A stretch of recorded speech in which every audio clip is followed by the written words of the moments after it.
Hi, Marianne.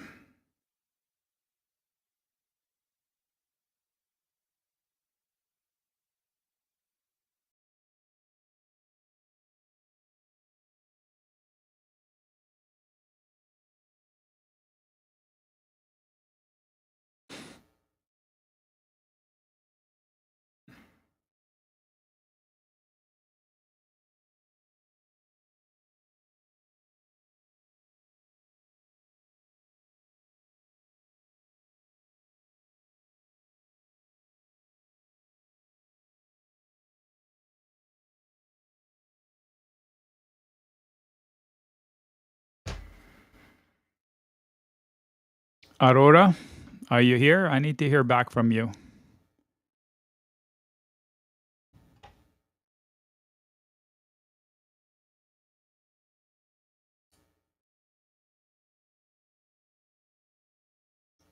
Oh my God.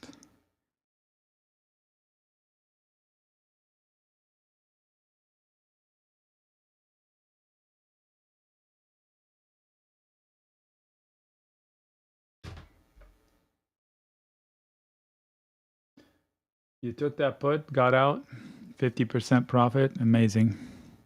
Yeah, I see 40% right now. The initial whoosh gave you a good solid $50.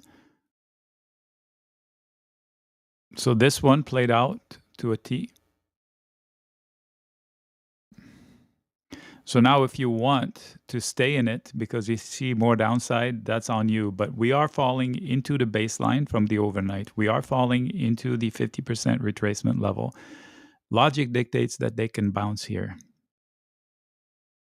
I understand, Raul, but now you made 50, that 50% reduced your overall risk with the credit call spread. Okay, Larry, thank you for that.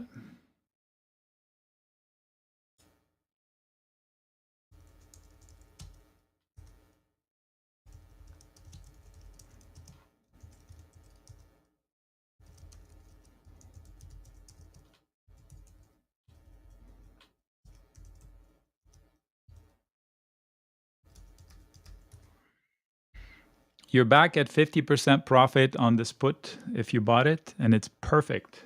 The arrow was freaking perfect. You cannot make this stuff up. Luckily, we are recording and streaming this morning. I am on YouTube right now. I think I should be. I am. Wee.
I am quiet because the idea is now to buy a call to see how far up they can go, but they should face sellers right away. So I'm going to come down to 15-second charts.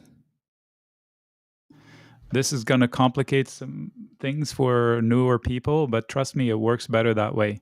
The reason why we come down to super low time frames, you know how they say knowledge is power or something like this?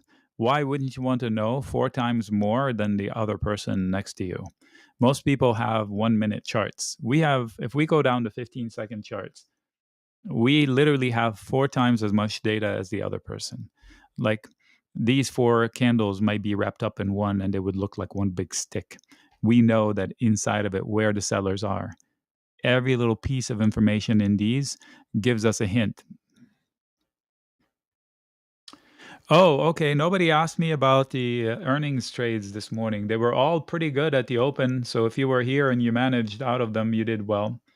Palantir Iron Butterfly is green, believe it or not. It must have been greener this morning, but it's green.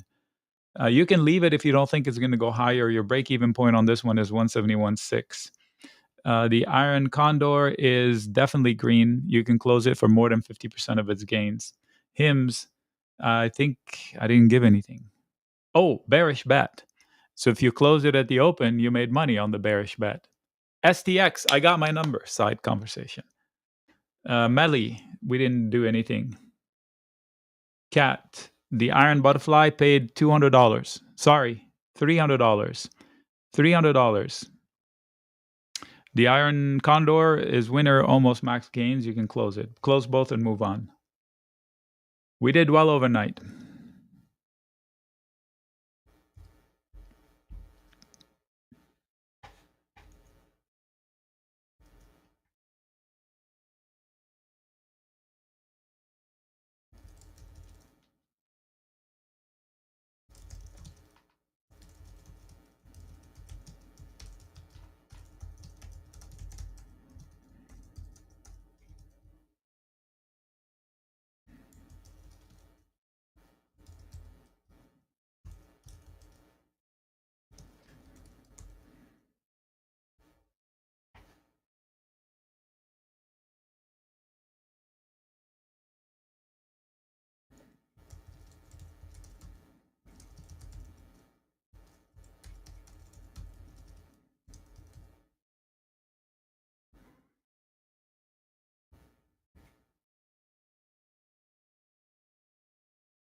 Okay, so if they come up into this area, they should find sellers.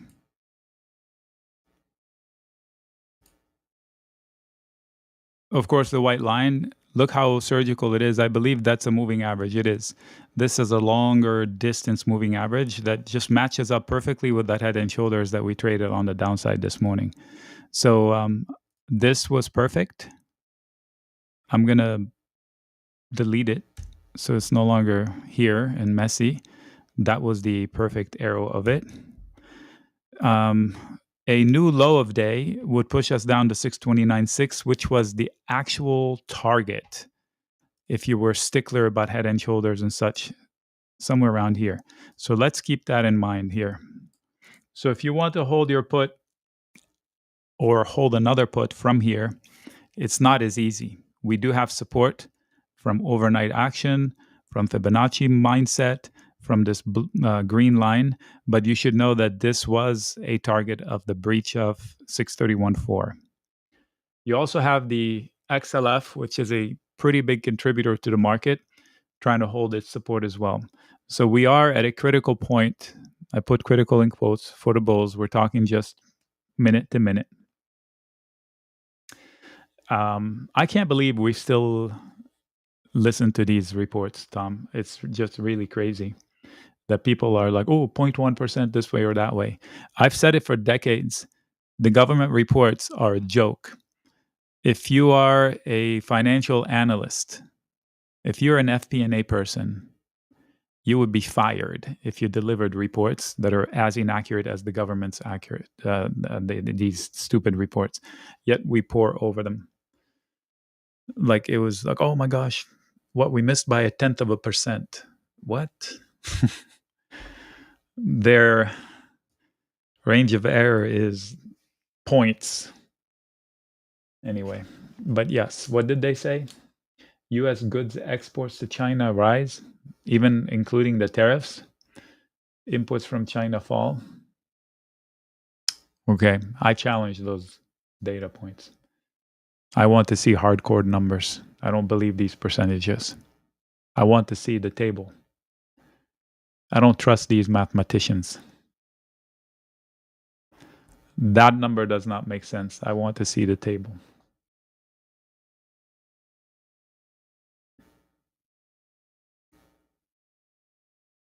They're playing around with the percentage numbers to tell whatever message they want. I understand, Dave. I don't argue that. It is difficult to do. But to have experts and Powell make decisions based on 0.1% this way or that way is a joke. They give us the impression that we have data and we don't. We just have rough estimates. And then we hang on every point, every tenth of a point. That's the joke part. Not the fact that we can't do better. We can strive to do better. They should hire Palantir. Isn't that their job?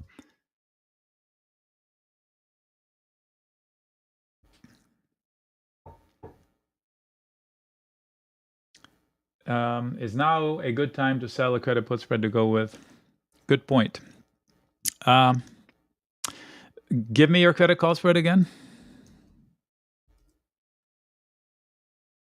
Where did you sell? 63.20?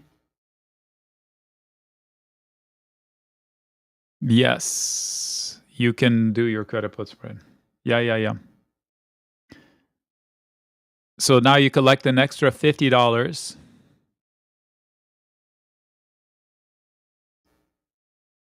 to lower your at 63.20, huh?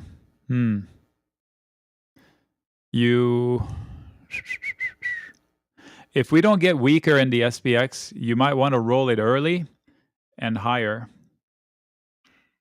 to tomorrow, because you're at a coin flip right now and we're at a baseline. So if they bounce now, you get back deep in trouble. So let me pull it. Whoops. Sorry about that. I don't know if I said it right for you.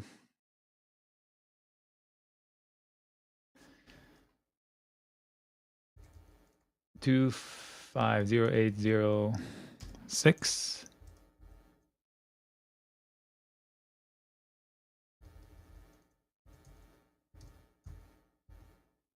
Oh, by the way, if you took my credit call spread from this morning, you won. Walk away. You made $90 or $80. You don't need to do a thing. That's 15% win without having to sweat a bullet. If you took the lower one, the one that paid less, that also won. You can choose to sell a credit put spread against it. It's, believe it or not, it's at the same level, 62.85. When I win with a credit call spread this quickly, I just walk away. I say, honey, I'm home early.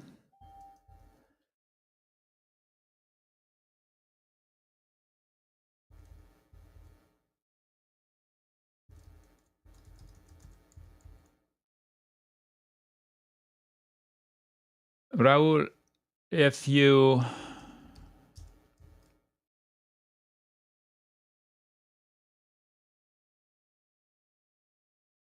man, you're in a pickle with that one. If you roll it to tomorrow at 63.30, you pay $20. And at the end of the day, you sell an aggressive credit put spread to collect more than $60. Then you have a better range to fight tomorrow with it. So in the next hour, we need to make a decision on you. Don't let me forget.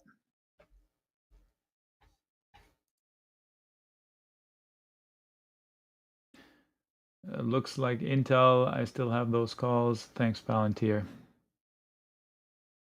What does Intel have to do with Palantir?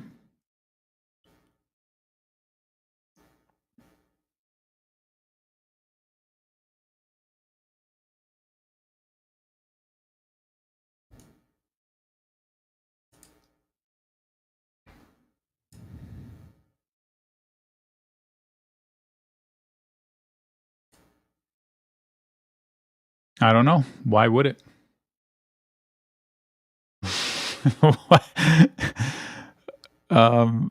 Did they mention Intel?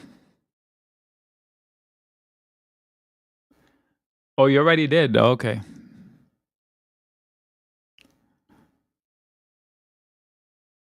Remember how this morning I brought in a picture from the ES on Thinkorswim? Well, we lost that, and we were just pricing out. There was a huge gooseneck at the open yesterday. Okay. This is not a red day yet. Okay, it's a flattish day. We have one index that's red, one that's flat, and one that's green. S&P, QQQ, and small caps respectively. The VIX did base. So here we might bounce. We have a little bounce available to here. So if you own calls, use the bounce to exit. That's bounce one. And if they want, they can have it all the way up to 630.8. I want to look left a little bit more. You remember this from yesterday that they left on the table? Look, we got them, half of it. This blue squiggly from yesterday, I told you it's still not out of the picture. Well, they took a detour, but I like that they went back to it, so I'm going to delete those. Those were good trades yesterday, by the way. We did pretty well yesterday, even though it was very frustrating. Last week, we crushed it, and this morning, we're starting out well. So we already took $80 out of a credit call spread, maybe $90 after the day is over. We got $50 per contract, 50% win. It's actually now 77. Anybody hang on to it? It's a 75% win for another $90. I'll leave it logged as 50% because none of you are saying you kept it. So I don't want to overstate the wins. The overnight earnings trades, they were all winners. There was not one loser.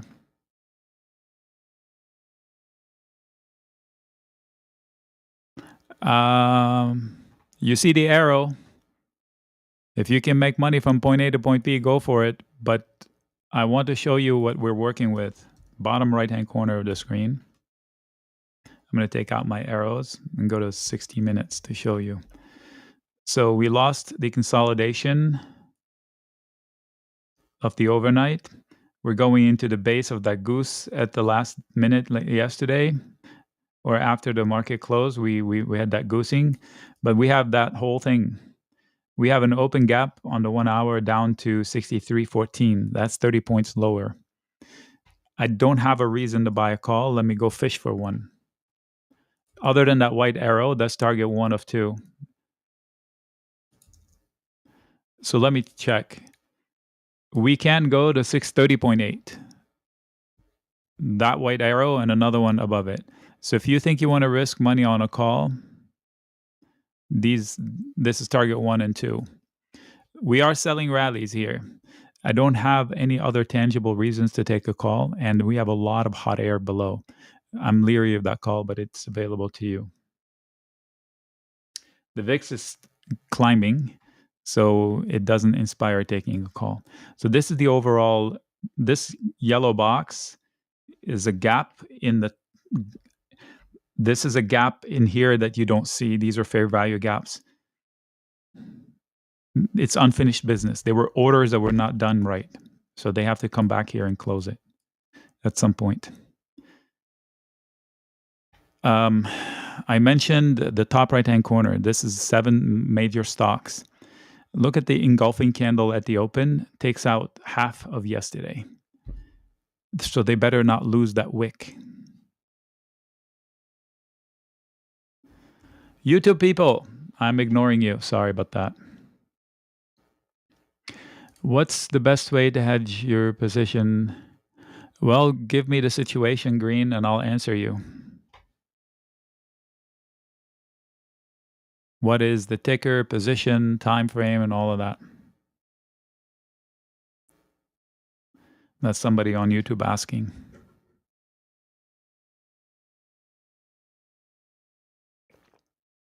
You can thank NVIDIA for a lot of this redness and banks, XLF.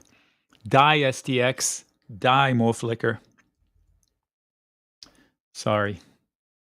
And Nick has a green portfolio today, in spite of the losses on Palantir.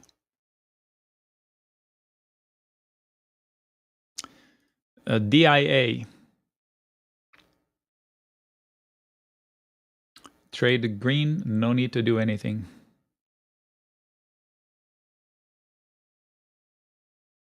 KRE. Trade is green, no need to do anything.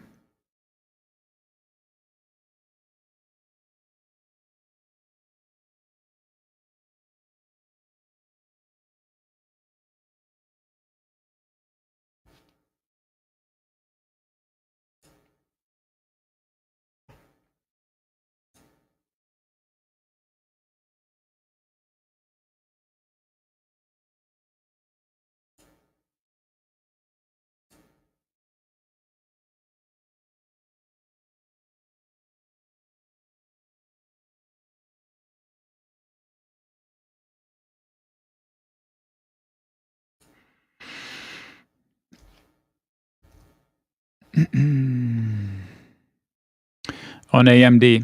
Okay, so AMD has rallied a lot. Somebody's asking, how do I hedge a trade on AMD? Multiple ways. One, you reduce your position. If you own 100 shares, you cut a few shares. If you have enough shares, you can sell covered calls. Those do not create any risk. They just basically say that you're saying, I would like to put my shares into action and create some dividends. Selling covered calls. You just need to know what you're doing there. Those are two ways.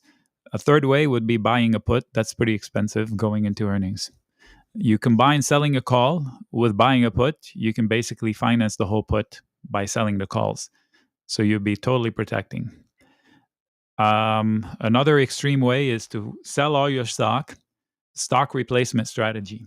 You sell your stock in replacement of that, you put the cash in the bank, you sell a put lower, wherever you would like to buy the stock back. If it drops 10%, you sell the put lower and you buy a call spread, diagonals.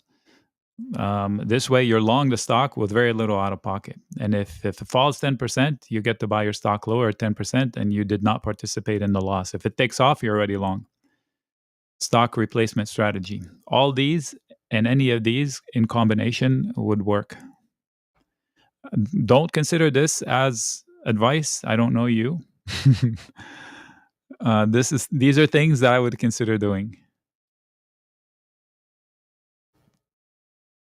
Hey, Andrew, over there, I see you. Ooh-wee. Nice.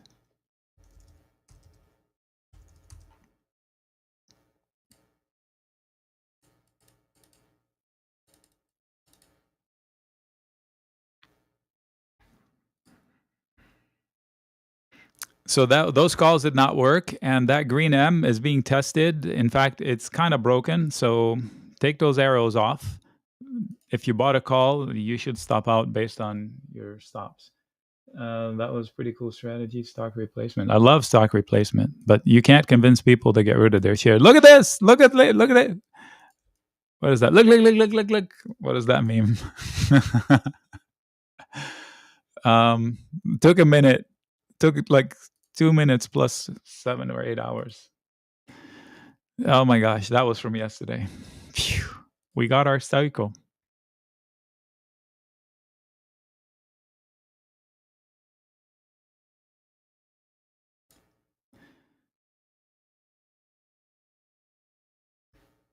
Yeah, I'll skip as I have to go to the meeting.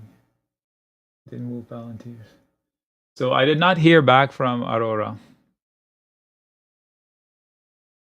I should thank him. He gave us 3 answering Aurora's questions in the last 2 days, 3 days from last week, gave us amazing scenarios that paid big bucks. I want to make sure that they participated today. They must have left.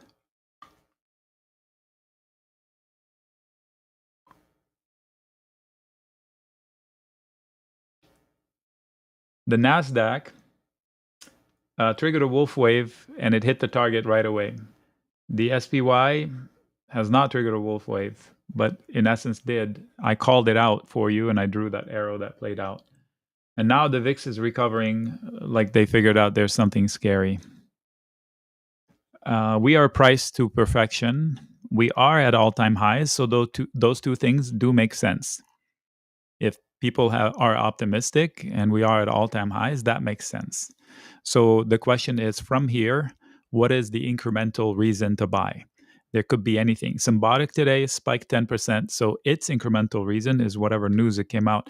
And I think robotics can be pretty exciting, but it's somewhat of a narrow. No, maybe. I mean, it touches everything. It touches Nvidia. It touches Tesla. It touches camera companies, lidar companies, mechanical things. It touches everything. So I'm excited about robotics. As from a kid, that was the one thing that I wanted. I remember having that conversation with my dad. I was like, I like electronics, and he was a doctor. He goes, well, maybe you can do biomechanics. I'm like, yeah, that sounds good. Like, where can I make money in Lebanon with that? Nowhere. Okay, scratch that. Plan B. What's plan B?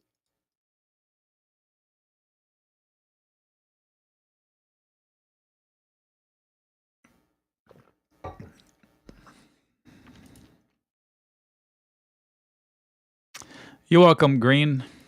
Join the group. We do this every day. You don't see them here. We have 160 people in our live room. We do this every day, all day. For peanuts.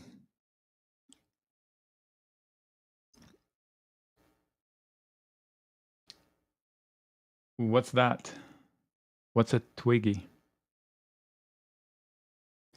Tom, I told you to book your profits at that burst to 312.5. Hopefully you heard. Oh, beady, beady, beady, buck. That's Twiggy? From Buck Rogers? For reals? I'll buy one.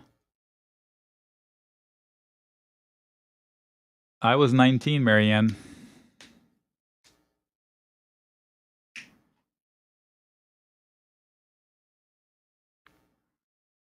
Oh, it's a joke. That would be funny, though. I would buy it.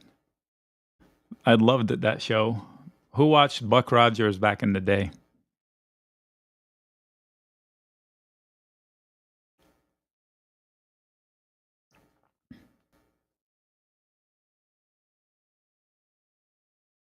They need to bring back a show like this.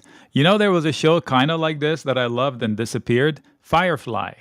Who watched that? I love that show. Bring it back.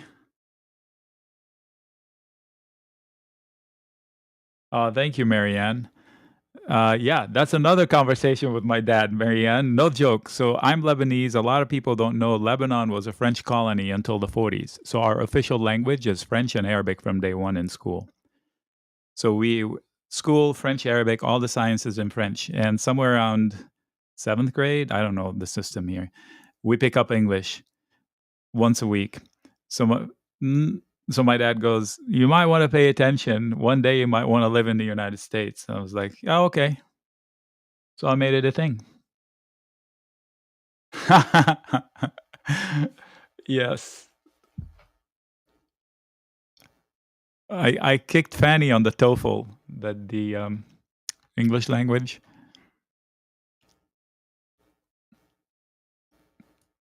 English is cool. I was born to be an American, dang it. Tell you what. But I was biased. I visited the US in 1976. I was 8. So what happened in the 1976? I came, it was like a commercial for the US.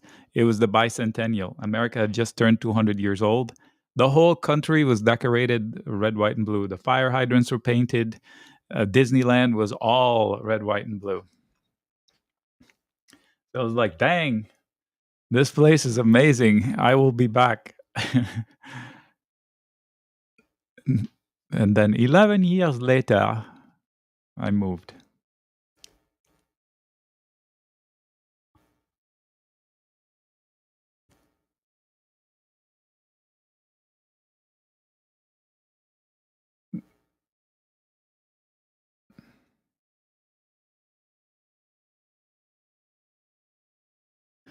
Okay, so 630, 629.80, 629.60 is where there should be some sellers. They are selling rallies into moving averages, right? So I would expect them to sell rallies into this, like this. If you consider there's a wave like this, they're going to sell these rallies like that and make lower lows. That's the attempt. Let's see how many they can do until they hit a support zone that is significant enough. So if you read the morning note, I mentioned 61.8. 61.8 is a Fibonacci level, and that was right there. And we hit that overnight. So point A last week, the high point. Point B last week, the low point Friday. This is 61.8% of it, the bounce. This is 50%, and this is 38.2, which is as important as 61.8. So you don't want this guy to be below this guy today or tomorrow. You want to stay in this zone, which is called the golden zone from Fibonacci fans. If you do come down below here, then you have to say, was that a bull trap yesterday? Premature. Now we need to look for support in here. So looking at this lower time frame picture of what is in front of us, let's switch to SPY to make it 1-for-1. 628.20, 626.40. So I'll put a marker on both of these.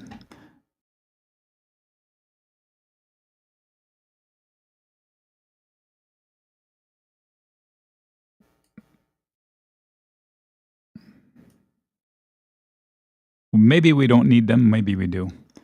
So the free fall continues. Free fall in quotes. We're only down 0.3.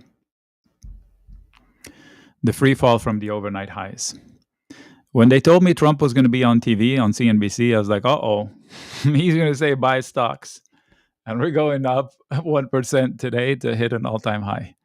That did not happen.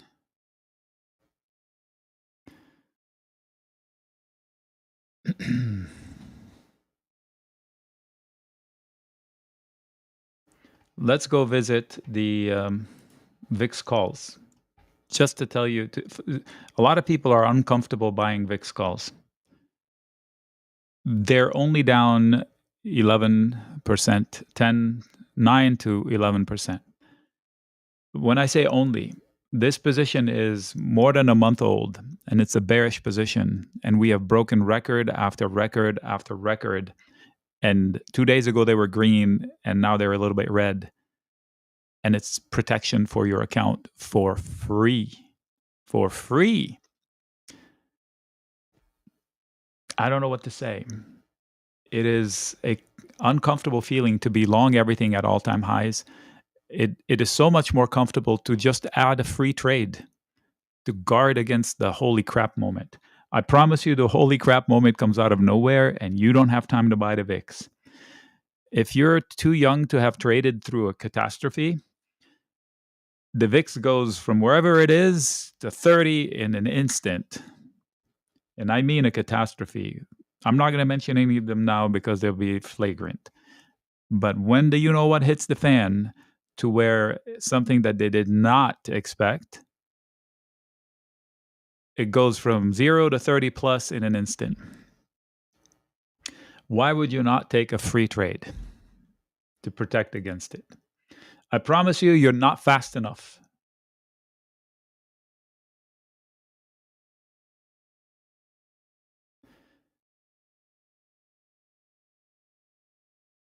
So I added to my put position on SDX the other day. I'm going to scalp that ad. I'm red on the SDX. I said I will add 1 day ago. I added. That ad is up 20%, but it's up a lot of dollars. So I'm going to scalp it so I can lock my win. So I reduce my loss overall and make the position I have originally that much stronger. So I'm getting a little bit less short because I respect the bulls. I fully expect to make money on that trade if I manage my odds of success properly. Tough thing to say when you're down on a trade. But I'm using simple logic and I'm not asking unrealistic things. This is an unrealistic trajectory for a stock like STX. Let's see if I get 2 days of reds.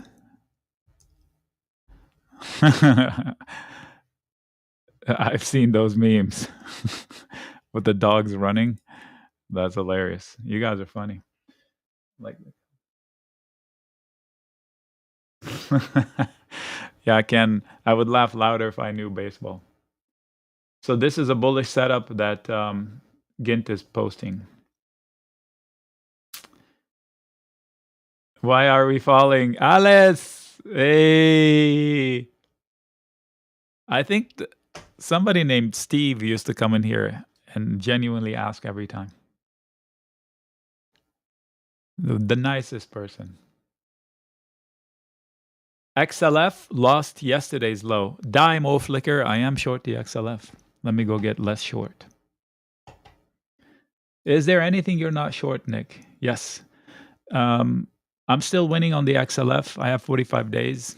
There's not enough premiums to sell against them, so I'm going to let them ride one more day.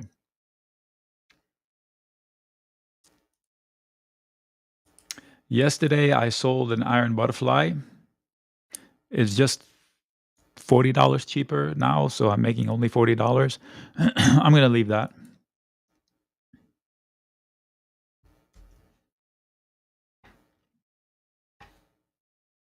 I shared a bear call spread yesterday. It is $50 profitable today. If you sold the bear call spread with me yesterday, it is $50 profitable today. You understand that part? Yeah. I did not take the credit put spread as noted yesterday. I don't even remember what level the credit put spread was at. If you took the SPX credit call spread with me yesterday, it is $50 winner per contract.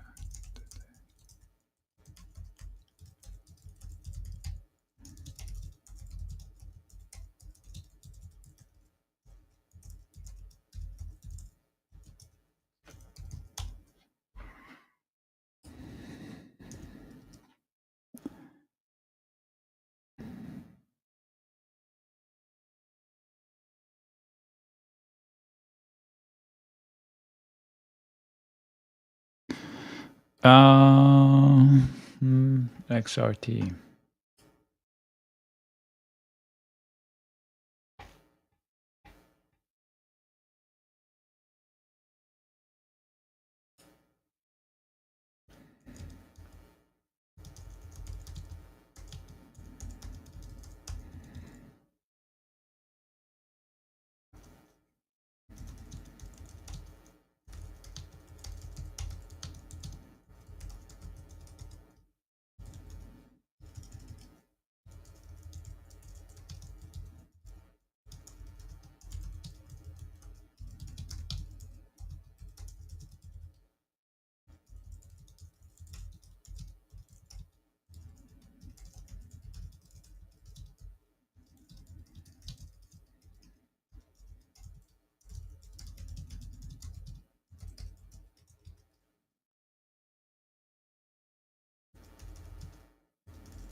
We are 1/3 of the way of the gooseneck of yesterday's open. SPY 30 minutes maybe we'll show it. Take out all the lines. This one.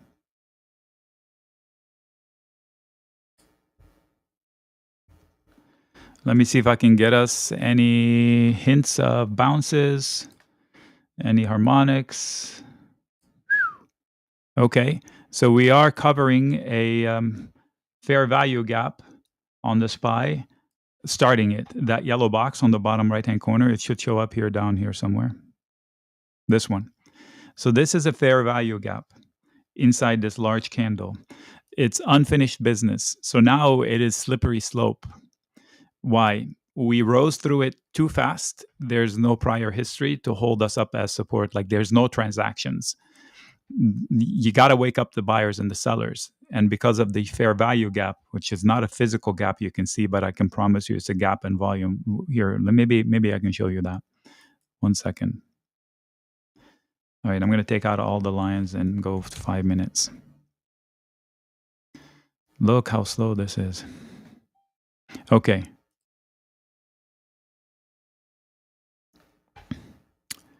Look at on the left side. Once we lost 628.50, there's no volume. These bars on the left, that's a gap that you don't see on the chart. There's a gap of transactions. So it doesn't make for solid footing. Honestly, this whole stick here. So pretty hard to catch the falling knife against the support level. There isn't any. We rose too fast. We said that yesterday. You may have sensed it in my voice. Although we kept it calm.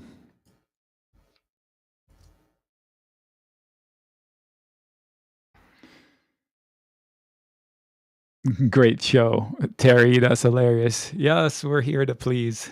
We put on a good show, Terry. Thanks for watching.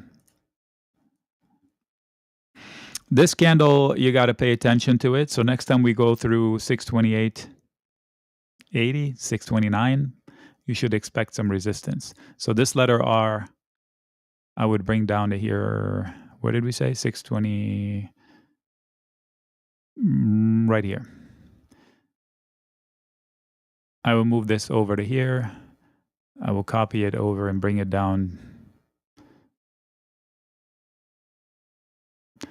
Also, the top of this, the green line, now becomes resistance. This was support.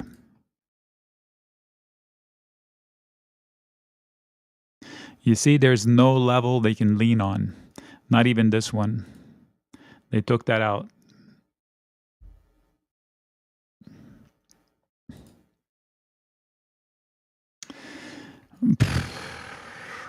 Between these two lines, we should find a buyer.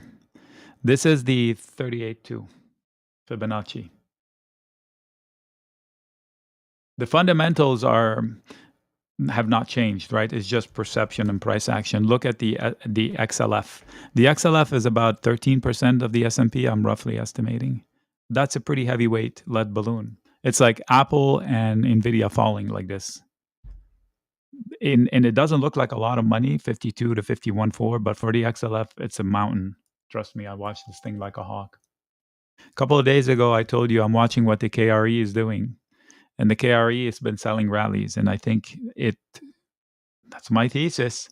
It leads the market. So I'm going to tell you something. Let me tell you something. If the KRE loses 57.7, I would anticipate a correction, at least a sell the rally mode to kick in. Even Bitcoin just made a lower low from the past 2 days. That's risk appetite. So I'm going to practice what I'm preaching. I have hundreds of dollars in profits from Palantir's spike because I am long calls through the 29th. I am not booking those because I have bigger losses in short calls out in time. So I hedged my bet for the earnings, and I'm reaping the reward of that hedge. It would be a dumb move for me to take off the hedge to, quote, book profits. It's like me driving a car and it's skidding, and I call my insurance company and say, cancel, I think I got this.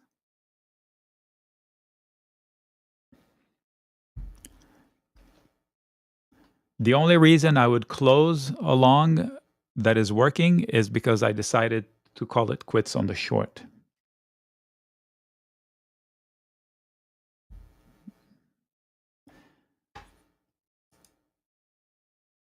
Oopsies. That's an outsized red candle.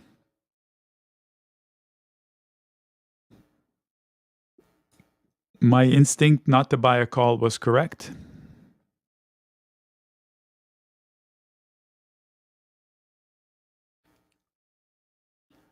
Thank you, Andrew. So Andrew is bringing us Bookmap. We stream Bookmap on Discord for Discord members. You don't need a subscription on Discord with us, but it's just an extra tool. It does provide many benefits. The TLT goes even further higher. We have definitely priced in a rate cut, and therein lies another area of disappointment. I just don't honestly know how he's going to cut rates. Look at GE plunge, STX plunge. I say plunge because these are super fast risers yesterday, and now they're just falling much faster than the rise. So it looks like a plunge. I'm not exaggerating. I'll show you.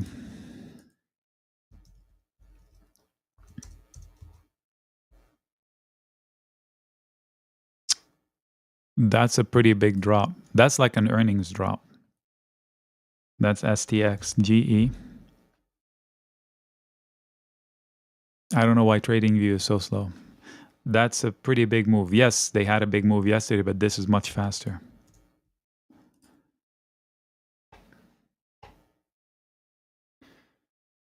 Big day. I am short GE. And I'm not losing money yet. The DIA short is solidly green.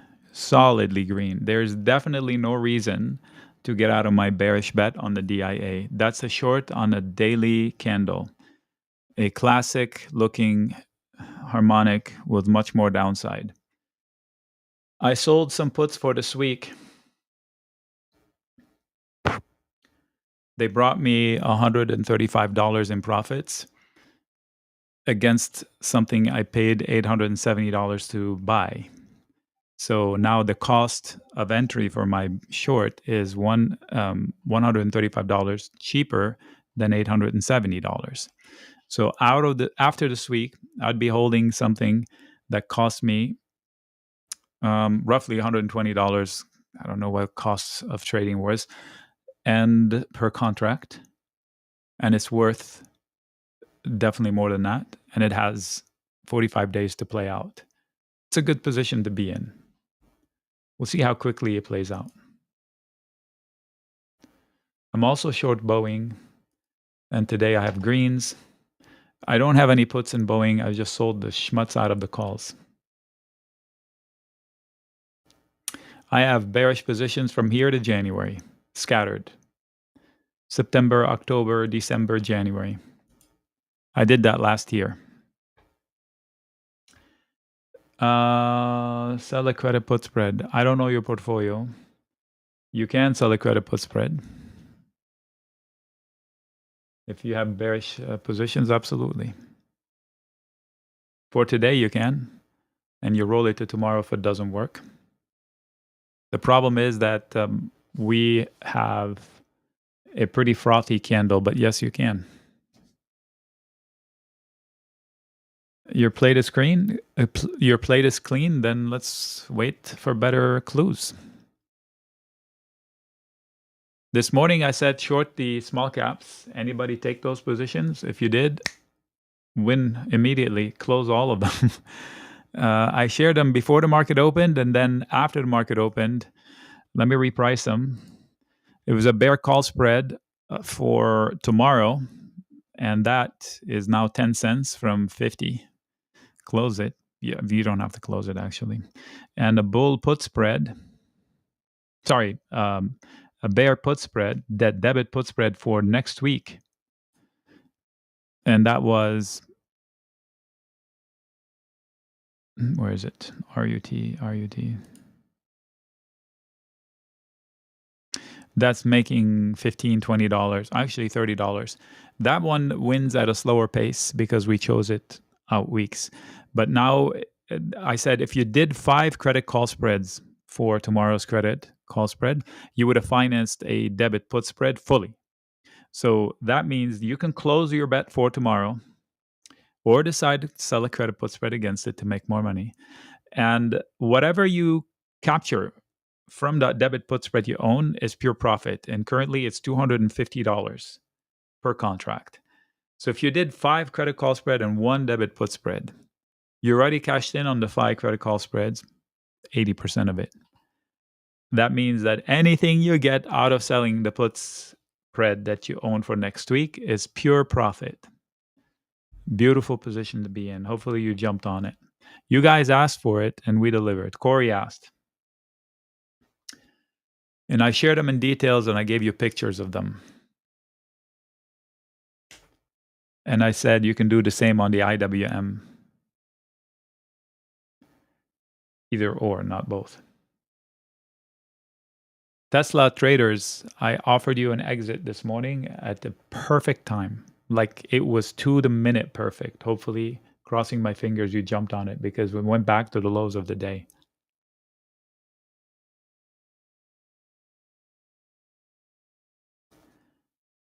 Watch them make a lower low here or not. That would be an important drum roll, right? Ah, yes. I'm glad you listened.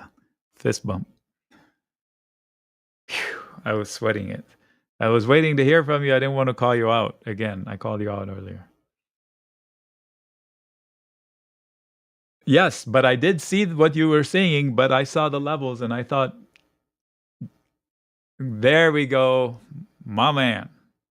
I love it. Thanks for posting the entry, by the way.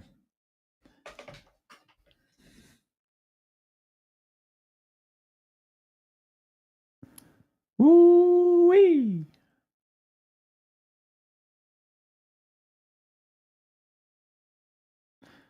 Nice, Andrew.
There's another one of those fakers. Report. Spam.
Okay, so now we have small progress.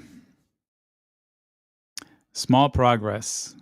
Tiny, higher high, higher low, sideways, inverse head and shoulders. Those are sometimes a bull trap. So watch for this potential.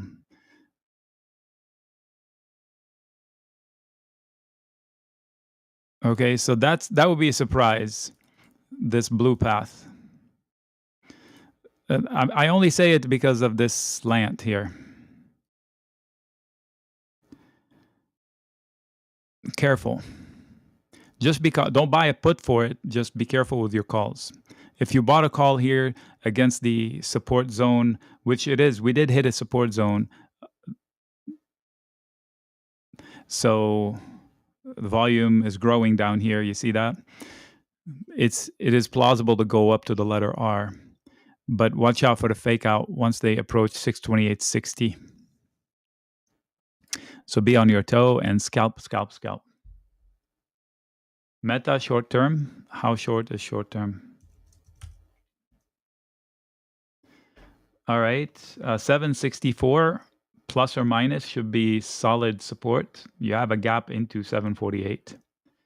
Solid sellers at 778 or higher. Oh, for today. Okay, we can zoom in further.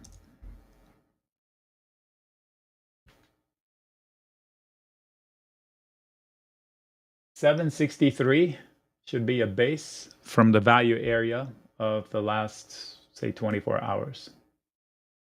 $758 volume support for the last 2 days. $775 should be a killer level. Sean, that's for you. Nick, we rejected the 50 SMA on the 1 hour. Thank you, Corey. I was able to capitalize on 2 different put options on Palantir. Should I just stay away for the rest of the day? If you nailed it, yes, do that. Palantir, if you got, well, you can redeploy some profits into another trade on Palantir if you see a reason. Like if you have a reason to buy a call or a put, don't shy away from it. You're on a winning jag. Just make sure you don't reinvest all your winnings. So you would be, in essence, doing runners.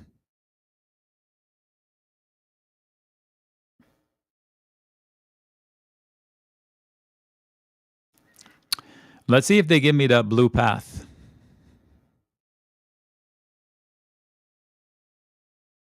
That's an important drum roll here. We are at a base. We don't have any reasons to sell. We are down 0.6, moderate. The small caps are holding better than the main indices. We have risk appetite. They're buying sold in Gilver. Gold and silver. The VIX is not exploding. It's still well below its average. It's about $1 below its average. That's 1 divided by 19 or 20. That's a big move. That's on how to build up from 1K.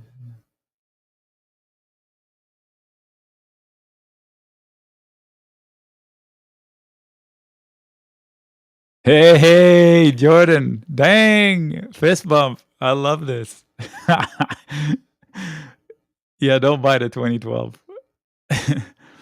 Save up and buy the 2020. No, don't buy a Mini Cooper. I went to the store the other day. They don't have one. I have the best one. Not to toot my own horn. That's a pretty strong bounce on very thin volume. But that's a pretty strong bounce. Another higher low. Let me see if they triggered a wolf wave on this fast bounce here. They are building one. They better take it off a little bit higher or they're at risk of doing that blue thing. Again, the blue thing is me speculating at sometimes this formation when it's slanted left, they like to trap some bulls. Let's see if it's doable today. Berkshire is recovering some of its woes. It should. Solid stock. Had a mediocre earnings report. There was not enough premium for me to sell puts to go long.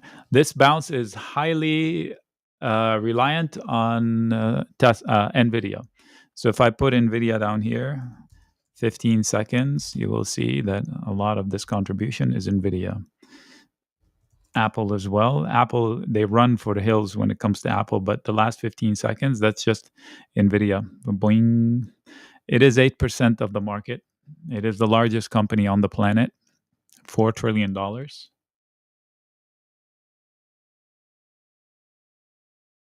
Good for you, Jordan. Good for you. That was good news. So once you get to a level, like, here's what I can tell you, Jordan.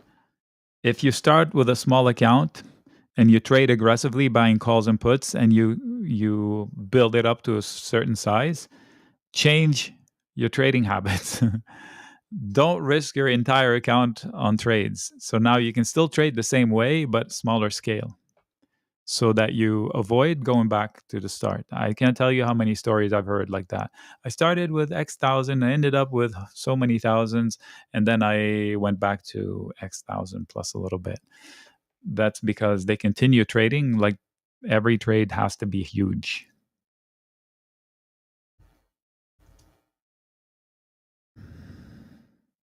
This blue path, I'm going to stress again, it's a low odds, but I see it happen often enough that I have to mention it. Okay, now on a good track, that means you've developed a system that stops you from blowing it. So a system must be repeatable, almost on demand. So to make it consistent, otherwise, what are we doing? Okay, we need somebody that knows the stars and moon. Gan. I think we're approaching a date on Gan, are we not?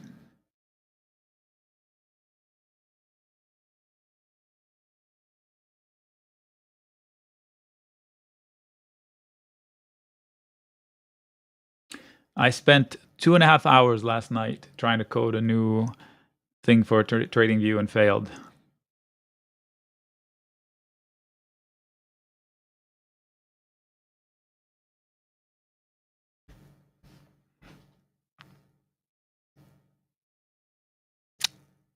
One of you sent me a book on Gan before. Are you still in here? Was it Jack? Can get the same credit amount on the SPX. Thank you for getting back to me, and I appreciate you being here and answering the question.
What was I going to see? Oh, I forgot. 630 is the biggest magnet. 630. So we have upside pressure, and it's fairly good size from Gamma for today. 6,300 was the line that I said I don't want to sell a put spread at, and that's the highest Gamma magnet on the SPX, 6,300. So we're here. There's another one at 6,335, smaller, and there's some stuff in the way. Knowing this market, they will buy this dip, non-dip like it was cake. So don't be overly bearish. This red W says what the blue thing says. It says we may drop towards 627.8, which is the 38.2. The dashed yellow line. It's like limeish line, whatever this color is right there. 38.2. This one. You see it? The dashed, that is 38.2 Fibonacci from last week's dip. The one in the yellow on top, dashed 50. It's not Fibonacci, it's just the 50. So it would be nice for the bulls to stay above that today. Good morning. The VIX is off the highs as I expected it to. 19 was a high level drop yesterday. So I expect that. Everything that's going on right here makes sense. So we had a overnight party, a weird open, and now they know the orange box stopped moving. So now they better not lose the orange box. So let me rephrase. We are looking at the bulls trying to stabilize.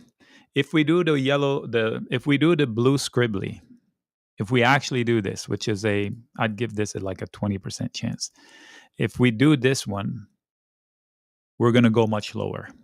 So they're going to fight for it. They have a little resistance, the letter R. It's a little because the drop was pretty fast. If you were here yesterday, you saw me draw this blue squiggly a few times, and look at where it's at. That was a downside target that avoided yesterday. They came to it today, and they tried to hold the line at it today, right here, and they couldn't. So they still remember it. That's why I kept it on the screen. So I would imagine we shouldn't cut through it like butter, but we could. The drop was pretty fast. This red W supports my blue path, at least down to 627.80. That's the dashed green line, which also coincides with a green line that it drew itself. So that's also another Fibonacci level based on this small extension. So they've got their work cut out for them. Wolf waves look like rising wedges, like this. When you pop above it, you trigger a target like this. That's what they just did. They had a rising wedge, and they popped above it. So they may have triggered this, which also supports my blue line. If that blue line comes, I'm going to be smiling. Not because it's red, because we saw it potentially coming. It's not easy, though. Remember, it's a low odds trade.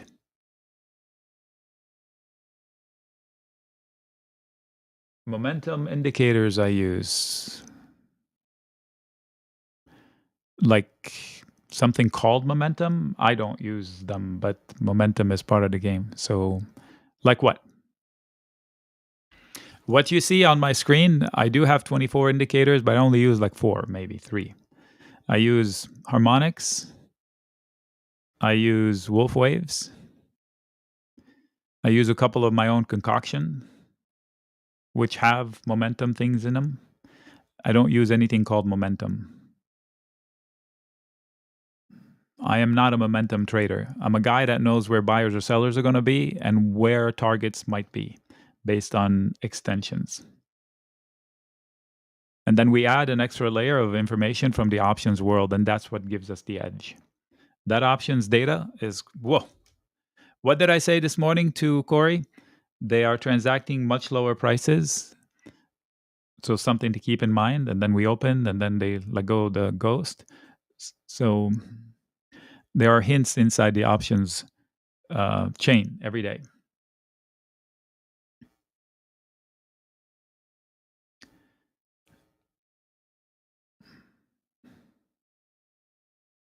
What are you looking for? I can help you.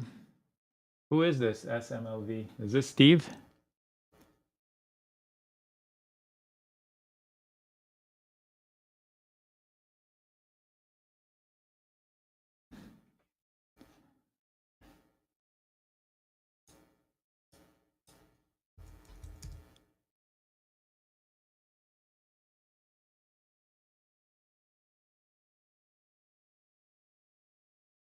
So we do have an ascending channel here for the last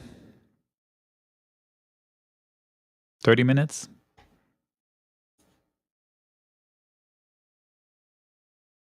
So the bulls have momentum for the last 30 minutes. They do have levels. They don't want to lose where they just bounced, because if you split the action in two, you have just as much below it as above it. You don't want to lose that. Not the end of the world, but you just don't.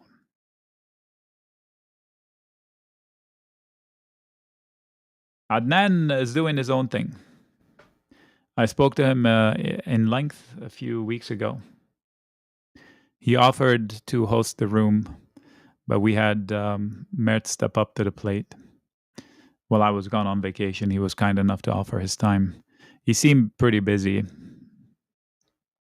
He did a full dive into GAN, and now he has a system that he feels is foolproof for him. He has been on a winning jag for 3 months, so I gave him his space. 628.60, if you take that out, you target 630, 630.2, the big red line up there, which was support.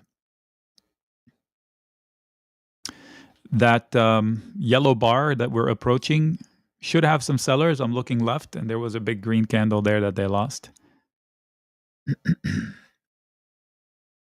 Apple is helping with this a lot. So the old king of stocks is helping a lot. I don't know if I can rely on it to do much more, though. Well, it had a bad day yesterday, so it has room.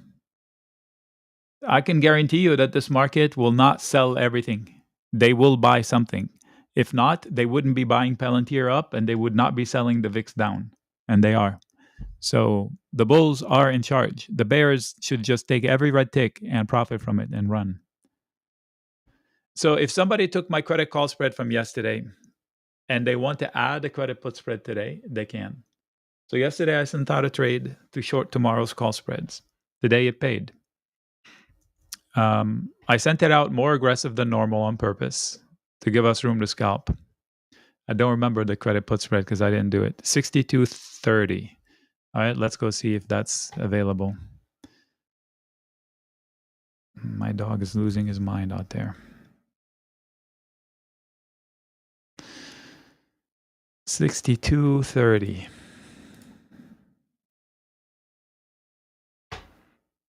It doesn't pay much, so $45 still.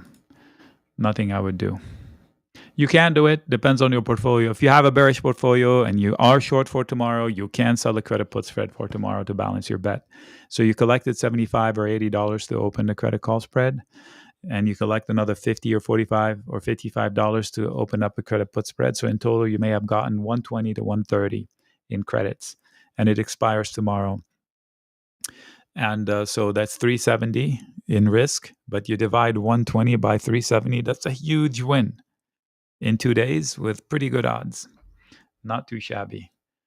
I like to walk away with a win when I get it so easily and not complicate things and sell a credit put spread.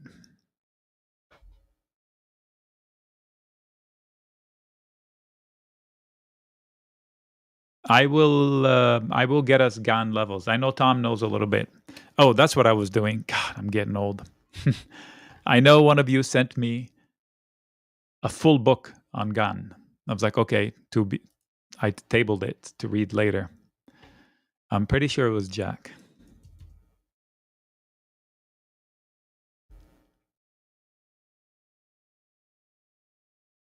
I have emails with the word GAN in them since 2016.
I can't find it. They are fighting for that 38 too. Tom, do you have a book on gun?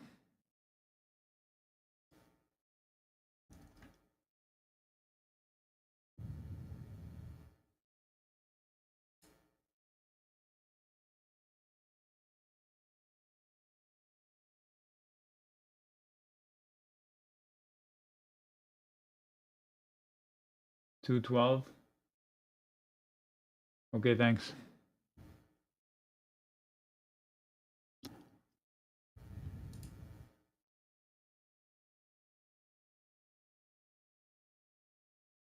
Months. That's the average bear.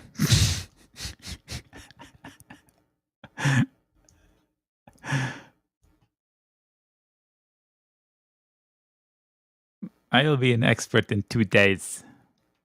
2 days later.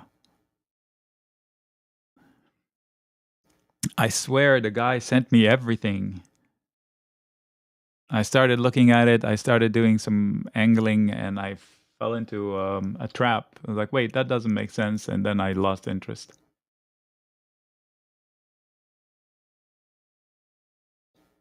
Is it a PDF? That'll be best. On my new phone, I can read it. Oh my gosh, I love this phone. I hate a couple of things about it, but I freaking love this phone.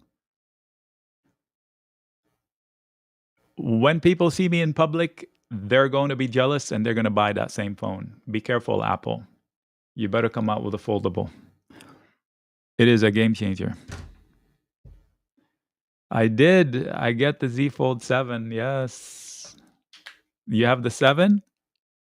How thin is that bugger? Oh, no. Listen. My phone now is thinner or as thin as my old phone, the regular Samsung, and is lighter. And when you open it, it's paper thin. I don't regret the move. I was iffy about it. I still don't like a few things about it. But when you're consuming information on your phone, it's a game changer. I don't like doing business on the phone, trading, looking at charts. Millennials are super good at it, and I'm always jealous. Now I can keep up with the millennials.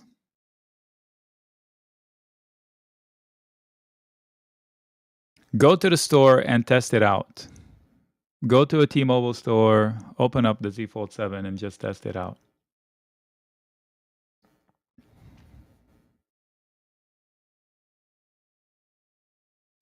Video consumption, reading documents, you don't have to squeeze. You can make it as large as you want. Texting, if you have eyesight issues, you can put the font to be Gigantor. Okay, so we are consolidating sideways. If they break above that oval yellow marker, they will beat that blue little circle from yesterday. But they look like they're struggling. How did I put that box there? Do you guys know? Can you give me the time on my chart of one tick that caused me to draw the yellow rectangle? See if you can train your eyes to see it. People on YouTube, very quiet. Shh. People on YouTube, you also have the opportunity to ask. I do have our own team, 162 and counting. But on YouTube, you feel free to ask your guests this morning. We stream on a different platform. That's why you don't see them in here.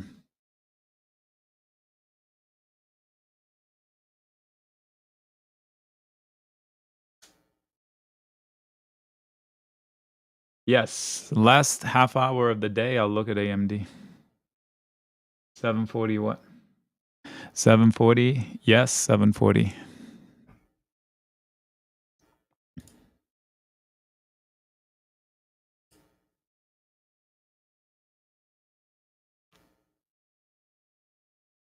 Yeah, I'll do all of those. Arista, get your pencils ready to buy the dip. Cat reported. Palantir reported. Hims, yeah, all trades are great. Thank you, sir. We crushed it in the. Let's put the report this morning. I don't know what it is now. What is the HIMS trade? How much did it? Wait, it was a bearish put butterfly. Sorry, put diagonal. Was it 60.57? Or what was it?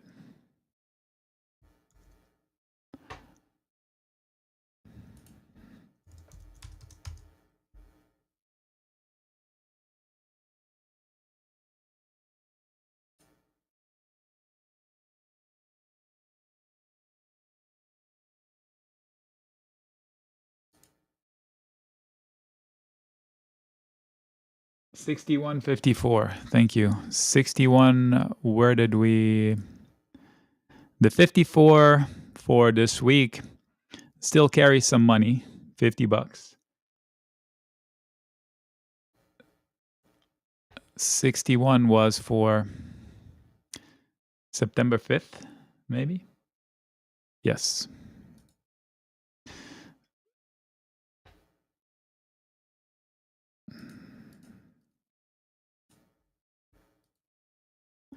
Thank you for helping me.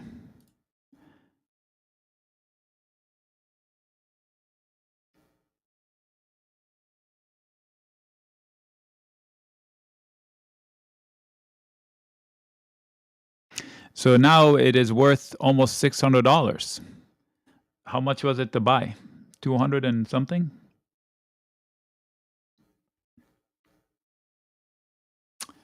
Great. What was the cost to open? I don't remember. I think I have it here. 410, 420, 440. Okay. So you made $150 out of a $420. Good solid report. Okay, that's the HIMS. Palantir pays $100 on the Iron Butterfly out of a risk of under $400, 360. The Iron Condor is working. CAT paid $360.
Let's look at the options.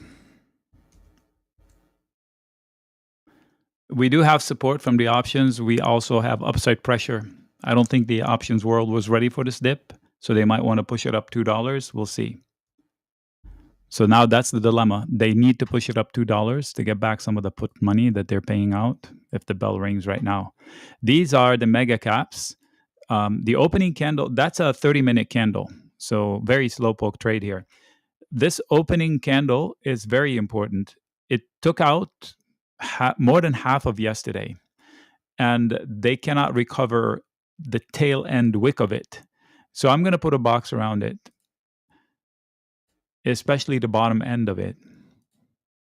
In the next couple of days, these stocks need to be up here. And those are 7 stocks, the 7 largest companies on the planet on one chart. I also included it in the morning note for the first time ever. And this.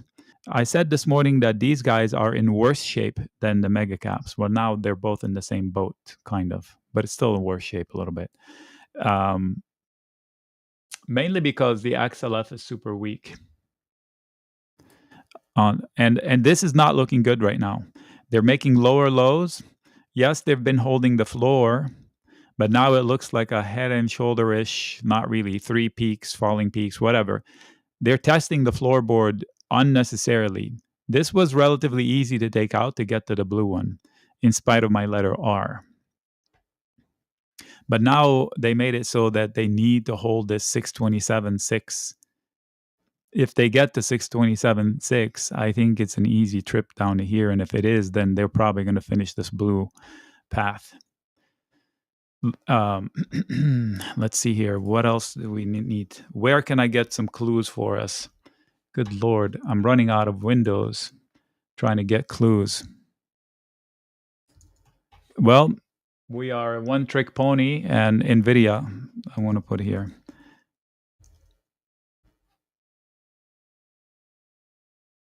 That's unnecessary risk with too much gap. I said NVIDIA was taking us up here earlier. These are 15-second charts, which we rarely do NVIDIA on this fast speed. But below here, there's not a lot of conviction for quite a few minutes ago. 176.50. So you don't want to lose that. Apple as well.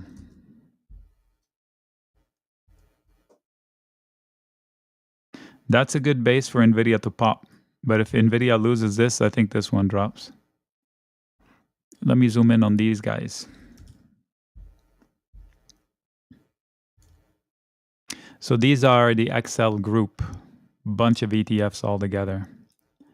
They do have a bearish harmonic, but this is 15 seconds. So credit put spreads, it's doable, depends on the portfolio. I would love to do it if they do the blue swoosh lower.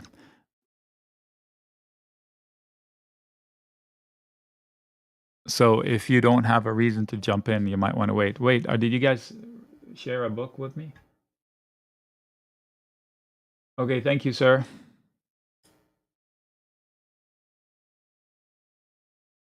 Can I download this bad boy?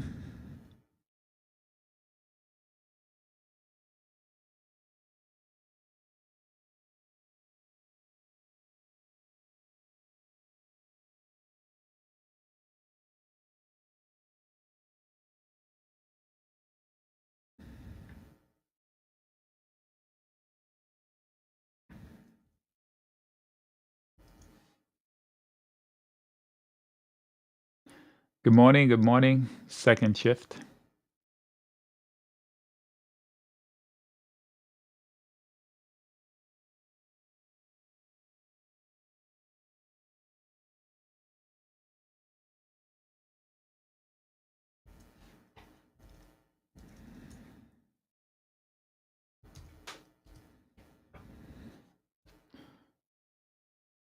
It's $50 at Amazon.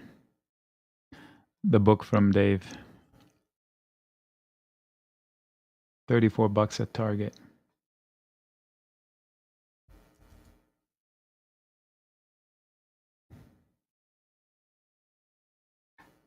We'll get her done.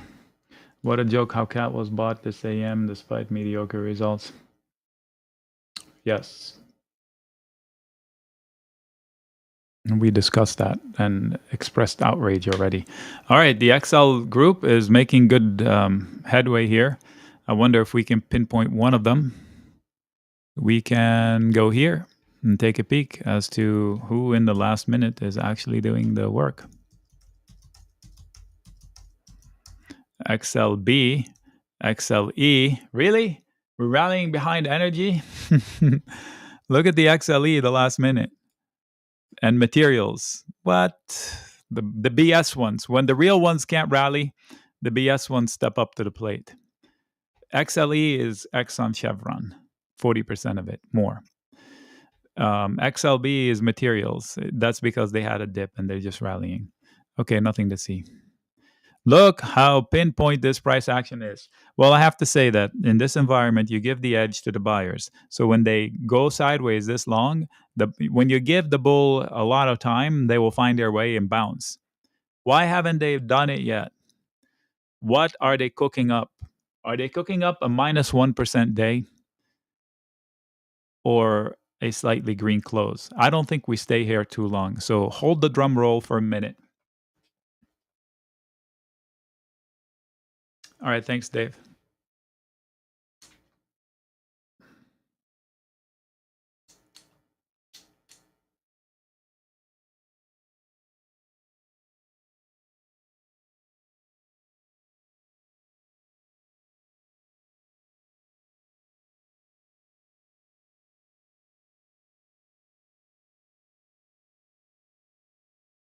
That's a big green candle, and it's these guys. They're drawing a bearish setup, but it's finding it hard to take hold. So this wants to drop, but they're not letting it. So I'm going to zoom out to a 1 minute chart to slow it down a little bit. It's easier to see that way. They're doing better than the collective. I'm going to go to 1 minute.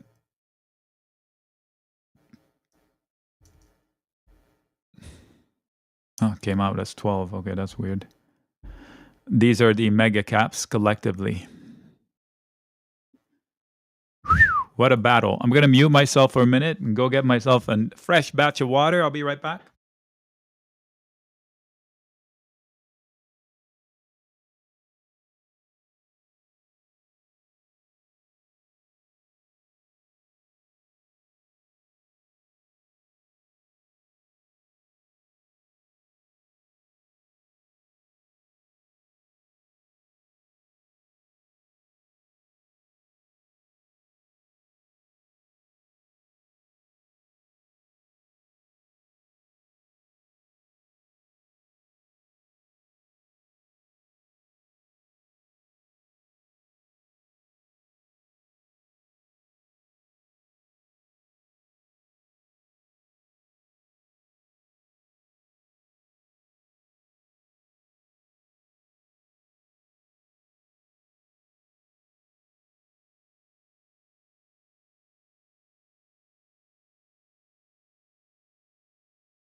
So we were right.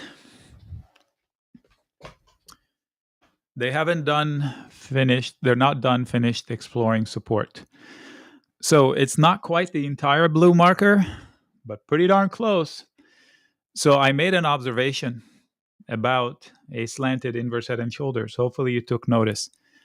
This blue path came from this stick right there.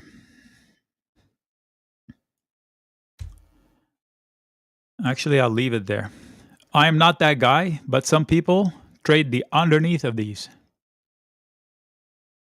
They extend them like this. I'm going to change the color.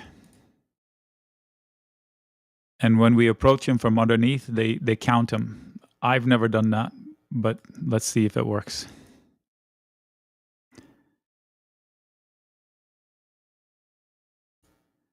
So this is playing out nicely, right? So now they are in the process of doing this.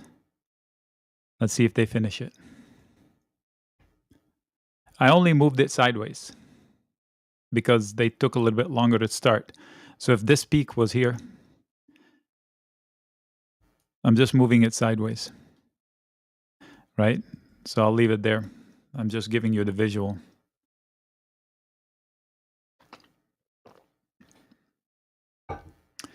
Dogs are so funny. I yelled at my dogs this morning. They're fighting. So I put them in jail, kind of like upset at them, like the silence treatment. They feel it. Ears pinned down, tails low, squinting when they look at you. I was kind of like, oh man, I messed up. So I just gave him treats to let him off the hook. Debt offering, a convertible debt. Because just offering debt is not a problem, convertible debt.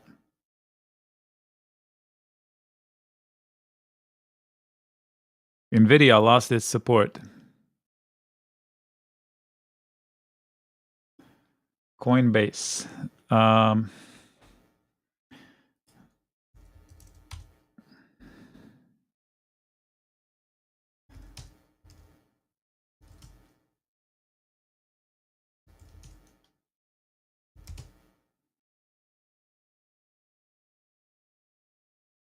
Okay, yesterday I did homework on that stock. I do have 2 boxes for you to look at. These 2 boxes are actually one. That's an open gap in here.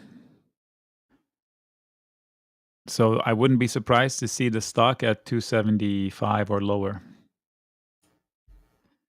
In Home Depot calls for next week, target 390. All right. Thank you for sharing. Whoa. Careful. Cuidado. Scalp on Home Depot.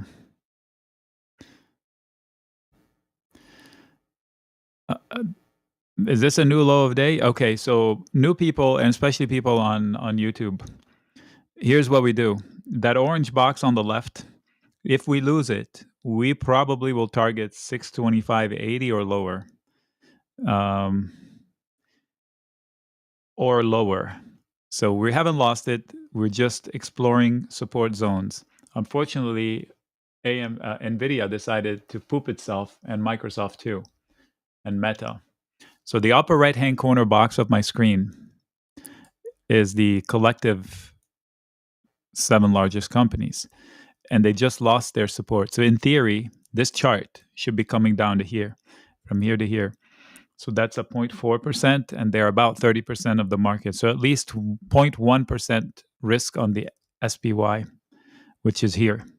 So if these guys continue lower, the collective, Microsoft, NVIDIA, Apple, Alphabet, AVGO, Meta, Amazon, if they decided to finish the job here from losing this support intraday, this guy will lose the orange box by a hair. So the goal is not just the peak below the orange, close below the orange. So I would say if you finish the blue squiggly and within 20, 30 minutes you don't recover the orange box, you're going to go much lower on the day on the S&P. What's the IWM doing? Bottom right.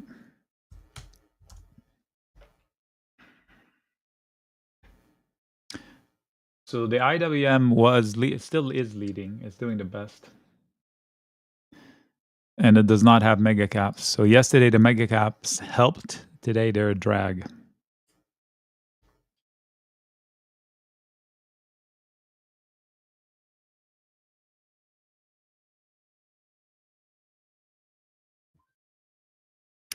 That's a good bounce. They're trying to get back above 628. Hey, anybody remember 628? I do. 628 has been a catalyst for a few weeks. It played a huge role on the upside. It was an opportunity to short, and then a headline came out, and we leapt over it. And here we are trying to recover it or hold it. So it's a point of contention. We're splitting hairs. Anything bearish I'm saying is inside the context of the bulls are in complete control of the stock market. All these comments, this is a 15-second chart. So it's just minute to minute. Once we start making these comments on a 5-minute chart and 15-minute chart, now we have something to report back to people that are not here.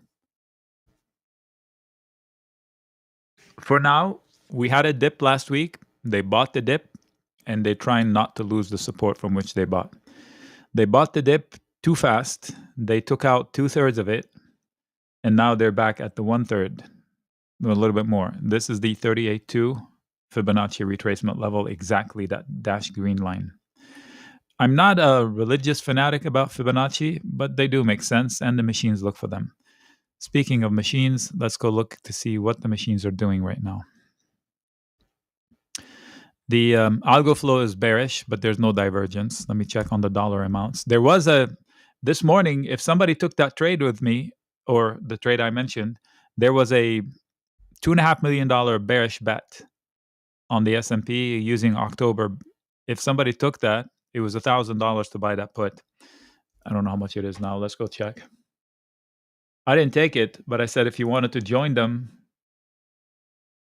I gave you a trade setup. It made $170, $130. So 10%ish. It was okay. But you got to ask yourself, what do they know, right? So the other thing we look at is 6,300 gamma is the only thing that matters for the S&P right now, SPX. So we have a magnet to keep us here. Falling from here is going to take a lot of work. SPY magnet is 630, so we should have some upside pressure from that. I agree with that. Looking at the options, the QQQ has no opinion. Nothing but problems.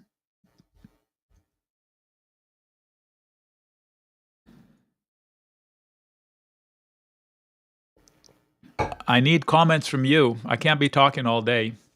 So let's open topics. What's on your screen? What are you trading? Home Depot, says Valo.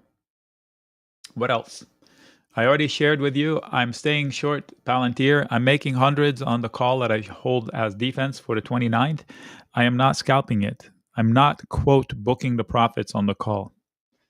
Knowing Palantir, it'll be 190 tomorrow, and then I'll be kicking myself in the ass. I don't trade my protection. I take my protection, and if it's aging, I roll it.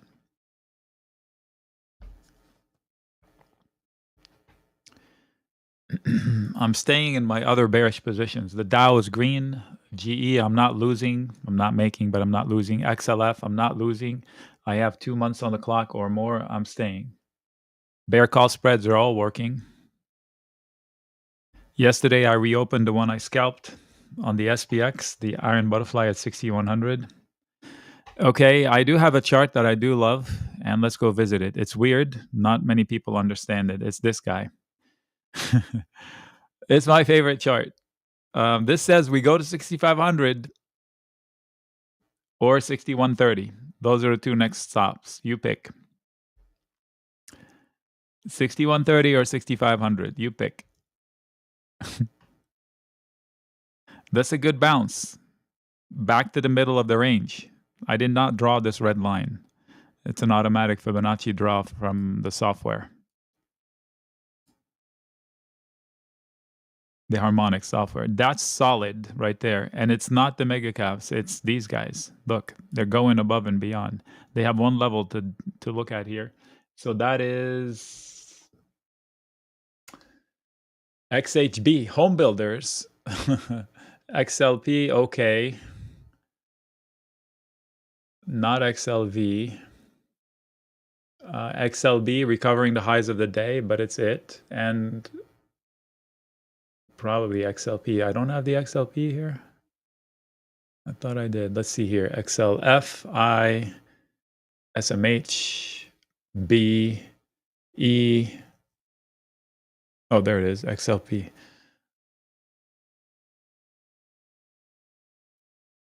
Okay, so we do have sellers in this area. This is the underbelly of the white line. It also matches up with my scribbly from earlier, which wasn't very scientific, but we'll move it. We still have this thing to deal with from earlier. I already explained it several times. The letter R happens to be me saying, oh, there should be sellers there because that was a target on the downside yesterday that avoided hitting until today. So the bulls have their work cut out for them. If we get above this bar, if we get to 629, 628.9, we can get another dollar or two of upside. But they still haven't finished drawing the blue line. They gave me most of it, and I'm happy about that. And if you bought a put on that, you made money. But I wanted to finish. I promise you, you would be more bullish if you come back to a baseline, establish footing, and come back and break a high. We have a Swiss cheese market. We have 4 days and 4 gaps. That is not right.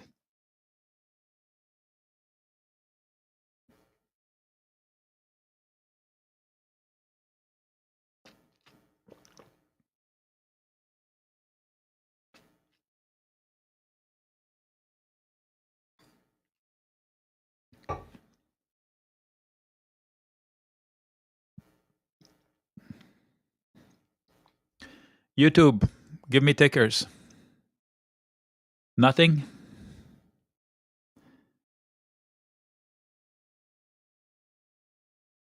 Laurel, that's a busy chart. I like it.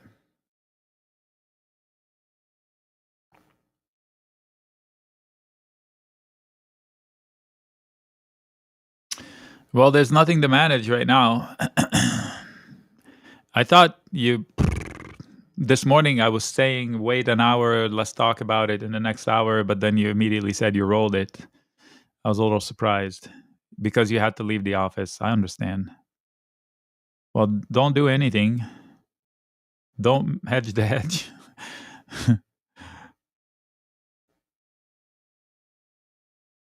Remember, you collected 150?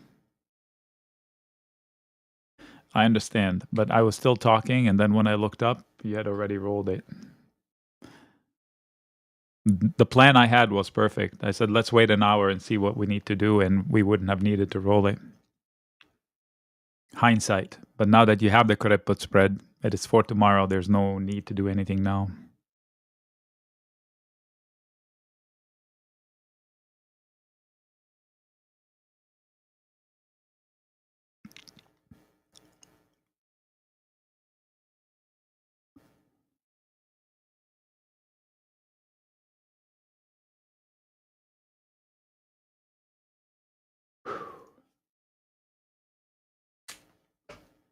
The VIX is holding.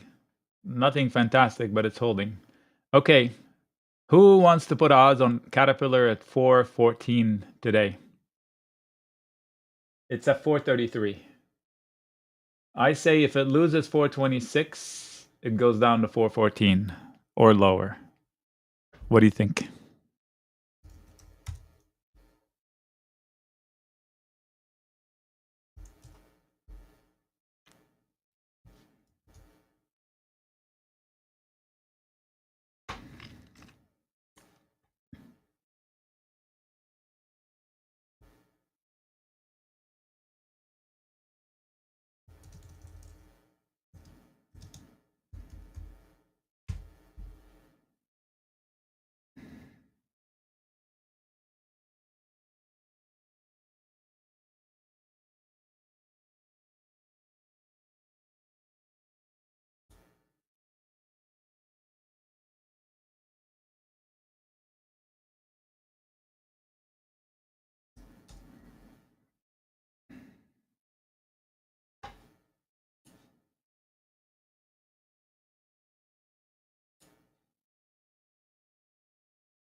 Okay, so somebody is interested in buying a call on IBM. Somebody is asking me, what do you think? How about a call now? It's been falling. Clearly, they don't know me at all. No, I'm kidding. Um, I mean, it is falling into a support zone. IBM is falling into a support zone, so a call can work.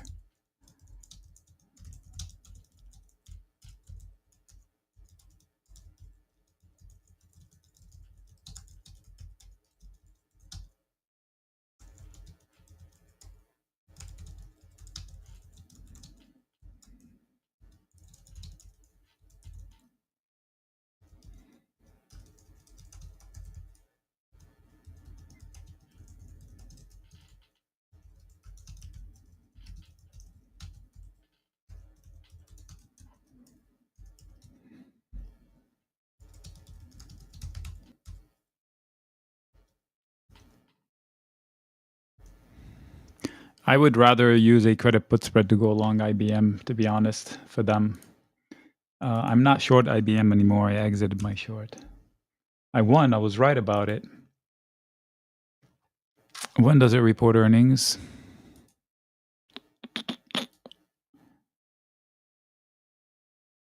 Late October.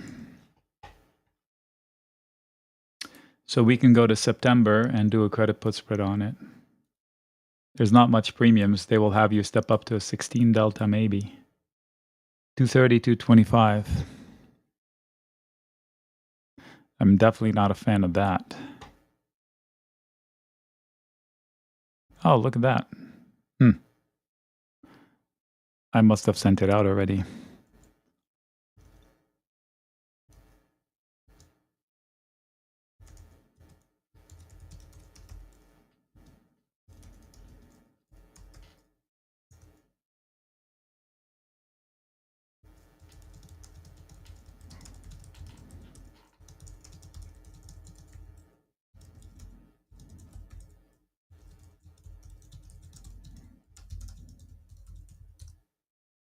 So as long as the market holds up, they're okay. Boy, they are not letting go of this support, and they shouldn't. It's important not to lose this orange box, so they're fighting for it. I don't blame them.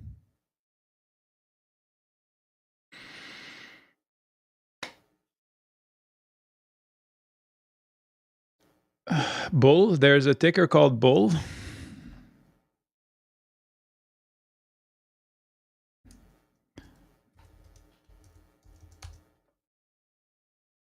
Oh, Webull. Okay. I'm not a fan of charts like that, but let's see if we can give you information. I hear pretty bad things from their clients, so their clients hate them. You do have an ascending channel. You do have support at 1350. Actually, it's at 1375. And you have a seller hiding at 1540 and a seller hiding at 1660. So if I have calls, I would exit into those two zones. Now, if I bought the dip in order to make a higher high and get to 19, then you got in right. If you can sell a put to own shares, if you like the company, that would be the better way to do it. Let's say you want to own shares in Webull, and you say, I believe in this for the long term, and I just want to buy shares. I wish I'd bought them earlier. Say, no problem. We can do that now. They're going into earnings in a couple of weeks. But if you trust them and you want to invest in them, you can sell a $10 put, and they'll pay you for it. $10. So you can say to somebody, I'll take your shares at $10, and they'll pay you $75 today. That's all you got to say. Sell a put at $10, you collect 75 cents, you break even at 9.25. You take that 75 cents and you buy a call. You go out to November and you buy a call for 250. So now you're long with 250 minus 75. If you sell two puts and you buy one call, so you pay $100, you're long the stock, but you're on the hook to buy 200 shares at 10. So that's how I would trade Bull.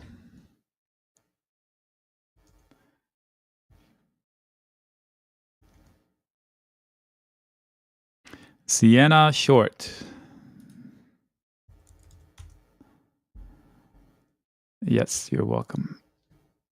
Short for when? All-time highs or highs. You can short it as long as there's no earnings and as long as you're not going all in and as long as you have a reason. So mark your reasons why you're shorting it. It looks like you're shorting a spike, a rising wedge. And also have yourself an exit plan, like a specific exit plan. Like, what would you do if? What would you do if you make X dollars and if you lose X dollars? I don't mind the Sienna short.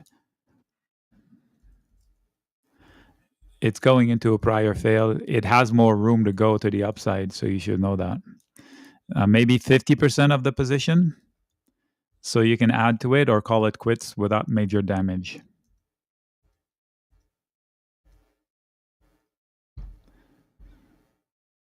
Ooh, look at this. They're coming at this thing I said earlier. That was the thing that made me draw the blue line. Reason insurers up past 2 months, past 2 hours, they are going to limit Medicare Advantage plans. So they're going to screw the people one more time, so we can get the policies passed and keeping the fat cat pockets lined up. Coming from me, that's something. So basically, they disadvantage the people. Awesome. That's the power of politics. And politics is driven from business. So there used to be movies, I think Quantum, Continuum,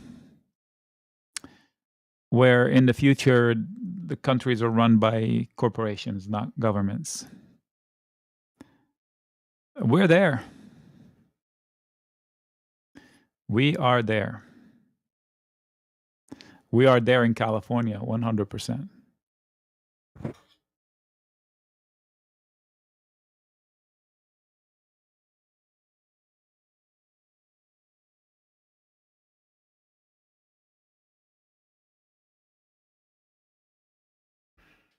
Repo Man was wild. Old movie?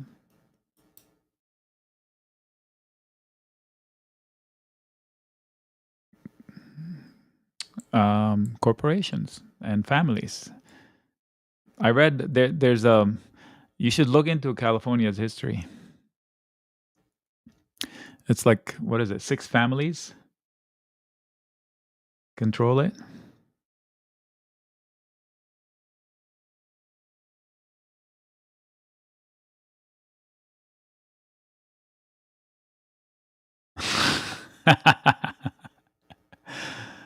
I'm giving you reading material. It is beautiful though. I peek my head out the window. It's 68 to 72 degrees, bright sun. You can't complain. In the middle of August. Well, not in the middle of August. In August.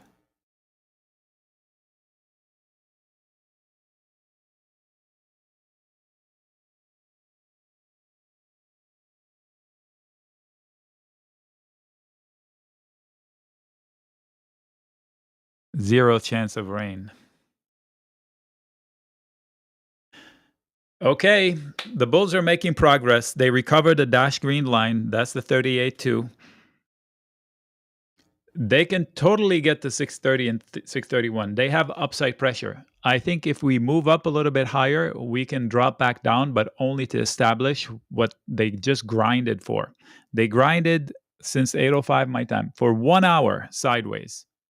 If they get above the yellow oval into the letter R, I think it would take a lot to lose the low of the day. So for Raul, he was worried about a credit put spread. I told him not to do anything yet. This will be good news.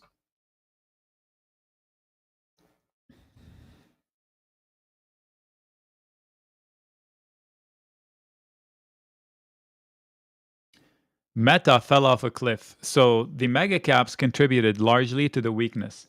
The scoreboard is barely red. I say it over and again. We are barely red. It feels like we just had a correction. We haven't even lost. Have we lost half of yesterday's? Yes, just about half of yesterday's. So it's just slightly red. It's not the end of the world. But the instinct of this market is to buy the dip and make a higher high. So they will try. They will need these guys to wake up. That's the collective of the top largest companies, 7 largest companies.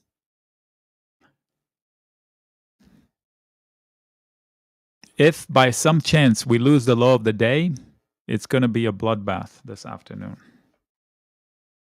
Short term comments. So now they have triggered an inverse head and shoulders that the target is like 629.80, roughly speaking. It's not quite pretty as a head and shoulders, but it would give you that. Look at that. It's right in the middle of the blue circle. What? Very well organized markets. That's good. So this blue line, most of it came to fruition. I would call that was a successful find. And if you had bought calls here, they would have trapped you and you would have probably stopped out here or almost. So that was a solid path, even though it wasn't perfect. 3/4 of it was done. And it would have stopped you from buying a call. Well, they gave you multiple opportunities to exit that call. And then they tried to shake you out twice. But if you held your call, exit. If you had a call here, exit here into this white arrow. Looking left, they're overcoming this candle, which was the reason why we did this oval. They have a bigger problem here above the letter R. But they do have upside pressure. We just relieved it on the SPY, but not the XSP. The XSP is saying something strange. All right, let's go to the gamma. 565 gamma. Yeah, we will ignore that for now. SPX. 6300 is still the largest magnet on the SPX. We're there. So we can't go further from here without having to pull against that. I would exit call. 630 is the highest magnet. We still have $1.20 there. So I would exit my calls if I had them, definitely. Thanks, Larry. Larry is getting information from our Discord, I believe. We do summarize all the technical things that are happening. This is not a bad trade here if you want to fade Caterpillar by selling a call spread, buying a put spread. But you need courage to fade that sucker. You saw how a couple of weeks ago Ryan and I went at it, and there was a call that he bought that went down 80%, and he said, "I'm not stopping." Like, that's wrong. But guess what? He made 4x on that because the next day they broke out into a new all-time high. After the call being down 80%, if you close your eyes in this market, you can still make money. Don't create a habit out of this. You will go bankrupt in the span of 2 years. I guarantee you that. The people who have not been trading a long time can do that. It is not the right way to trade. It's working now. It will stop working, and then you will lose your money just like what happened in 2022. Okay. We do get red ticks, people.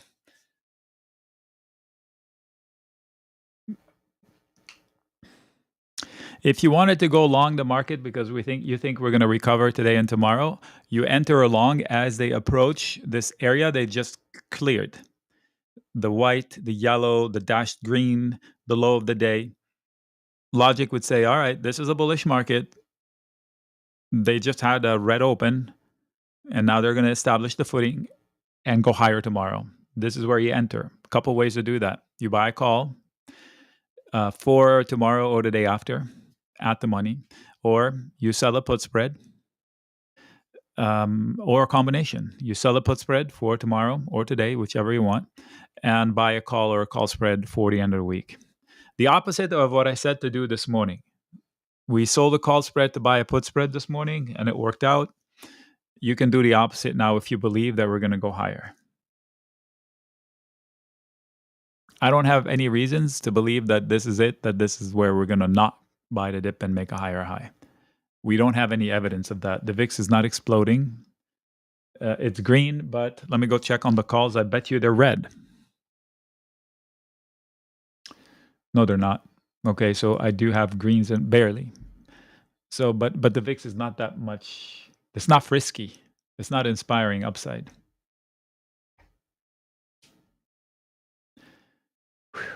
Man, so much to look around for. I did say I will close a short Micron trade yesterday, this week. I might close it today because AMD is reporting. Depends on what I see in the AMD report.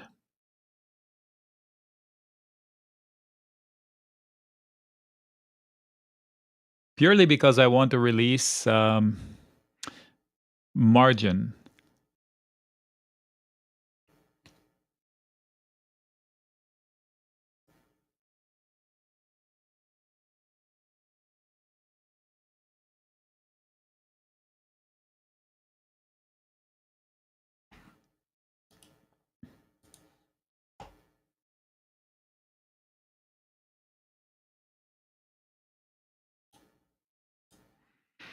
It's a winning trade, and I'm leaving $100 on the table.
I will also close a McDonald's trade that has months on the clock and it's delivered a lot of its profits, maybe. It delivered about $120 per contract. Call that a win. Mostly on a short. I balanced it with a credit put spread for giggles. If I need to release margin, I will close that. Goldman Sachs, I'm still short and not losing. I'll leave it.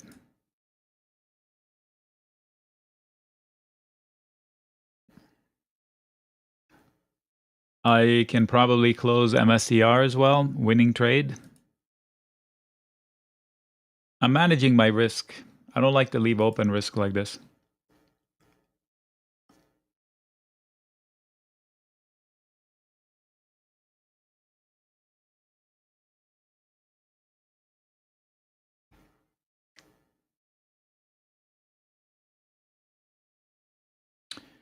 My XLF puts are in the money the right way. Not going to do anything with that. All right, back to reality. What did I miss? Nothing.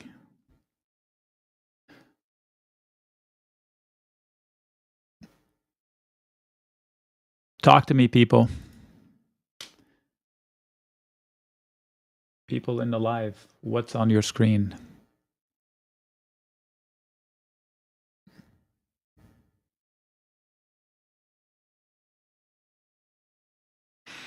Okay, anybody interested in that IBM trade?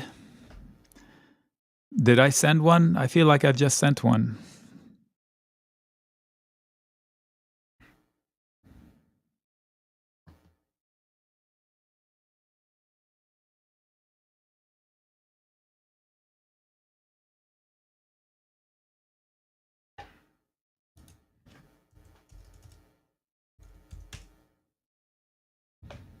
Doesn't look like it.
So I guess you can do an Iron Condor on IBM. It's pretty narrow trade.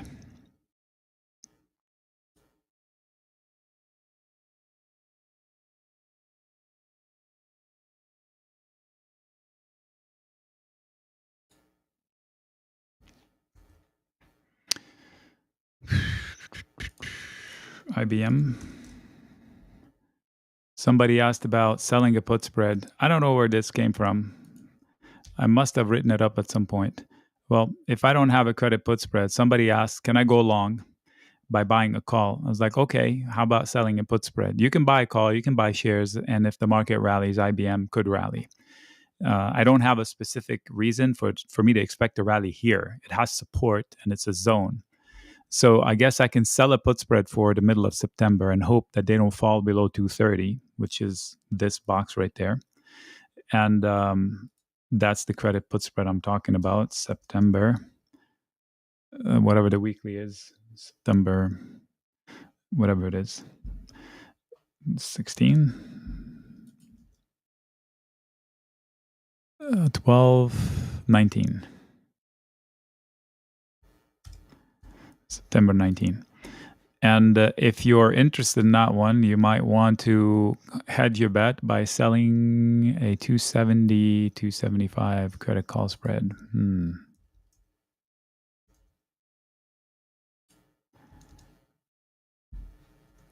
Okay, I don't know what just happened. My God. Namaste. Look at the lag on TradingView. My goodness. 270, 275 right there. So basically for the next few weeks, you're saying, I think IBM will stay inside this. You will collect $110. I think $65 from here and $50 or $55 from here or something like that. And so 25% reward or more if indeed it stays inside this range. So we do have a support zone. If the market drops, this is a support zone and it's legit.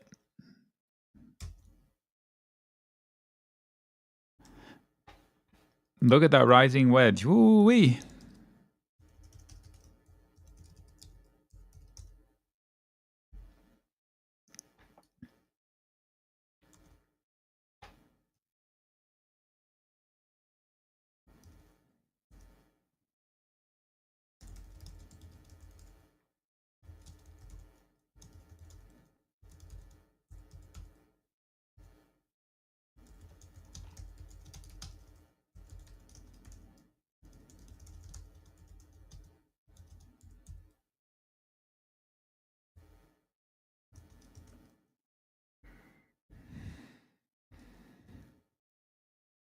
So what do we have now? We have another rising wedge like up here.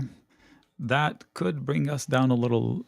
Yep, 628.40 might come next. 628.40 might come next. This. If they don't take out the blue circle. If they take out the blue circle, it might trigger a lower target. We'll see. I'll keep an eye on it.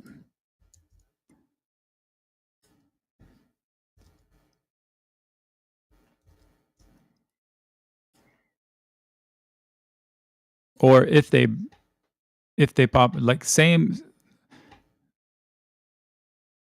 pop.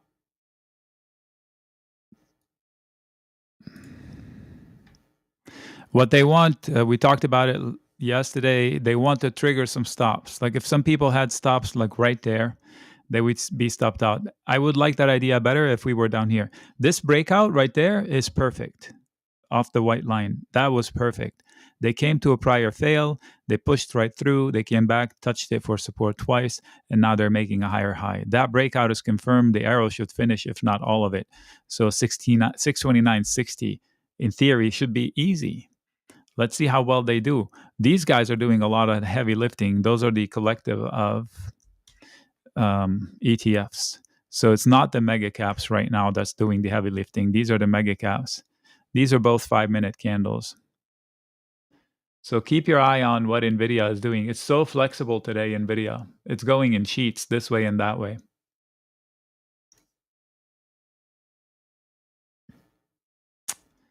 NVIDIA. 1 minute. 5 minutes. Okay, so it's probably drawing a harmonic that's bearish. So once that harmonic plays out, tuck, tuck, this W is trying to draw itself up here where we could be complete. If it gets to be complete, the trade on that harmonic is retracing this 1, 2, 3 would be here. Ooh. So let's see what they do with this white arrow. I'm not putting it where it should go. That's probably 1 and 2. 3 would be below the low of the day. That would be interesting if this plays out. It's in gray right now. I drew it in pink. This gray one will turn to red if it keeps the relationships right. I think right there. If this point reaches 179.5, it might turn red. I didn't draw it like perfect. It's close enough, I think. Scott would cringe maybe, but I think he would understand.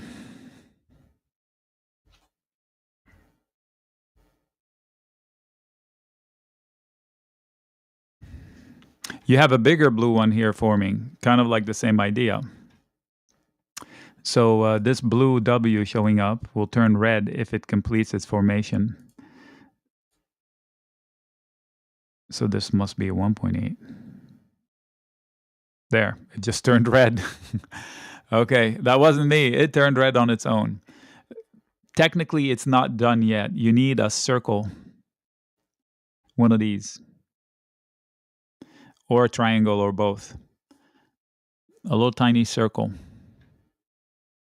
to draw itself here. That would be confirmation. And look at where it turned red, right in my... How crazy is that? That I draw this circle yesterday. We used it 3 times, and again today, and now it triggers a harmonic at exactly its level. You can tell that the markets are not random, and that we are watching the levels that there need to be watched. And most of this stuff is drawn by hand by me. So that's even more impressive that we are that accurate, even when we're not using a measuring stick. Target 1 is 628.40 on that red W, which was a different reason why I picked 628.40. And it's exactly 628.40. You see what I mean when I say rising wedges or half of harmonics is the right side of a harmonic? This arrow was done from a rising wedge. This white line here, the dashed tiny line, that is the harmonic target of this red W that just showed up. Target 2 is this one, 628. And as long as they're below 629.65, that's still in play. The bulls can negate that W by going up to the red line.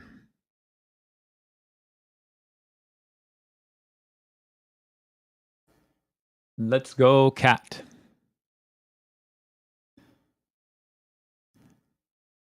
The bears must defend 629 if they want a chance. That little tiny red line, I didn't draw it. That's automatically drawn. You can probably match it up to a prior contention level. I forgot what they call them in code speak. Shoot, swing high.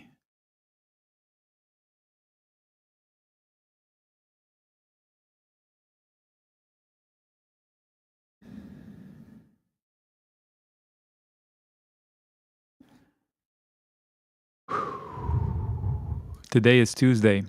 Is one of the other Benzinga guys having a... I had like 20 people disappear, or 10, 12 people disappear. Is one of the other guys having their morning get-together?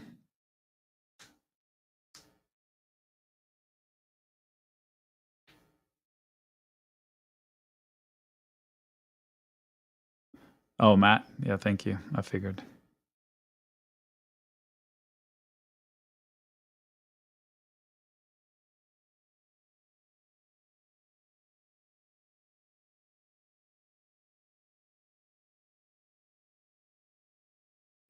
Harbor Freight. New tool alert. Saws. I have a zillion. Diamond grit hole saw set. I'm intrigued.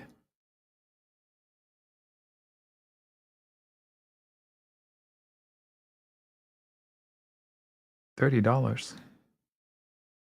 It's made of diamonds? Don't need any of these. Thank you.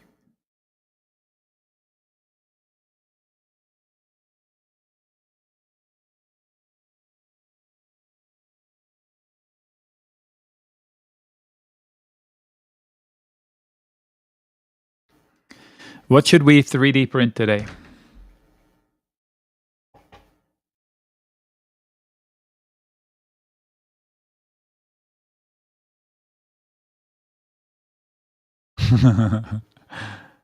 Yeah, Andrew, thanks for the comments.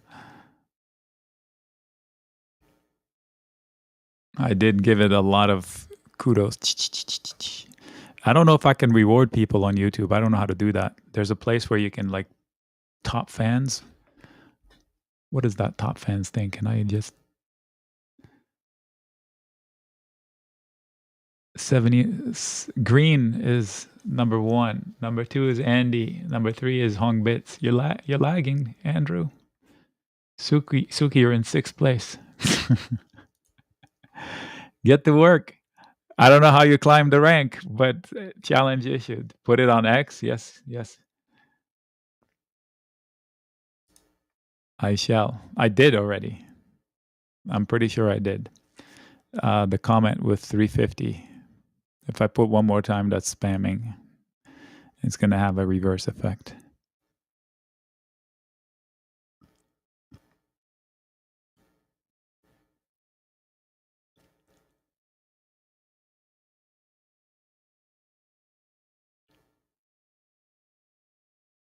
Oh, yeah. Well, then you put it.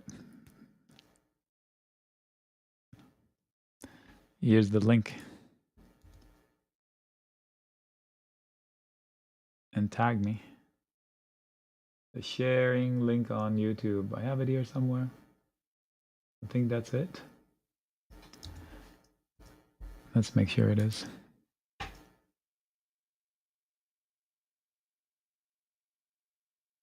Yep.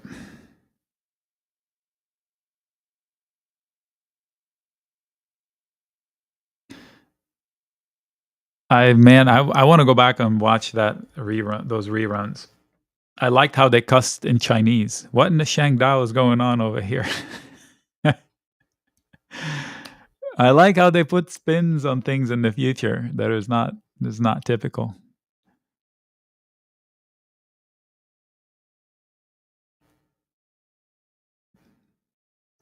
All right, so this is a tiny little battle. The Bears, all they have to do is get to 628.60. But it's so easy for the Bulls to get to the actual blue circle. And then that red W is just on its back foot already. It's not dead. The dying line is 629.70, way up there. But technically, then it becomes like any dips that comes from it, you just recover the money on the puts if somebody bought puts. I didn't say buy a put because this buying jag from the bottom is pretty like that. It's pretty dang strong. And there you go. And that triggers the red to say, okay, it's null and void, but look at where we're back. It is 9:30, so there could have been a scheduled release of something. But what could they have learned to spur such interest? And let's see where this is coming from. We'll go to 1 minute here. Look at that inverse hammer here. All right, so now that becomes the next thing to watch, this candle. And it's everywhere, so it's not one thing. So there must have been a report that was released that caused a pretty wild candle. Or somebody said something. Scour the internets, you'll find Besant saying something.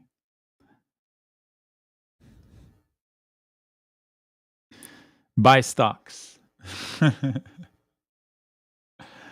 And just like that, we're barely down. Like I said, we're not even red today. We have 2,000 stocks that are up 0.4% on top of 2% yesterday. So we're up 2.5% straight up on the IWM. Straight up. We're only down because we're not up a lot. That's it. The VIX, back to the base of the day. Nothing to see. Well, the red W now became larger. The white arrow is still a target, but now it's a modified target. 628.8 is the target now. You have to keep that in mind, okay? This has become the target. You see how they used this as a base? They came up, they struggled through it, they popped above it, they bounced off of it, and now hold it. They're inside the letter R, and they are inside the this guy. This was another level we talked about this morning, not this one. It was there was another one. I deleted it. Anyway, we're in that level right now. I told you if we get to the red line, we erase that W, but the W followed us. What does that mean? The shape got exaggerated, so it just made the targets higher, sorry, from a higher perspective.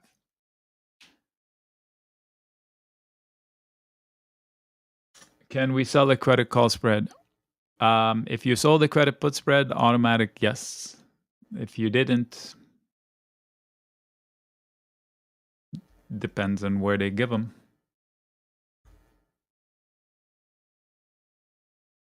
Go price one and I'll let you know. They're not done rallying. What did I say? 1.7 or 1.9? The expiration dates 1.9.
Sorry, I'm doing something.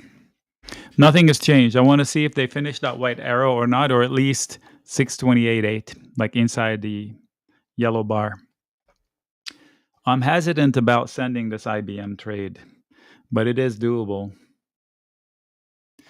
So the IBM trade is a inspired by somebody that wants to trade it. So it's a credit call spread and a credit put spread. The price for the stock is 249.9. And sold leg is 270. On the calls, sold put is 230. It pays too much, and the other ones don't pay enough.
Okay, that's a nice scalp. There we go. Yes. So they gave me the white arrow. The only difference is it started from a higher point because of that one candle. It disrupted the flow. They might still finish it. Depends on the blue circle.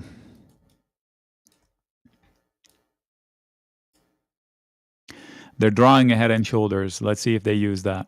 Head and shoulders is not a reason to buy a put. It just gives you a visual as to what happens if they lose it. They have a shoulder, they just drew a head, and they're drawing a shoulder. So if they don't take out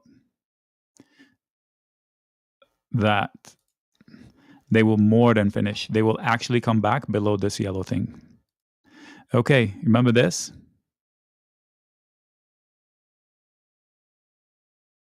It's almost the same neckline. How spooky is that?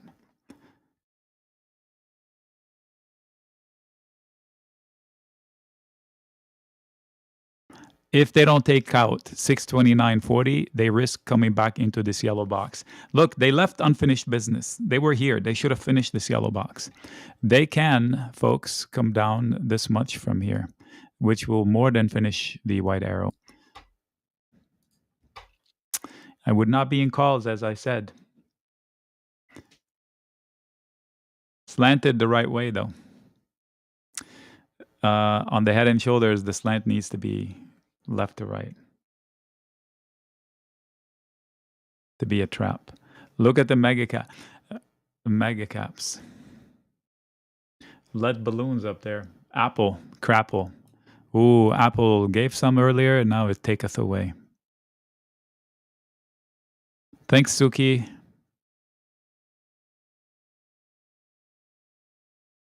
Look at that candle. Killer. Whatever it's called. Inverted hammer. Death hammer. Okay, so falling below the neckline doesn't trigger the head and shoulders. You need confirmation. Ideally, you want them to come back up towards 629, fail, and come back down and finish the job. Then you're guaranteed finishing the job. And by the way, the second white arrow is not the full extent of the downside. The full extent of the downside, believe it or not, is probably almost exactly the whole way to the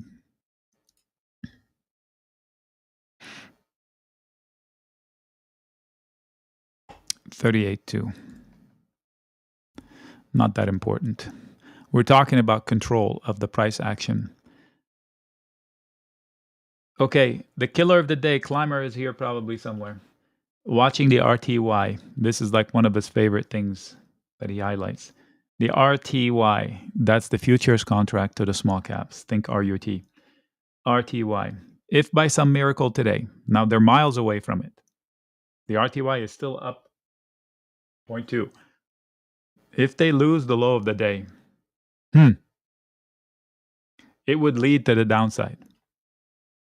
So my experience with the small caps for years and years, decades,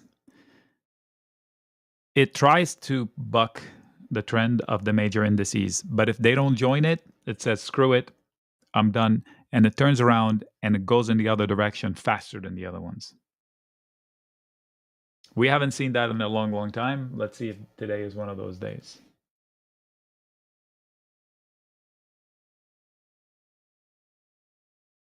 Crude oil diving.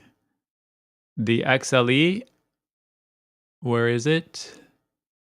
Holding relatively okay given the crude oil price dropping fast today. It just made a lower low on the day.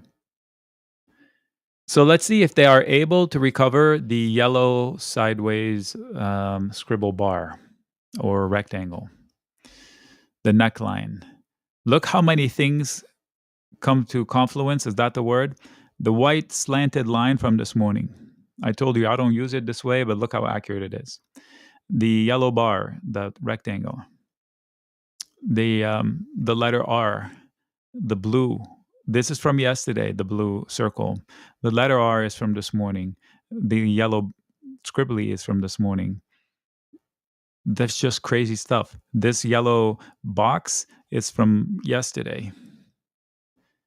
Unfinished business. Tesla is coiled. I don't know if it's up or down. It's below yesterday's support zone, so I'm thinking it's easier to go to 301 than it is to 310 or 11.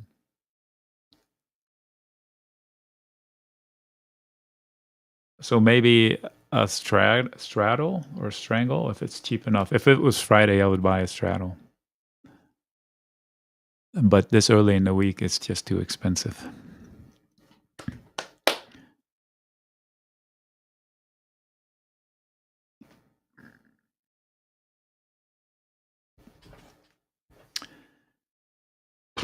Okay, so just in the last 10 minutes, I'm watching that iron condor on the IBM.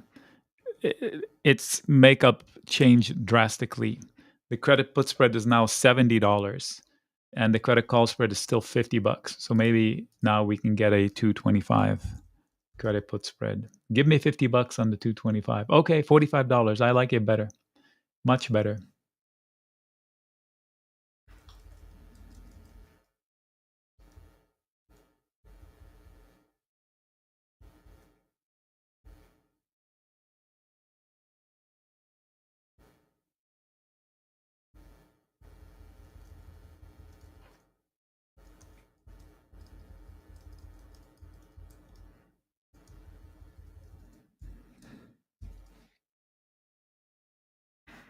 Ooh-wee. There we go. We got our arrow and then some. Nailed it.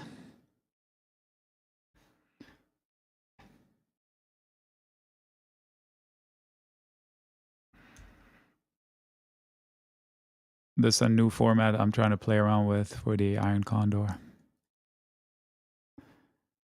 I'm going to start labeling the trades with trade ID number so we can refer to it. Somebody says something. Oh, what's the trade ID number?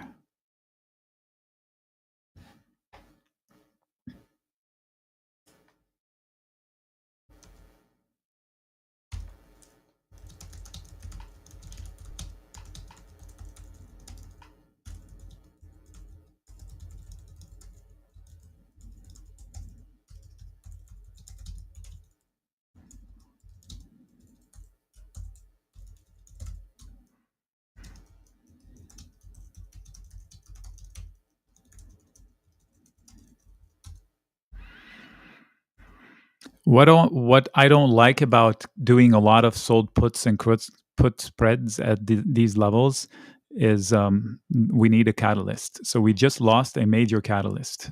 We have a few companies to report earnings, but the bulk, the catalytic ones, have reported. NVIDIA, of course, hasn't, and that's the largest company. So what's the next talking point? At all-time highs. So we are vulnerable for just normal dips from all-time highs. So you go out and you say, okay, I like IBM, let me sell the put spread. You're not wrong. But let's say the market has a 1.5% day, 2% drop, maybe 1% drops within 3 days. So that'll be like 2 to 3% drop over the next few days. That credit put spread is going to come under fire right away. So I would not take that credit put spread in IBM without selling a credit call spread at the risk of being wrong. Yeah, tonight we have pretty exciting ones. Arista, always buy the dip. Those investors love that stock. It's a good company. Buy the dip. In fact, I think we were still long. The first dip happened, we went long for the whole year. I said, okay, I'm in. Let's go. And that trade is still fine. You can enter it before, after, it doesn't matter. AMD, too high for my blood up here. If it's if the report is solid, and it should be, and there's no new talking points, I think people are disappointed. They rallied it up like they know something. So maybe Lisa Su comes out and says, "Guess what? We just found a fountain of youth, like Nvidia." They have a lot of good things going, but I hear that from gamers more so than experts in the industry. So we'll see.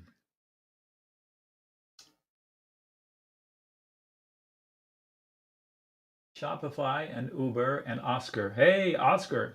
Okay, so my wish on Oscar that no, I don't want to say that.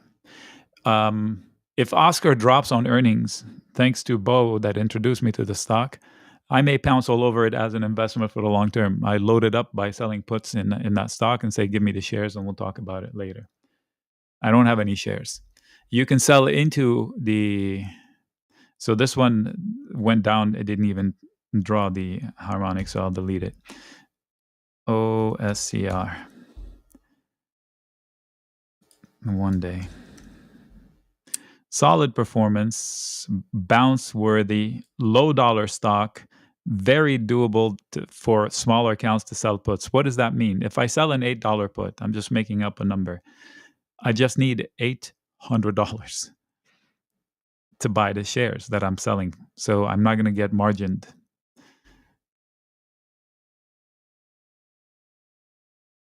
I'm just saying.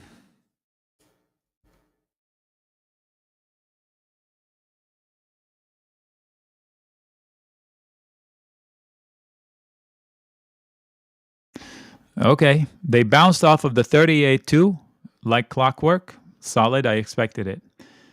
Go down lower, people. You got here. Why not finish the job? Get this out of the way. Otherwise, it remains an itch for the next day. Just come down, get out of the way, and then bounce up to 628.90. You have the upside pressure from the puts. They're so worried about every red tick that they keep delaying the inevitable. You can't leave an index chart full of Swiss cheese. You just can't. That doesn't happen. They have to come back and clean up all these empty holes in the charts. Let's go to the SPX. So gap. What the heck? Can we have a regular tick? Crazy. It's okay to lose this guy and come down to here towards 62, 60, and 50. It's totally okay. But no, they have to jump up and make a new high like their life depended on it. This is starting to be a house of cards. Coin question mark. What are you asking? We talked about coin. It's falling into a support zone that could extend through 270, 60, and 50. I wouldn't touch it. These are open gaps inside these candles, the fair value gaps, even down to here. Actually, I didn't mark it. Yeah. Look at this bounce straight up to the white line. If you're short, lock profits. It's never wrong. Look at the bounce. Clinical. They're 38.2, not a penny more. Bing. Okay, I'm going on mute for a second. Get some water. I'll be right back.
I'm proud of the group. They didn't go out hunting what caused the drop earlier.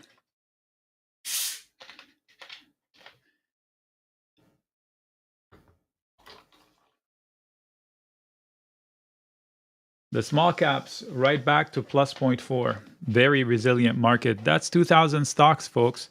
There's no fudging a rally in 2,000 stocks. You can fudge a rally in the SPY and the QQQ on the back of one or two stocks. You can't do that. There's no weakness today. I'm going to give you an idea. If we take out this candle, we have $2 of upside, maybe 260. 1.8 to 260 if we take out this candle on a closing basis. So imagine us at 632. It's doable. The XSP, I can't believe the puts that are at 633 right now. That's upside pressure.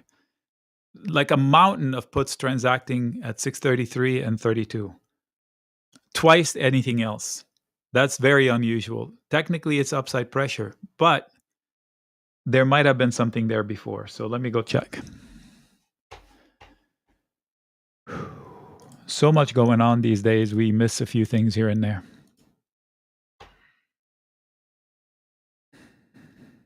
Nope. Just 5,600 and 5,900 puts transacted today. Too bad I don't have any information. They came out at 7 o'clock this morning in force in 1, 2, 3, 4 candles. So 40 minutes. Within 40 minutes, they transacted. And whoever had them wrote them up to 2.8, and now they're back at 1.45. Let me see which one that was. That was the 632. 633 had more. Same. So it was a spread.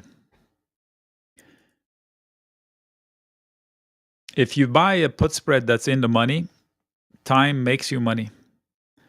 If you sell a put spread that's in the money, you need a rally back to make money. So let's look at the XSP chart. This is delayed, okay? 15 minutes, but I want to see 7:40 my time. When was that?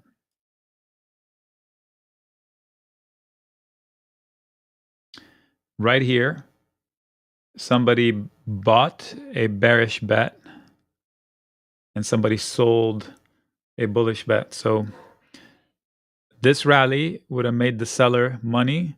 This rally would have definitely made the seller money. So the buyer of the put spread is in the red right now.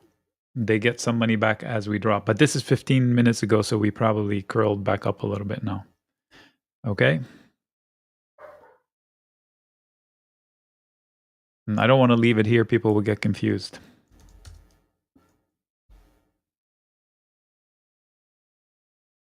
My shepherd is throwing an attitude yesterday and today. I don't know what's going on. He's acting like a grouchy old man.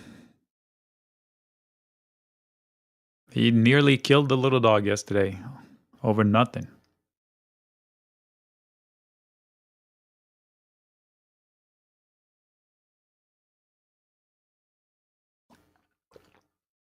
Not really, but he attacked him.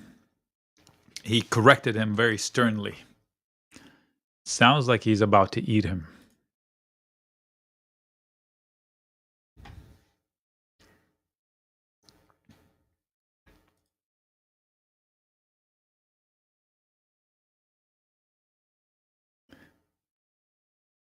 I don't understand what. Oh, for me, mine, it locked itself.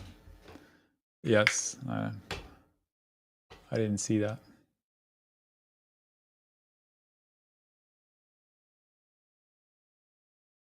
I don't know why it does that.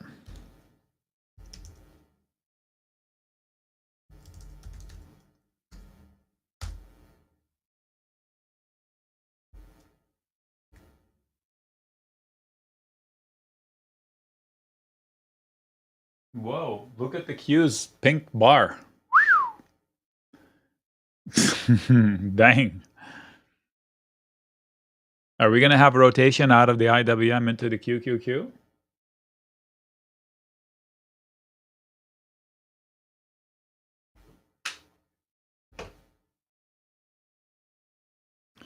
Passion flower to the precious pup's chow. He's very finicky eater. He's so bougie. You give him his food, he doesn't eat it. Unless you open the fridge and show him like you're cooking something out of our food into his food, mix it, stir it up with water, clink, clink, clink, clink, clink. He wouldn't eat it. It could be the same bowl. As long as I go through the motions and prepare food for him, other than to just open the bag and dump it, he doesn't eat it. It's hilarious. You fake stir it, add a little bit of water to it, maybe drop a little bit of cheese, just a drop, stir it up. Now he eats it. Oh, much better. Thank you.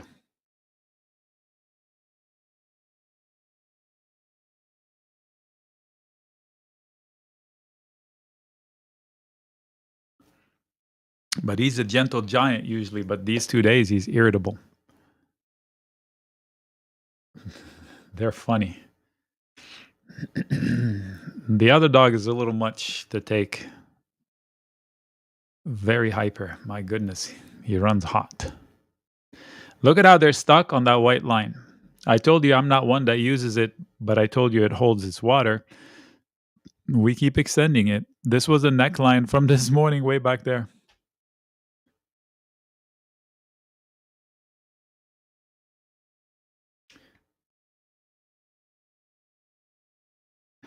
Volume levels are unchanged. Anybody else complaining of volume levels or struggling with volume levels? Not complaining, like struggling with?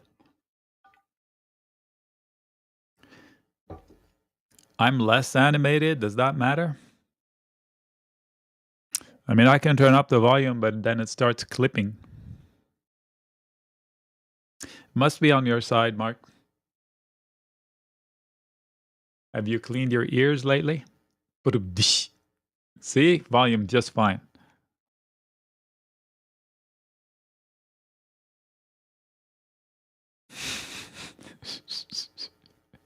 Yesterday was good. Yeah, I haven't changed anything in my settings. I'll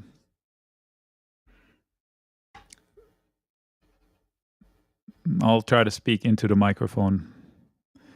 Make sure I'm not sometimes I look away like this and the volume goes away, but then I turn around and face the mic. I do have monitors on the left and on the right, so I have to turn my face. If I turn up the volume, it'll start clipping. It'll sound garbage for everybody, so I'm not gonna.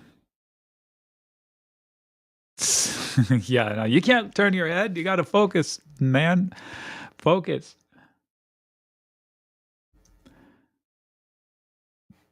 I'm so gun shy about sending a credit put spread about IBM. I don't know. I have a feeling about it. Let me look at the schedule for tomorrow. With regards, we have what's today? Today Tuesday, right? So we do have a 3-year note next at 10 a.m. It's now, so it's coming out now. 9:30. There was nothing scheduled for 9:30 when we had that weird candle. So something happened at 9:30 my time, so noon 30. These weird candles came out of nowhere. I had nothing scheduled for that time slot as far as news. So something happened to cause those exaggerated candles. I would like you to know that this letter R is holding its ground. Check it out.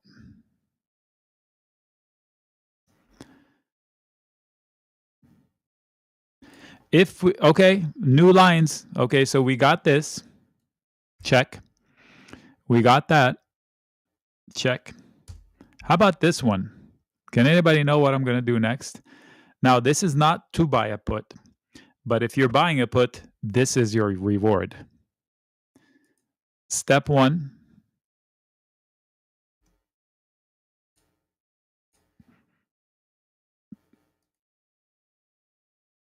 Bounce. Step 2.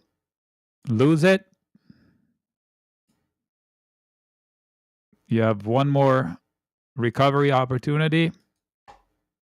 Let go of it. Let me give you the actual target for it. I have a feeling it's somewhere around here.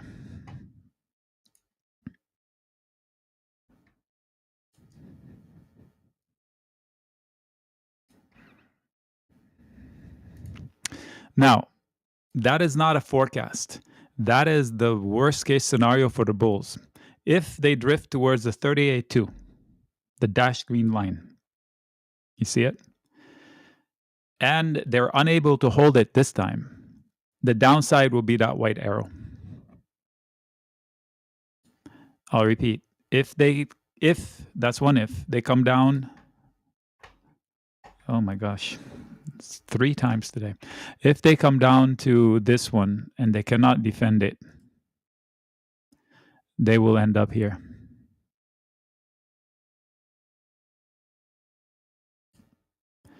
How do you eliminate that? Just get to 630.2.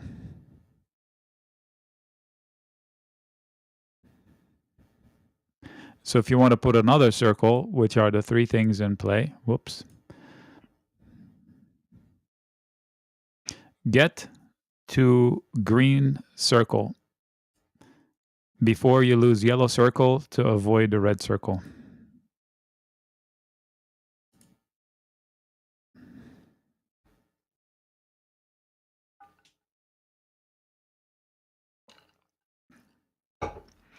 How do you play this?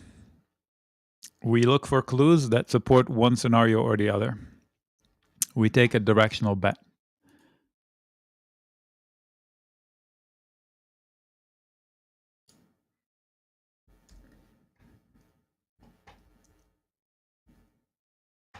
Good Lord. I need to shut down my PC tonight, that's for sure. I have many gremlins. 630 is the biggest magnet. We're almost there. $1 of upside. That supports the positive scenario. 6300 SPX is still by far the largest magnet. 6300 SPX. So that's $9 of downside. So those two offset each other. No clues from them. Tiebreaker, QQQ? Nope. No information there. Except to say that 563 is a problem. And the magnet is 560. That says lower. So I have 2 lower and 1 upper. It's okay to hold a put for that scenario with 30%. That's a body language thing.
Okay, who's brave enough to buy a put? The put I would buy right now is at the money. Today is 10 o'clock.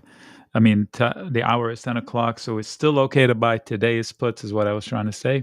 629 put is the 630 put actually is only $130. That's the one I would do. 630 put, it's $130. But you got to know that we're using body language to expect that the surprise might be to the downside. So buy it and say, okay, I'm risking $130. I will get out if I lose. Pick a number that's scary enough for you. And I'm happy with, pick a number you're happy with. So if you say you're happy with $30 on one contract just to create a habit of buying and selling, say, okay, as soon as you open it for 130, you say sell this at 160 and send the order. It won't fill. You're asking for too much. It will just sit there. If you get a red tick, a flash tick that's too fast for you to go in and open an order, the order is already open. You get out at 1.6. Even if it goes to 2, you missed out on $40, but you got your 30. That's one way to handle it. Again, why a put versus a call? I have two things that say down, one thing that says up. I'm just saying, okay, I'll just go with the two downs. And I'm going against the grain because the market is bullish. They want to buy everything, da, da, da, da. I see some weakness in Palantir short term. So maybe it's representing the risk appetite. We'll see. The Bulls have had so many opportunities to get out of here, and they have upside pressure, etc., and they haven't taken it. They have hundreds of tickers here, collectively relatively strong. They have 7 that are relatively weak. They have every tool. I mean, these can pick up some steam to catch up with these, and we get up to the green circle. Why haven't they done it? Maybe they're trapping more bears, like the thinking we just put down on the put. If you played a put and lost, or if you haven't made money today, don't risk the money on the put. This is just reinvesting some of the profits from today. And also, we're banking on that big candle on the left. So I'm going to move this because it's in the way. I mean, whatever happened here was pretty severe. The size of the candle, the width, and the length of it, it's the largest thing all day. If they clear it, they're gone.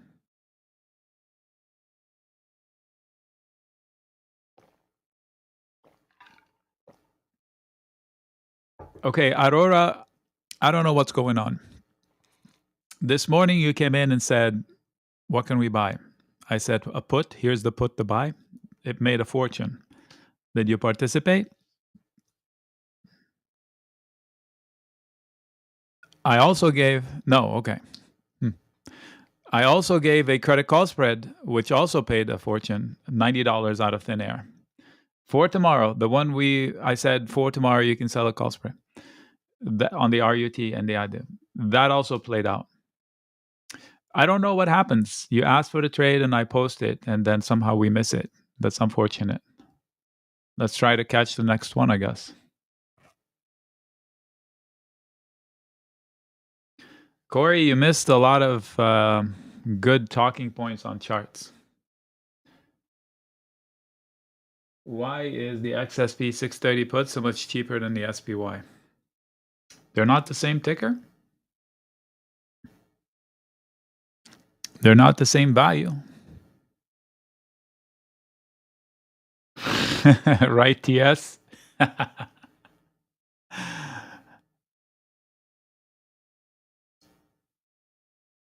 I thought so. I'm proud of myself.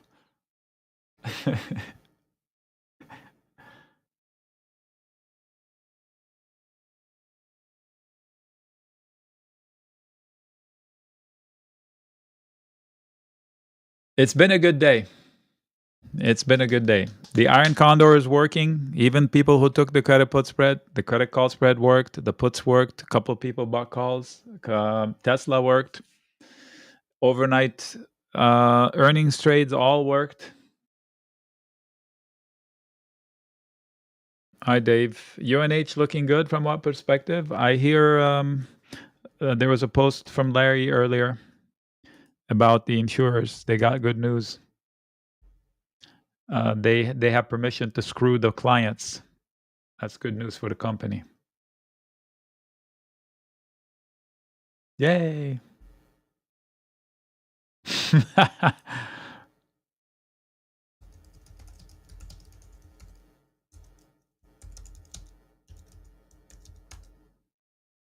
Run to the hills.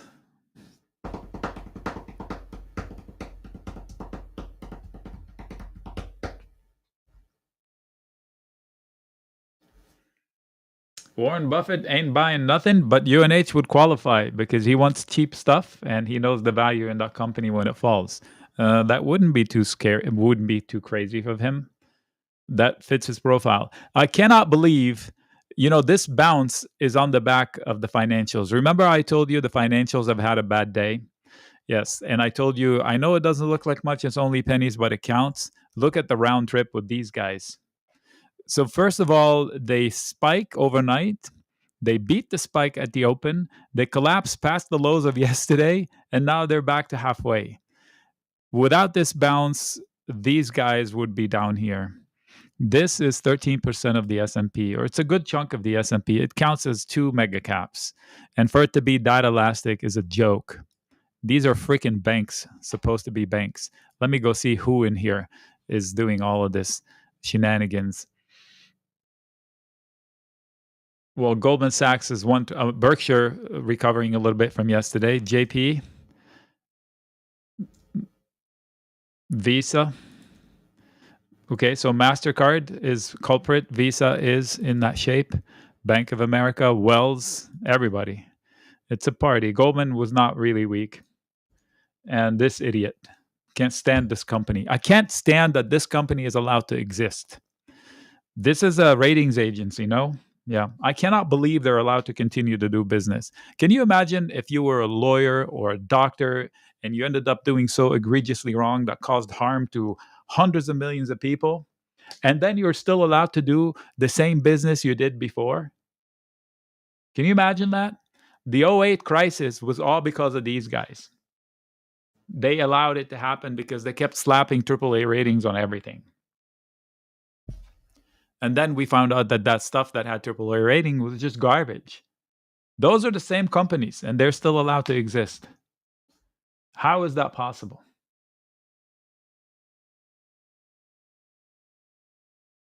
Anybody else in that business would be forced to shut down and never to participate in that field again. No, tobacco, that's their business. Their business is to give you sticks that could cause you harm. We all know what they do. These guys were supposed to protect us from the fraud. And it's like a doctor. They're hired to fix you, not to harm you. They harmed everybody by putting the wrong label on everything. And they're still allowed to do the same business.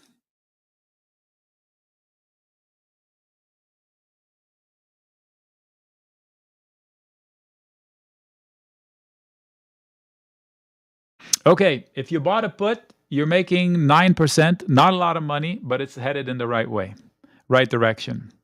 Now it's to 3%. So they're ping ponging. We'll see. These are 15-second charts, so everything looks like a mountain.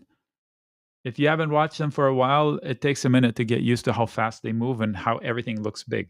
Like this thing here, if you zoom out, would not even be visible.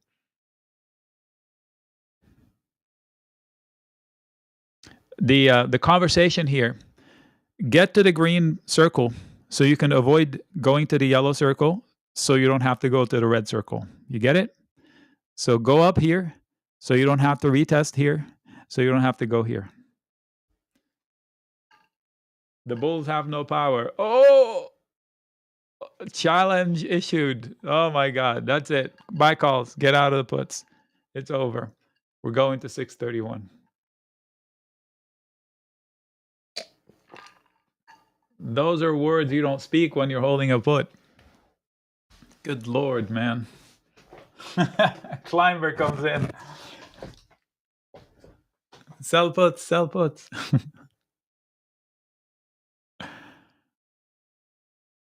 The bulls have no power. Just the fact that 2,000 stocks are up today on a red day. I'm going to say it one more time. The markets are not red. We have some red in the markets. Actually, let's go take some perspective.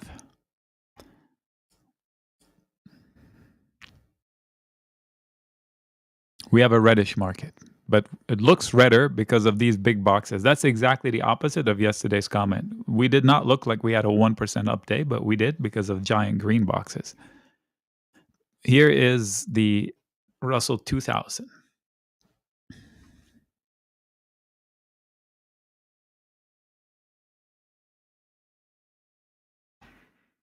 That doesn't look green to me. How the hell is the scoreboard green on that thing?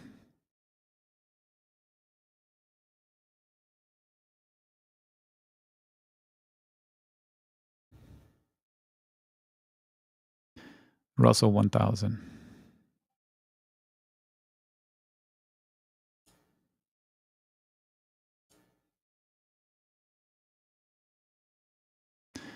Okay, we're going to move this letter R left so it doesn't keep creeping into our window. All right. Ingredients for this market right now. These guys, coiled. These guys, not coiled. They're at resistance. So these guys need to wake up. So keep your eye on NVIDIA.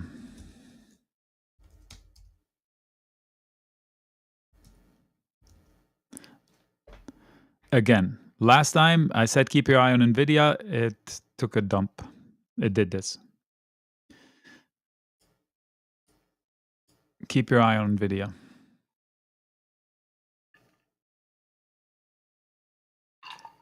Thank you.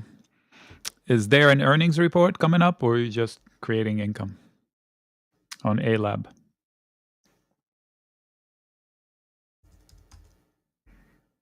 Ooh, Lord, you sold the put?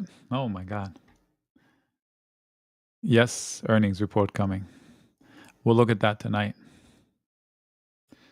115. Okay, not a bad level. What do they do?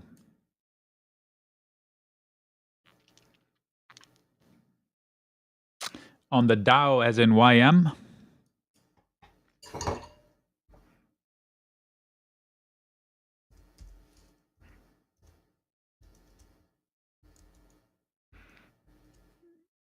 Dang. Yes, that's all Caterpillar, folks. Look.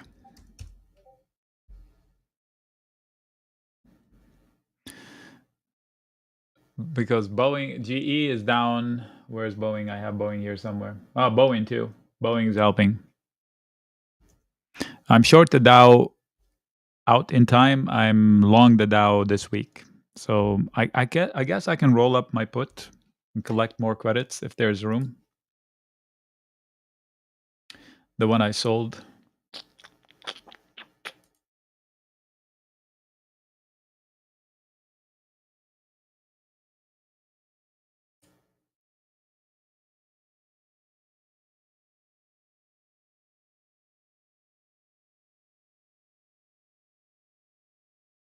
If I'm really aggressive, I can roll it up to a 25 delta.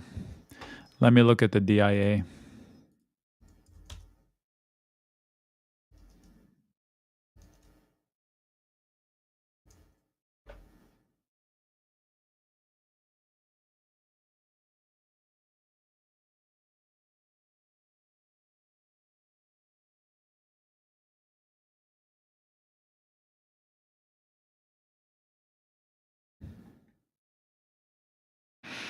Yeah, 437, that's just 2 days ago. I'm not going to sell a put there.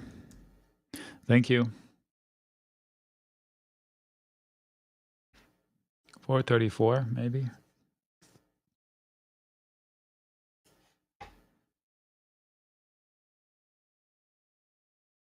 Man, I would hate to ruin that trade.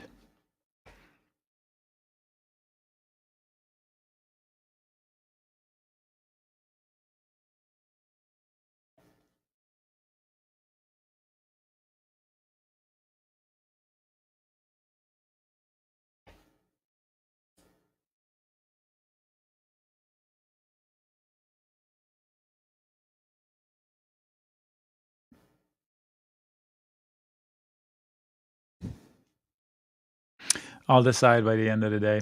I don't mind. I don't mind. Whew. Man, this stall is pretty incredible.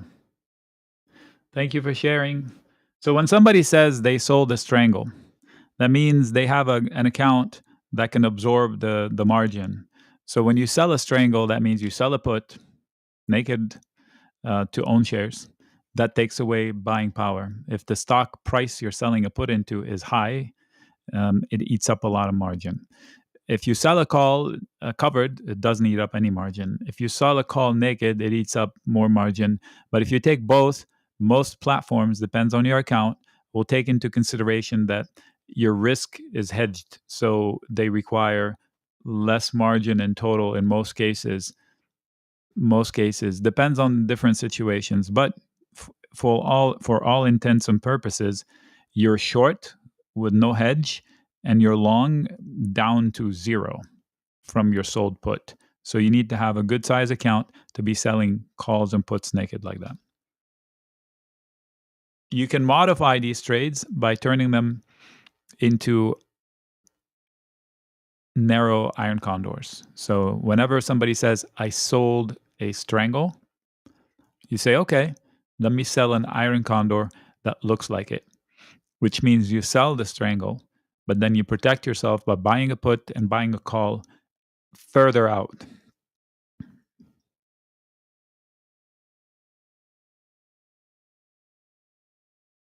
This is good progress for the bulls.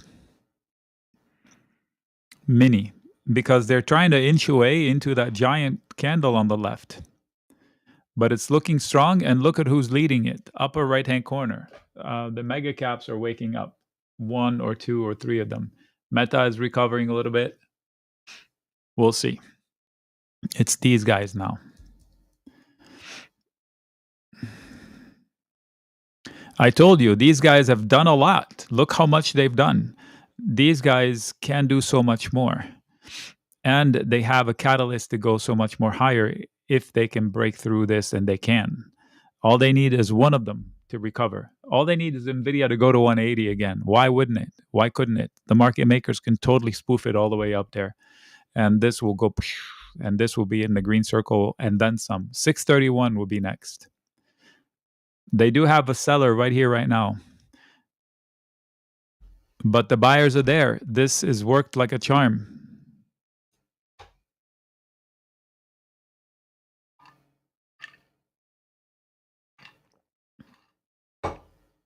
Okay.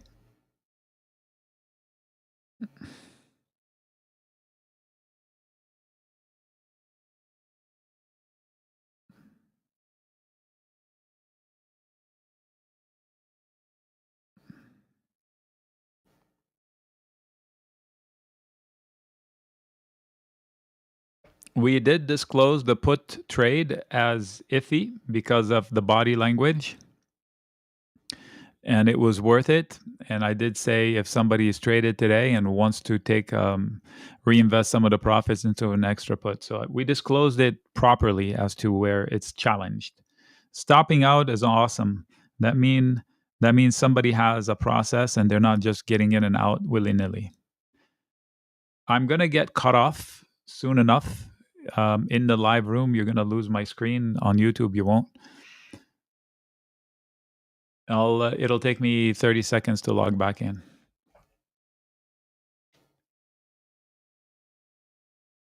This happens every day.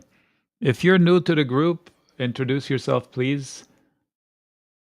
The XLF is pushing. They're not slowing down into their resistance. So this group has one champion at least, called the banks.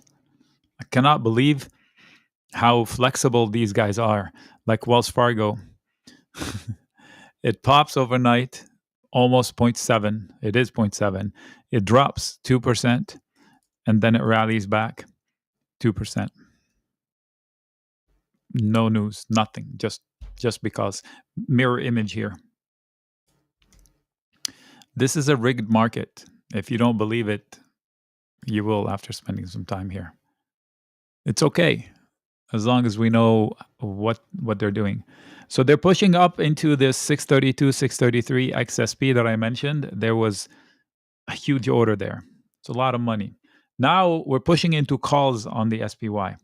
So the easy rally from the options perspective has happened. From the chart perspective, we're about to launch. If we can clear this candle on the left on a closing basis, so get to the red line, drop, and come back to the red line into the green circle, we don't stop there. We have the potential to go green on the day. That would be highly disappointing. Look at the QQQ, almost at the high of the day, up 0.5%. The small caps are leading the way. The NASDAQ is barely red, 0.4. The S&P is half of that, 0.2. You guys are telling me the DIA is green. So tell me, where is the red day? In the process of buying the dip, they bought the dip inside the buying effort of the buying of the dip. That's how bullish this freaking market is. So, like I said, somebody said here, The bulls have no power. That was the end of it.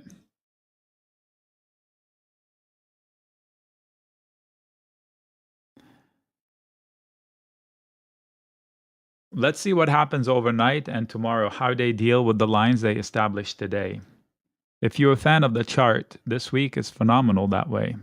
It's really nice to watch. Just from a technical perspective.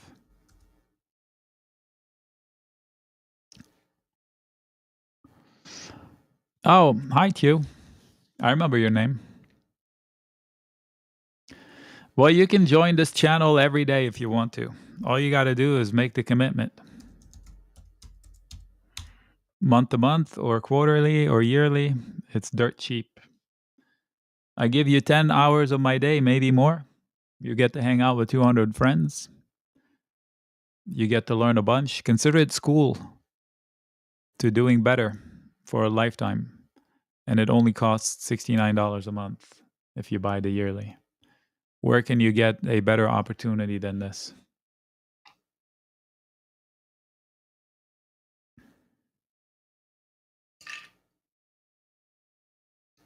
Jump in when you can. Ask, what's going on? Give me a trade. There we go. Got logged out.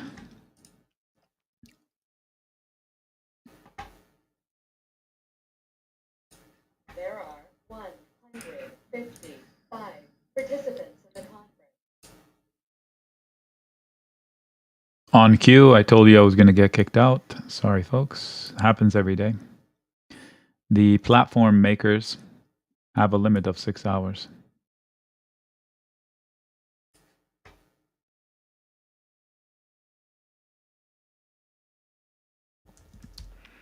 Per person.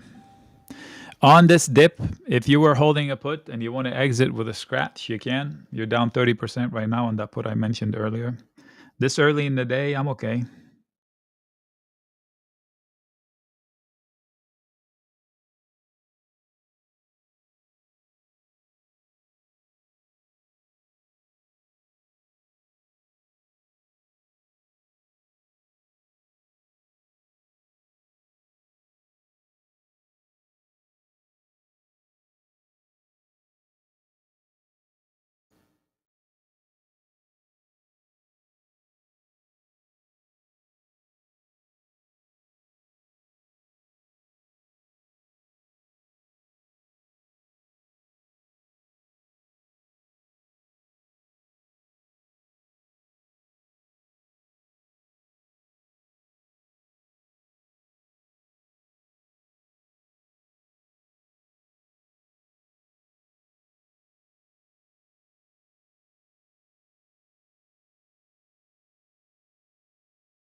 Expiring today.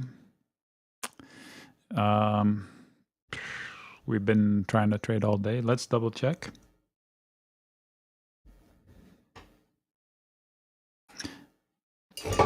We were active this morning for today and tomorrow, and those are no longer available. So we would need a reason. The only really tangible reason is that the SPX changed its mind. Now it's 63.10, the highest GEX. So if we can schedule an iron butterfly for 63.10, I guess that's something to do for today.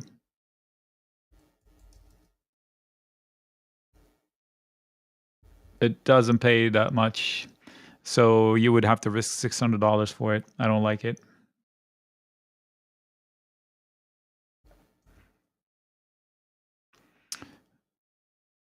What you can do is take a put because they're trying to get out from that candle on the left. And I'm not so sure they have it in them. We try to put and it's losing money. I think they want to come down to 629 one more time, but I don't have a strong. I do have bearish setups on the 1 minute that says 628.8 is doable. So don't be in a call. I can tell you that. Not sure if you can make money from that. That is potentially what's going to happen next.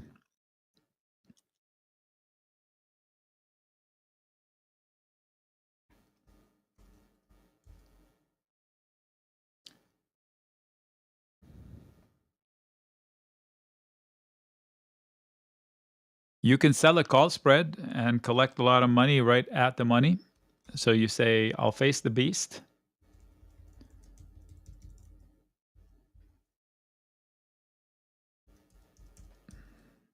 $63.25 credit call spread. You collect $90.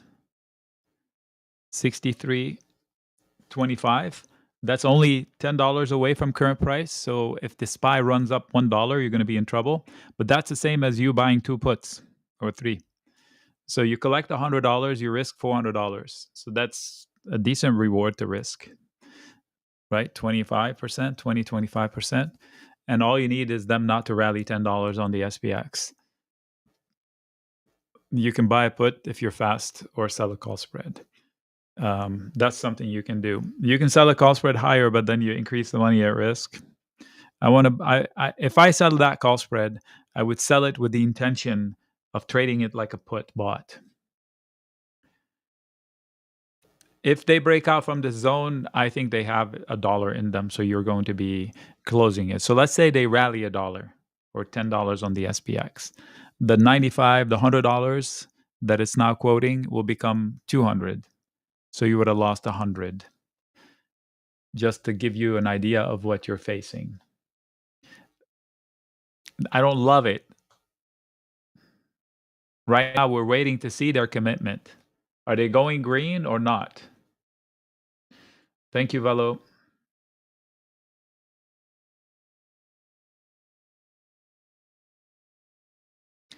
I did not touch the volume, people. So if my volume is too loud in your house, just turn down the volume. What?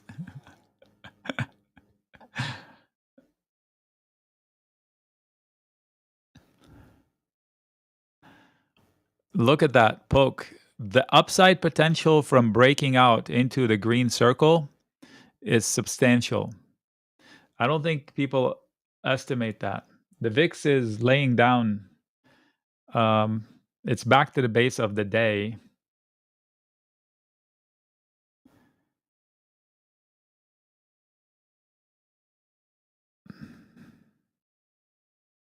I don't like this setup at all for anything right now. I would sit back and watch. Let them do whatever they want to do, and then I'll deal with it. I don't trust these fools.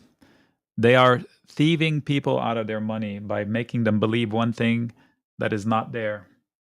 Like they caused people to sell the market on Friday under the pretext that reports were inaccurate. Monday, monster rally. Tuesday, strong overnight rally. And then weird dip out of nowhere. President goes on CNBC, talks about whatever he talked about. I have no idea what he said. Somebody messaged me this morning. Before I did the morning note, I was like, okay, I'll delay the morning note until after he talks because he might say, buy stocks. And then we would be at all-time highs in a minute. Luckily, it doesn't sound like he did. So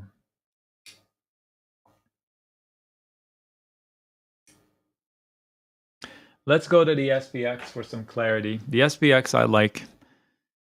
Not a lot of lines like this. See, very simple. No overnight action.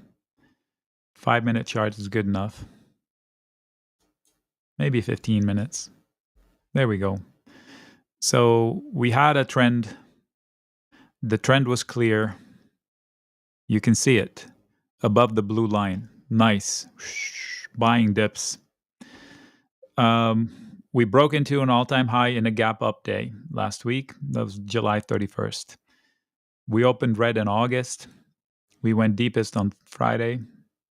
We gap up on Monday, super strong, a little bit too strong. We finish all the gaps from last week.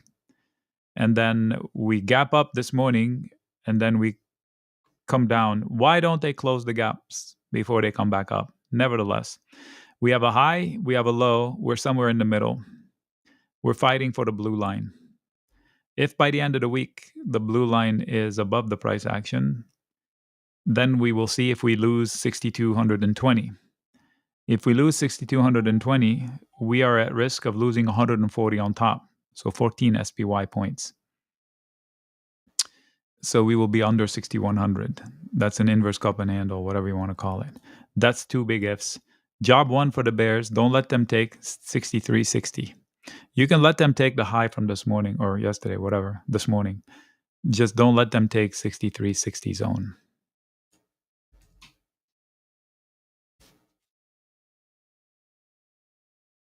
Who was on the roof of the White House?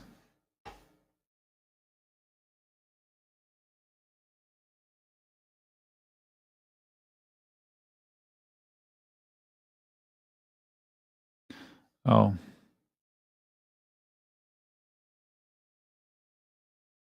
We have a few people that took FIG IPO allocations, like 1 or 2 shares. They were complaining that they were not allocated. Well, this is your chance. My God, it went to 148 and back to 87. Good grief. Yeah, don't touch that turd. Do not touch it. But if you did your homework and you wanted to own 100 shares and they only gave you 2, buy an extra 30. And wait. I know at least 2 people, maybe 3 in here complained that they only got a fraction of they wanted. Well, this is your chance. How about this? Did they bring options to it? Sell puts at 50. There's an MMA fight at the White House? You're joking.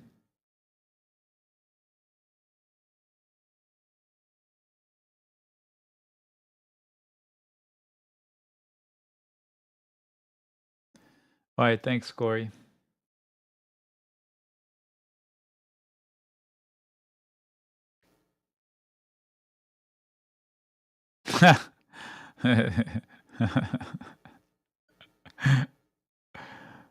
That would be something.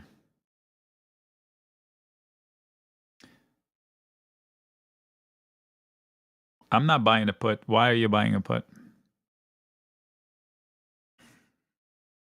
I said get to the green circle so you'd avoid the testing the yellow circle. They just overcame the largest candle of the day. Look left.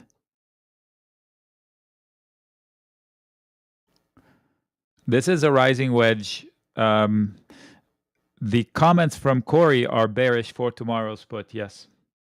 The comments from Corey are on the higher time frame setups, so it's not for today.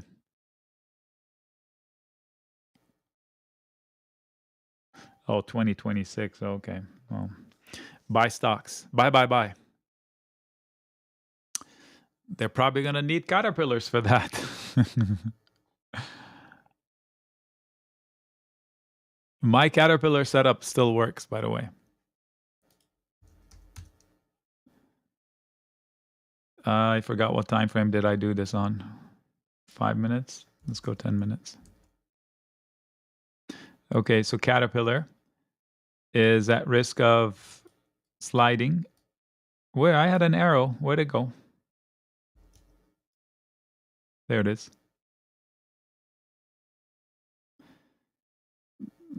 It hasn't done anything, but it's still viable. I also had a harmonic. Maybe I took it off. Anyway. So they're gone into the green bubble. Much as I hate it. I freaking hate it. Because they cannot commit upside, downside. They act like there's a new thing every corner. The QQQ are acting the best with regards to how stable they are with their commitment. Okay, they tried to rally, they couldn't, they fell, they held support. The IWM is bat crazy. If they make a higher high on the IWM, which is 2236.4 on the RTY, sorry, The IWM, I can't squint enough. If they get to 222 in the IWM, they have the opportunity to recover the lost levels of last week. Mind you, the IWM was lagging overall. Last week, they took a beating. So they can recover the beating they took on Wednesday. Thursday was a massive disappointment for the IWM, and that's really when they lost the level. But the problem started on Wednesday. Taking out 222 will get you there. I don't think it should be easy. Like, what's going to lead them? The financials? For that to happen, I need to see the financials take out 52.13, which is the high of the day, which is a huge spike. That would be unusual. Watch what it looks like.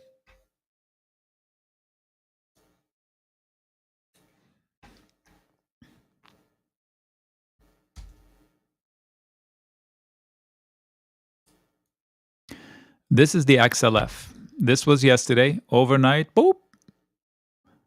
Boop.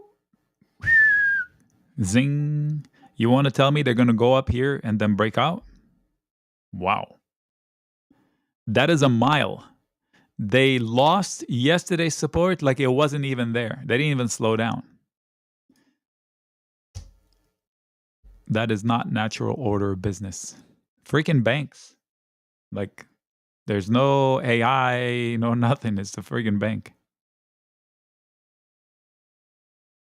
The neckline here to establish this is if they drop to 629.40, that would be normal order of business. The letter R becomes letter S.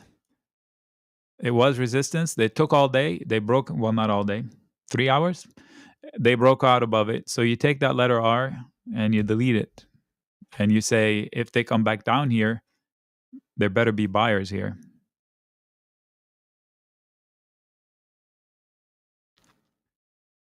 The fact that they took this candle out, that was a weird candle. The weirdest thing today is this guy right there.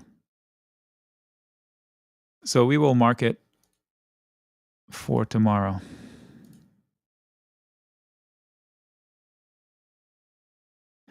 This worked like a charm. I'll keep it going for a little bit. This has not worked yet. I'll move it over to here. This was a speculation trade setup that I discussed in details. And I said how low of an odds it was, but it was possible. And look at this. The support zone is just above this one. And I'll move it now one time. Look at this. The support zone is just at here. I'll move it one time. I'm going to take out this head and shoulders because it played out. And this squiggly blue mark so we don't forget it. This played out. I'll leave it there so I'd know why I had the yellow line there. This is still a mark you don't want to lose. This never played out. We'll delete it so people that come in later don't get confused. My God. Okay, so we started the day up here at the 61.8 of the correction from last week. The low of the day was to the penny at the 38.2, right there. Boing, boing. We are now approaching the 50%. You see the violence? Crazy. No commitment. They have all the commitment and no commitment. Like, they believe in the upside blindly, but at the drop of a hat, they sell off a mile and buy it right back.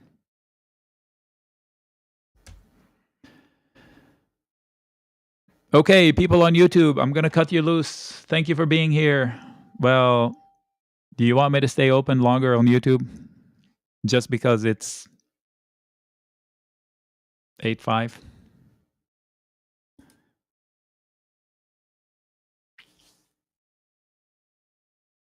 Maybe, maybe not. Yes, please. All right. Because I know you.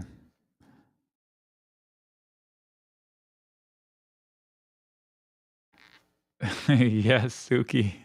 I have. It's a long story. It's not going to happen.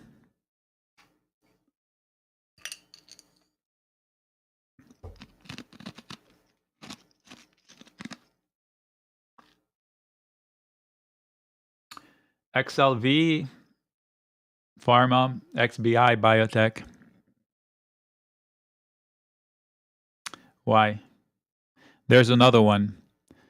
Make sure you want the one that is not heavily weighted by one company or two. The one that's everybody is a little small piece. Why? What are you trying to do? Healthcare is XLV, Biotech XBI. There's another one, I can't remember the name. IBB? Sounds familiar, maybe.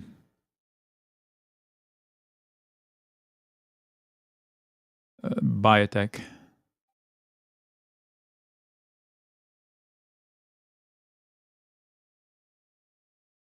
I've traded the XBI before. I've traded the XLV before. They're good traders. They're fairly liquid.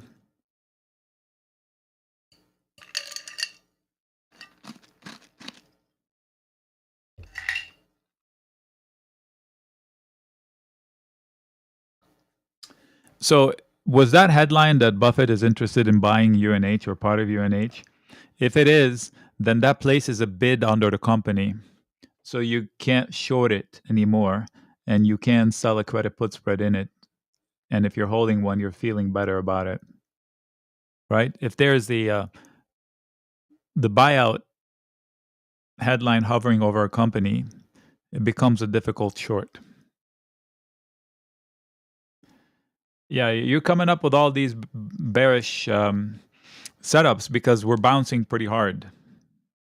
And they're definitely not tradable today. And I'm confident that overnight the government will push out another headline to get us to a new high. You don't think that they have technicians watching the SPX chart like a hawk? I guarantee you they do. So when they see this and me saying they need to be above here to reduce a little, they're going to do what they can in order to keep us above 6,200. Mark my words. The headlines will break out exactly where they need to be. Prove me wrong. Prove me wrong. It's a stretch? Okay. Let's time the next headline from the government about something good going on in the economy, like an investment from an outside source.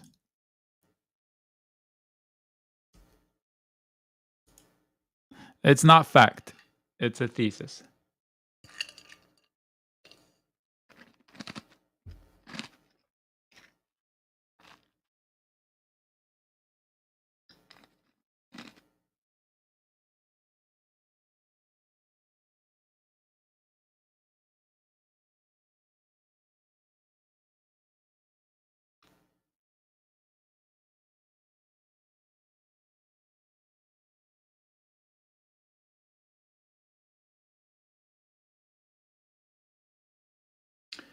Right. You're making my point, sir. You're making my point.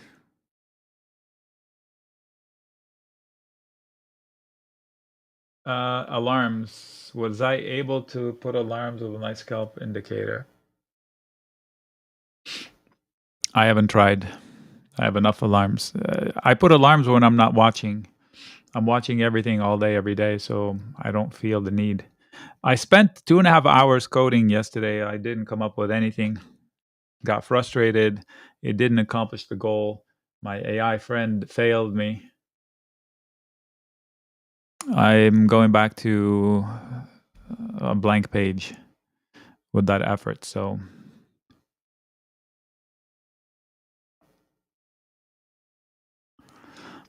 if you're talking about my puts, you made a mistake. My put was not overnight. My put was on a specific something that didn't work. I don't roll a trade that doesn't have an idea. But if you had puts on your own and you wanted to stay short overnight and you roll them, that's better than letting them die today.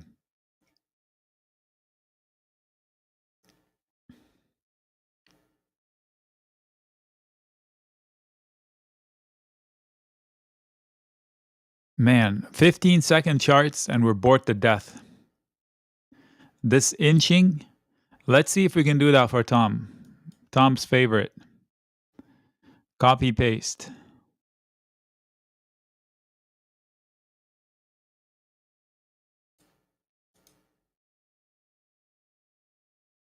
Okay, this one is a little short. It worked twice. It is. It is. Let's look left. Maybe we can find one that's a little bit longer term. Okay. Maybe from here to here.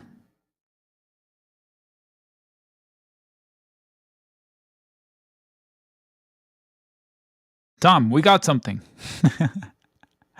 Let's see if this plays out. This is pretty darn close. Hold on.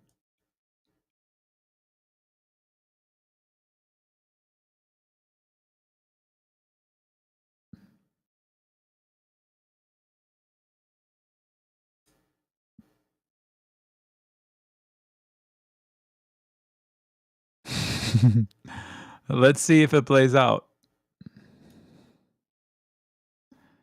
Well, we'll see, Henry. We'll see.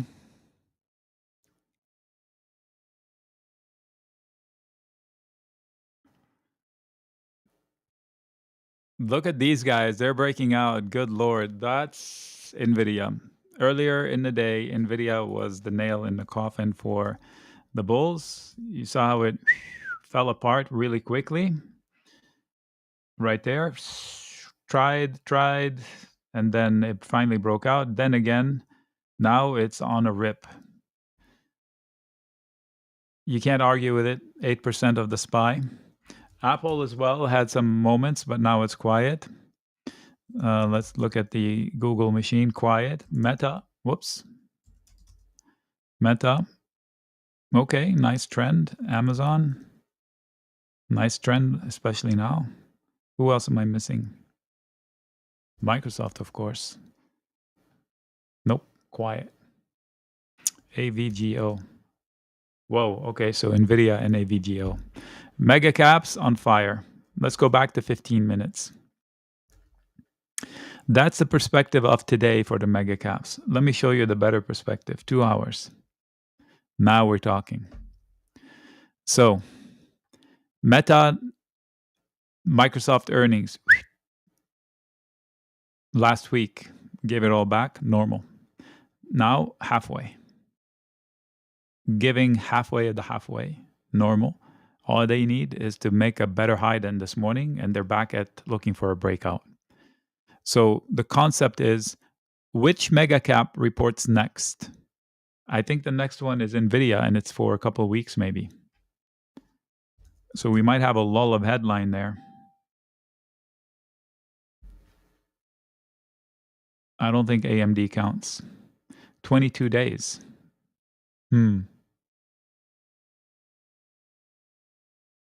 AVGO reported, no?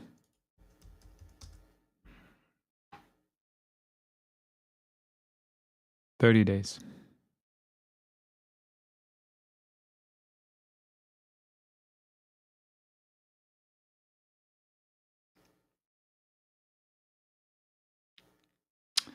Well, Brian, this morning we shorted the IWM, paid like that. You can short the IWM with the same trade, probably for more money again. SEM was a hold from the bottom.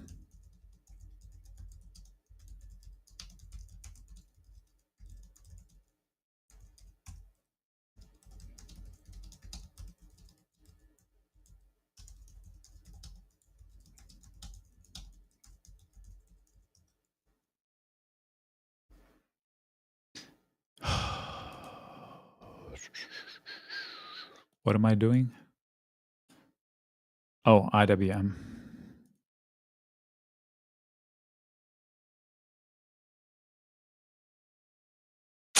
IWM. We said we would short it with a credit call spread and a debit put spread. I said I can do this better with the RUT.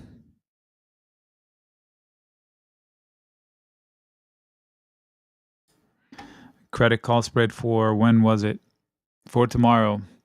It still pays $37, but when we did it, it paid, I believe, 70, whatever it paid, 50, 60, and you can re-engage with it. So you can sell a call spread for tomorrow at 2255 and hope they don't gap up.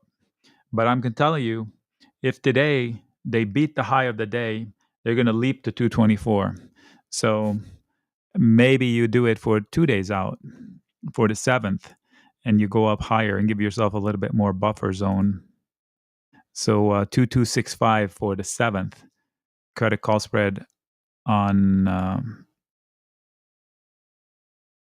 the RUT.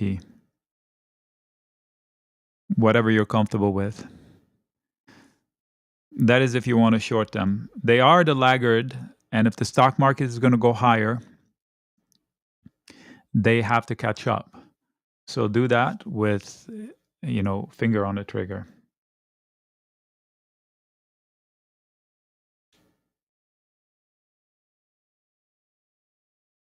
No, I did not mention Friday.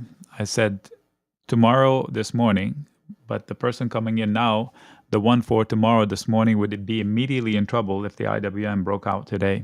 So I said slow it down even more and go out to the 7th, which is not Friday.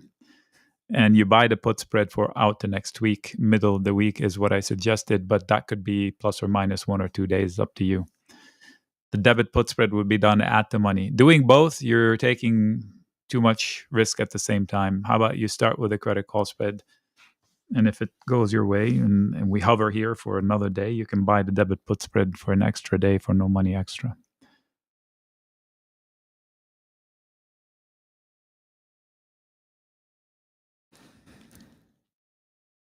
Are you seeing the copy paste function and the actual ticks that are happening?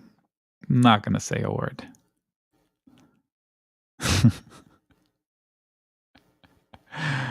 It's wicked. That is sick, is what it is.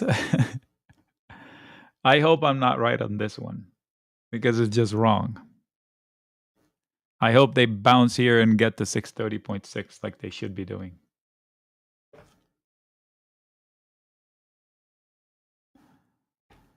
There's a risk from these guys. They hit a lot of resistance. That's why I zoomed out on this one a little bit to show you the bowl they just traced. So another bowl would be normal. Just dip a little bit, which would bring this down a little bit, which is normal. Come back to the trend line. Come back to the middle of the middle. So they went up here, they struggled. That was normal. They came back to base and they pushed past it. Come back. It's okay.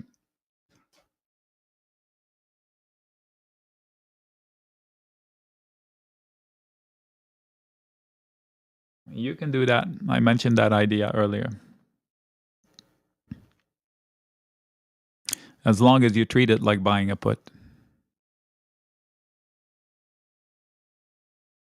I'm amazed that we already got half the ghost path that we drew. Whew. And now we're at the white line. What is that white line? That's that weird candle from today on the left. Those big candles. Bouncing here is totally normal and expected. They had the weirdest candles on here. 2 gigantic candles that were offsetting, but they were massive in size.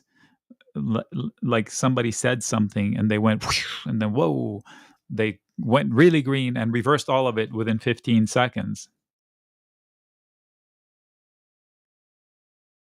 So if they bounce here and make a higher high, that would be normal price action. If they finish my path, that would just be machines doing their thing. Let's go look at the gamma information. Let me look at the SPY algo flow. We have bearish divergence, and believe it or not, the algo flow, the machines are trying to sell this. The retail are buying it. That's how you interpret this.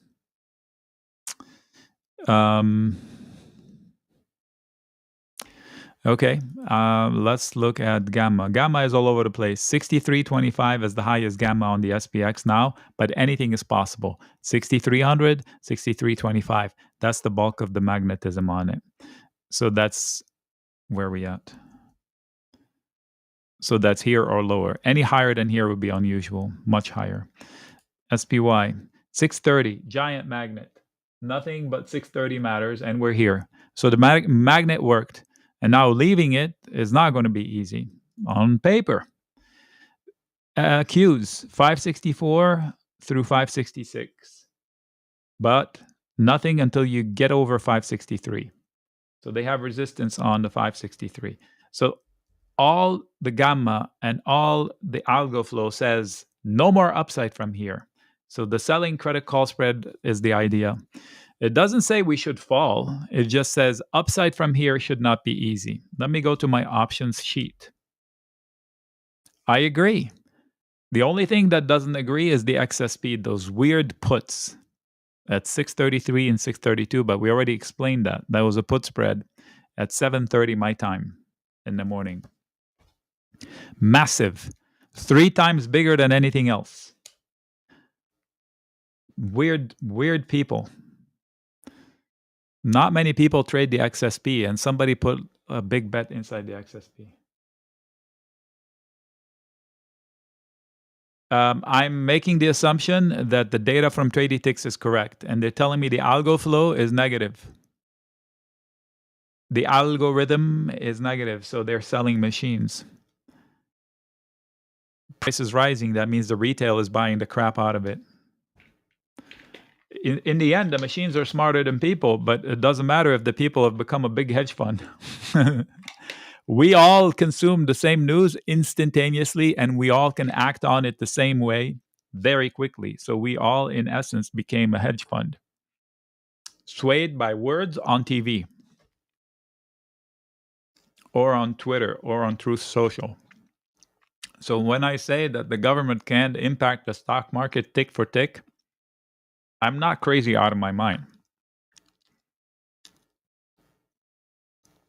They have the infrastructure to make it happen. I can't prove it, but it's a viable thesis.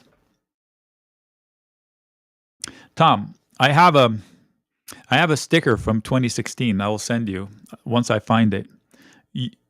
I had that opinion in 2016, but now it's reality.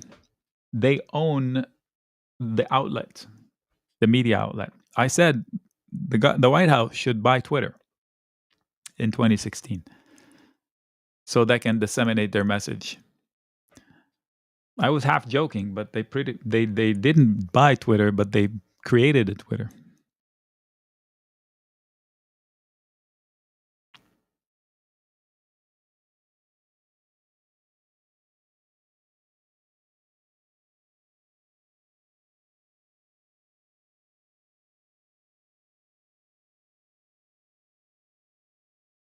Maybe I'll find the meme. I'll look on the hard drive one time.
I got distracted. Okay.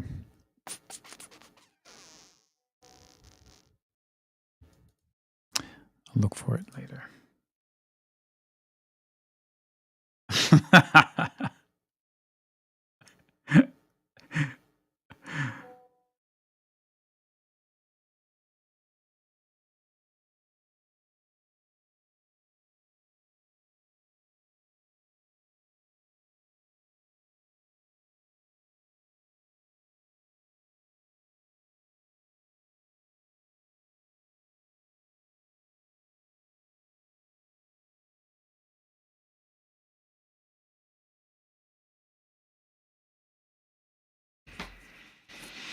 Okay, if they get to the red line, this one, that's not my line, 629, 68.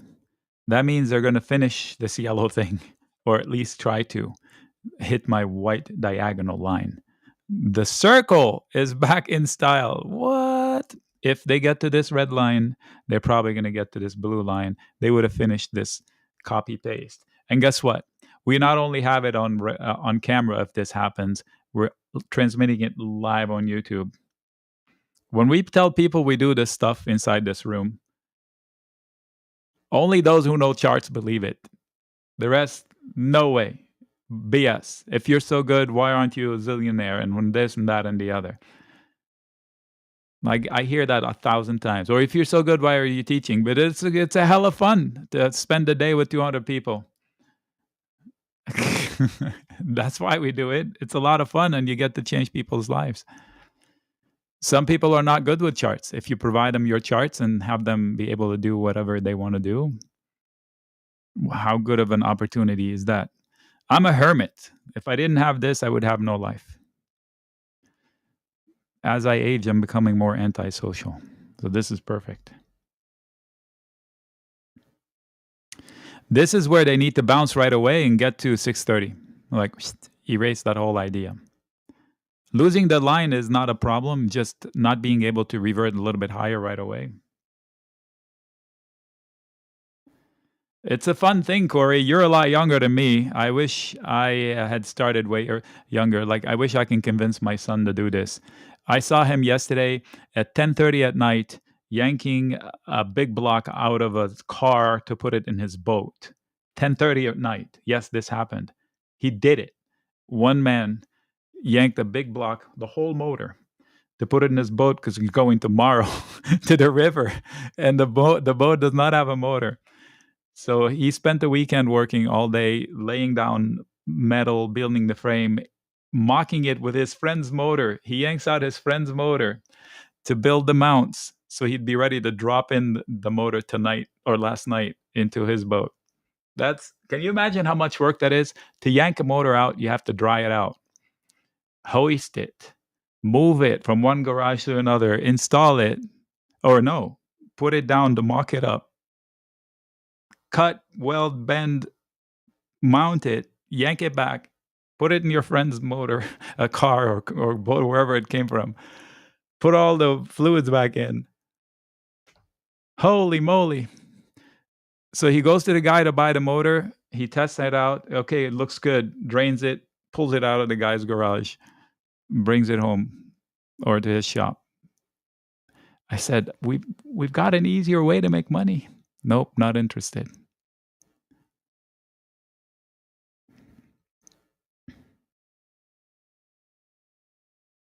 AI cannot do his job. That is correct, sir. You cannot replace blue collar worker with AI yet. Robotics and AI might, but AI, no. That's about 25 years away. But in the zombie apocalypse, that's currency you cannot buy. You're marketable. It's great to have a skill like that. It's an art. Have you ever tried to measure, cut, and bend? And everything needs to be done mirror image. Like if you're building a car, you do something on the left side, handmade, you have to do exactly the same thing for the right side. Do I expect a bounce? I do. Is how high it can go. I expect that the highs of the day has been set based on the options data. So can we call it done? I'm going to put an arrow. I mean, that's fucking phenomenal. Ching. What are we talking about here?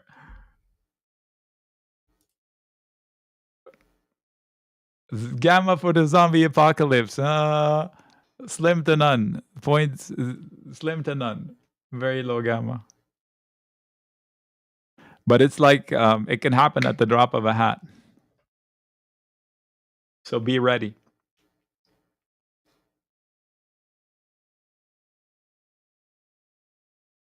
Bouncing soon. I don't deny the bounce. Is what I'm saying is based on the options data, it says that it's going to be very difficult to exceed these levels that we just placed at the 50% mark. By the way, I don't believe that 50% is part of Fibonacci's ratios. but it just sits there right in the middle of everything, right? So 61.8 and 38.2, get used to seeing them. They are everywhere if you train your eyes to see it. Like I can tell you 629.90, give or take a little, would be the golden zone for this little dip right here that just happened. So from here to here. Look at that. I said 629.90. So it's right here. So that's the golden zone. Yes! I love it when a plan comes together. The put is back to even. Now exit the put. You got your money back. We got the arrow, but time has passed, so you didn't make any money. Sorry, YouTube. This happens every once in a while.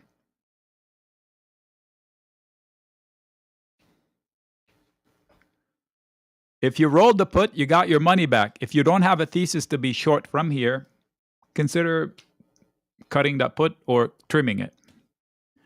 Palantir needs a rally or it can find itself at 165 today. Not joking. Palantir, I'm long short term, but I'm short long term and I'm not booking my protection. It could be hunting point D that points down to 165 or lower. Kind of like Caterpillar. Not easy to do, but it's available. I have to mention it. I'm happy that we got the original forecast and I got the money back on the puts.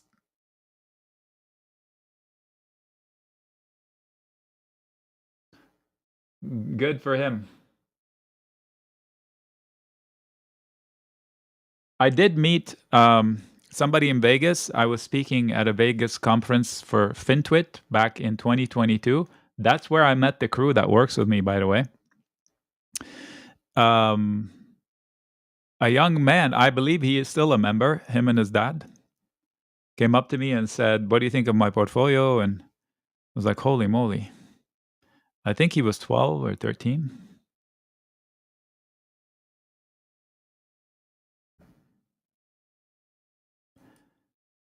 I was so impressed. Like I said, I wish I can roll back the clock. I wouldn't waste my time on anything else. Because if you're young, you can go super aggressive. You have time to recover. As you get older, you can't do that. Okay, the bounce to 629.40 or 50 would be normal. 629.40 or 50. So if you bought a call, I wouldn't stay past it. And you should consider that as resistance level. The VIX is trying to hold.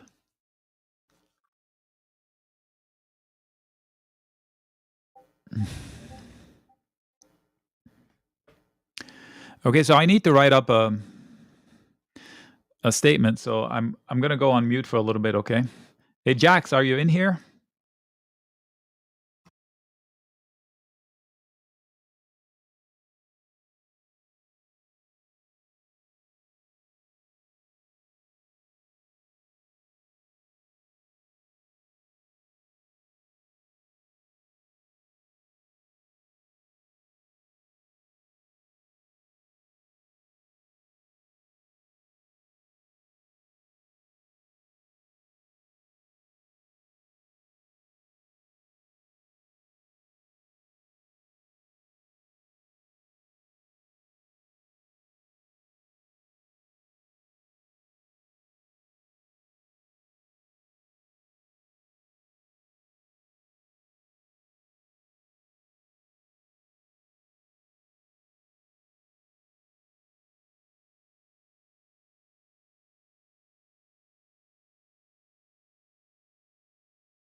Sorry, I'm back.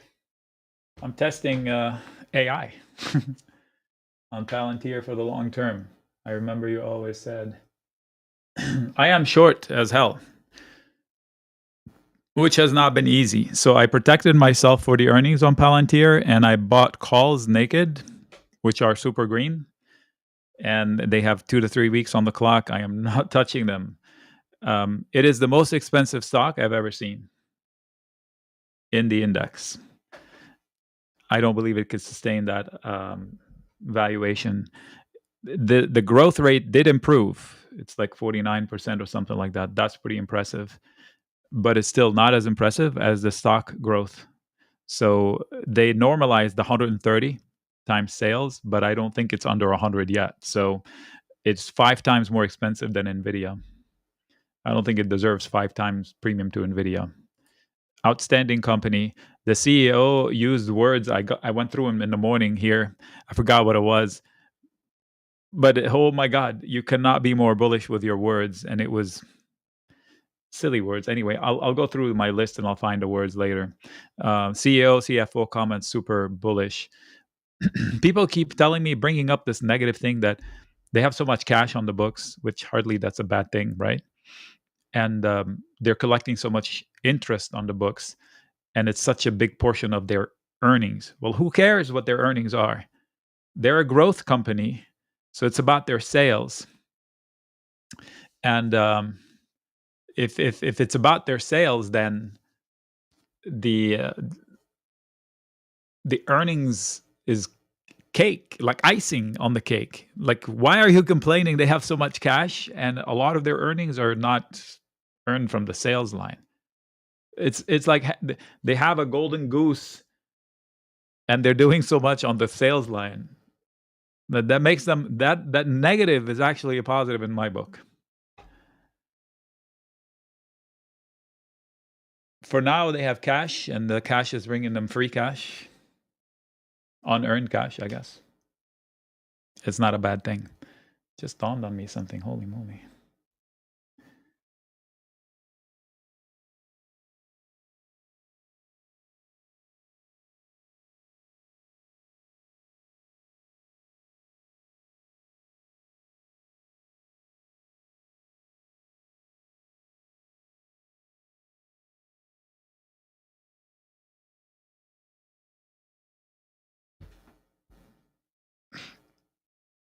A credit put spread? Yeah, make sure you have a credit call spread too. So my message to people that are not here is not confusing at all. It's just basically saying I don't have anything I can live without. I can't live without. And here are 2 trades we discussed in the live, shorting the small caps, ranging the IBM. Here's why I don't like Claude Opus 4.1 available. All right, good job, Claude.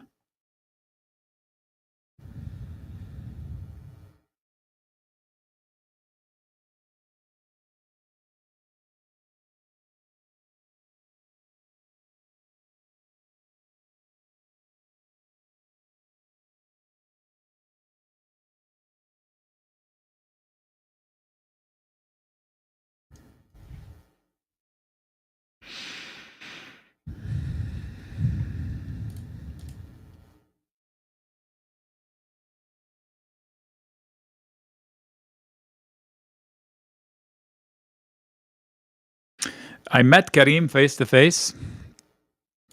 He took the time to spend 2 days with me in Florida, and we got to know each other pretty well. We speak many languages, and it's funny. It's like you meet somebody from your home country, and you hit the ground running.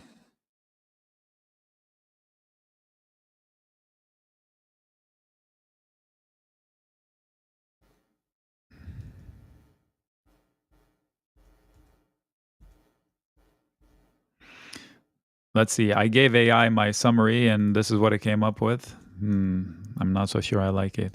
Markets failed to sustain morning gains, dropping to minus 0.6 before recovering to modest red territory. Is that where we are? Modest red territory? Yeah. Or I can just be less wordy and says minus 0.5%.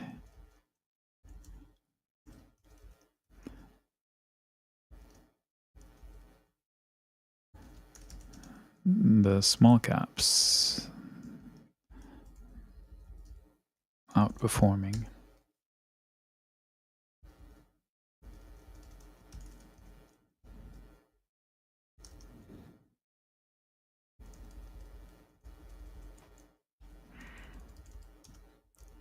The indices are perfectly respecting the 61.8 and 38.2 Fibonacci levels, positioning us at a critical inflection point. Good job.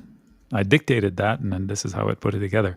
Breaking today's lows could accelerate downside momentum, while holding these levels may signal continued. And let's see.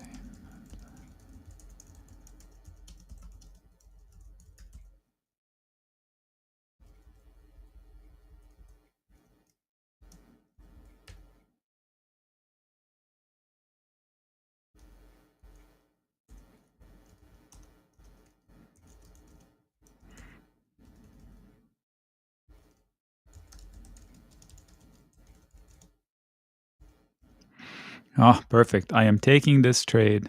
Okay, this is basically what I'm taking this day without a trade.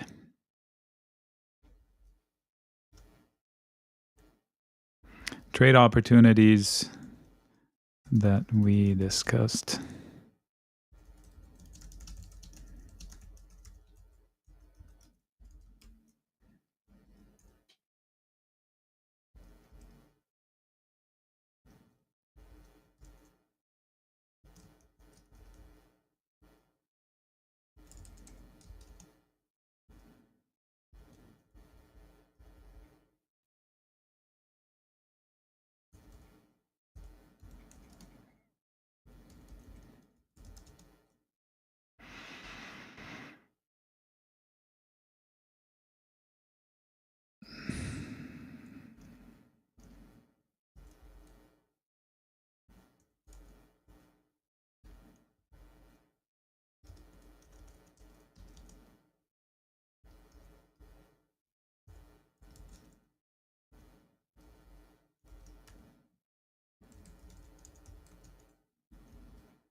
Okay. I think this is what I'm saying to the people that are not here. Maybe that'll help you center yourself for today. Gave us a blue S yellow rectangle. Okay. I haven't looked at the chart. Oh, okay. If you lose the yellow, you go to the red, which is what you need to do. You need to finish this yellow rectangle, this large positioning down here. That was the story earlier. Man, I cannot freaking believe it. The put is 20% up if anybody held it. I will log it if anybody held it. Any of you held the put throughout and made money? I know somebody rolled it and made money with it, but that wasn't mine. There is no need to go much further in this. There's nothing in the options that says it. Let me go look at the algo flow.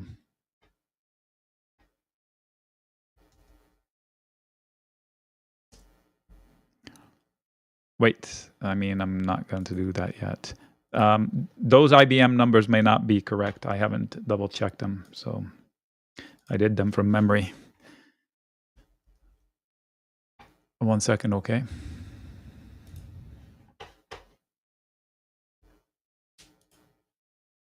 Copy. And the credit put spread is 230, 225. 225, 220 might carry some.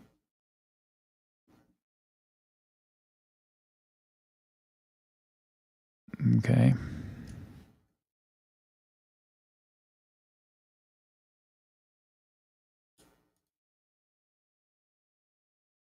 $270, $275.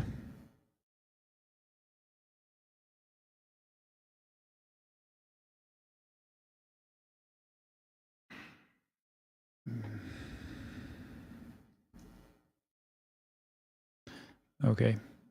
230, 225 is too aggressive, but it does pay a lot more than what I was thinking.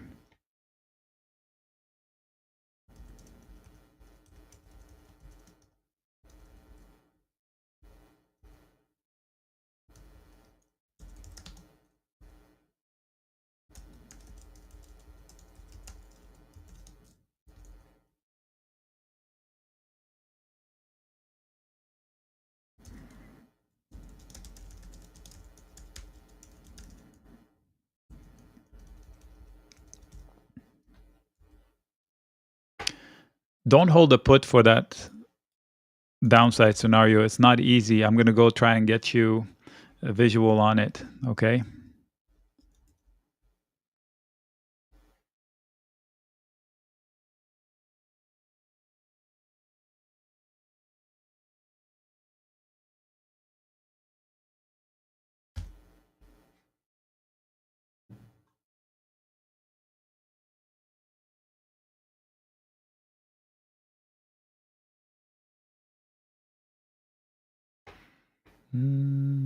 Credit put spread, 225. Okay, there we go.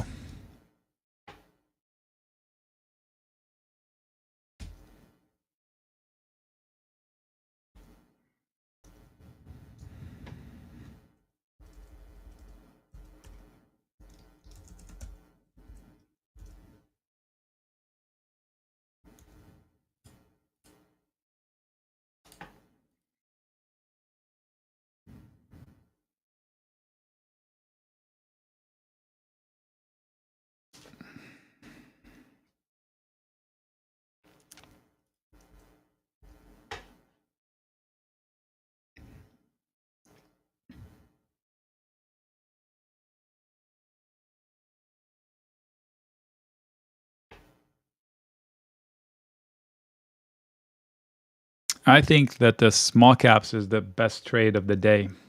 If you buy a straddle, you might make a bunch of money because we're either going to fall through a crater on the small caps, lose the low of day, and go to like 2200 or 2190 on the RTY, or we're going to rip roar to like 2255. So there might be the best trade there.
Have to do some desk duty here. Sorry.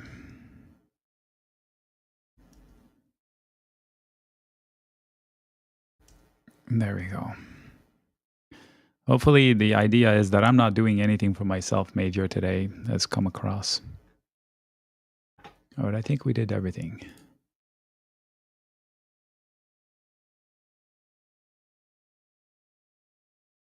All right, I'm back yours. Okay, Ignoring what's happened to the left and focusing on the candles here. Check this out. Look at the biggest red candle on the screen. Check it out. Just to let you know that history does repeat itself and we do look left to trade right. That is the motto of this website. Simplestocks.com is built on look left. I've said that for decades. And then a dear friend, Manal, who started out as a member and now she's become a friend, she said, look left, trade right. I was like, what? Yes, that's what you do. You look left to trade right. So this blue circle was from yesterday. We moved it because we looked left and we thought it was still important. We moved it. Today it has played so many pivotal roles. Check out the size of the candle that's right in the middle of it. The biggest thing on your screen, the wider the candle, the higher the volume, is inside the circle. You can't make that stuff up.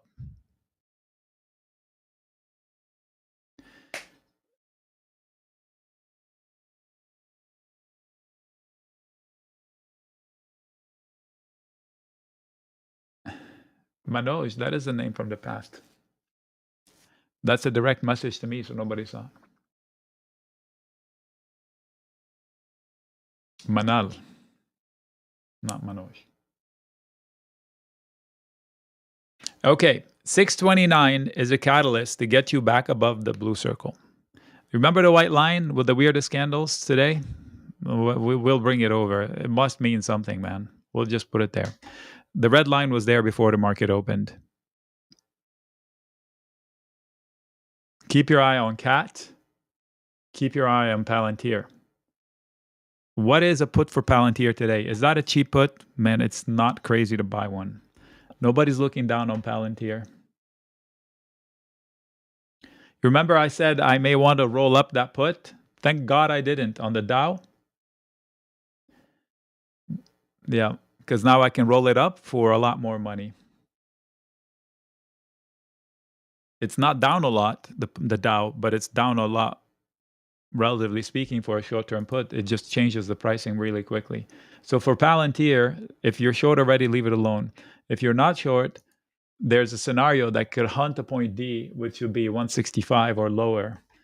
If it's not pennies, don't do it. It's such a low odds trade. Yeah, it's $100 to play that game. Maybe if you buy a 165, 157 put spread, or 167, 162, so you pay $100 for it for a day, that wouldn't be so bad. But you would be betting on the strongest stock in the S&P right now.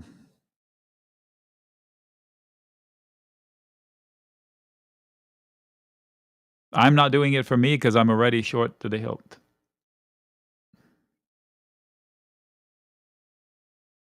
And it's inside of a relatively small account, so no way would I do it. Okay.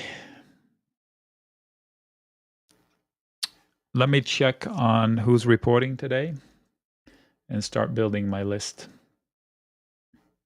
The earnings trades have been super so far this week. I will put AMD, I have SMCI, I have ANET.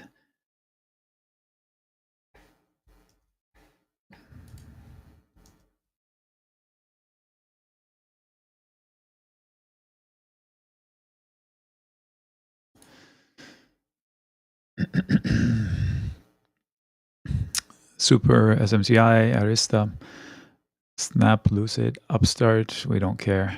Rivian, I don't care. If you care, let me know. Clover, my buddy. Uber, Shop, Oscar. Disney, oh.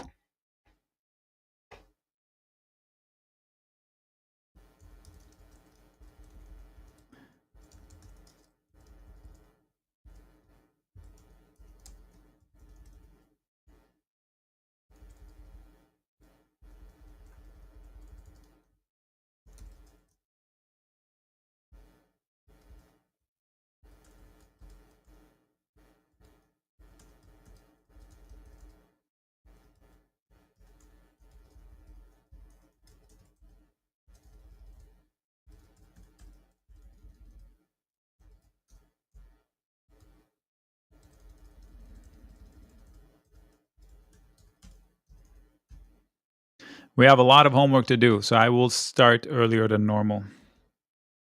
Not yet, but I will start earlier than normal. Okay, I'm going to build a box for the next 10 minutes.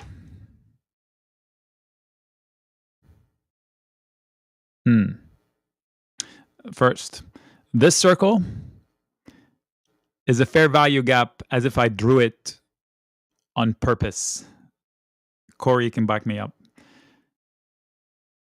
Almost to the penny.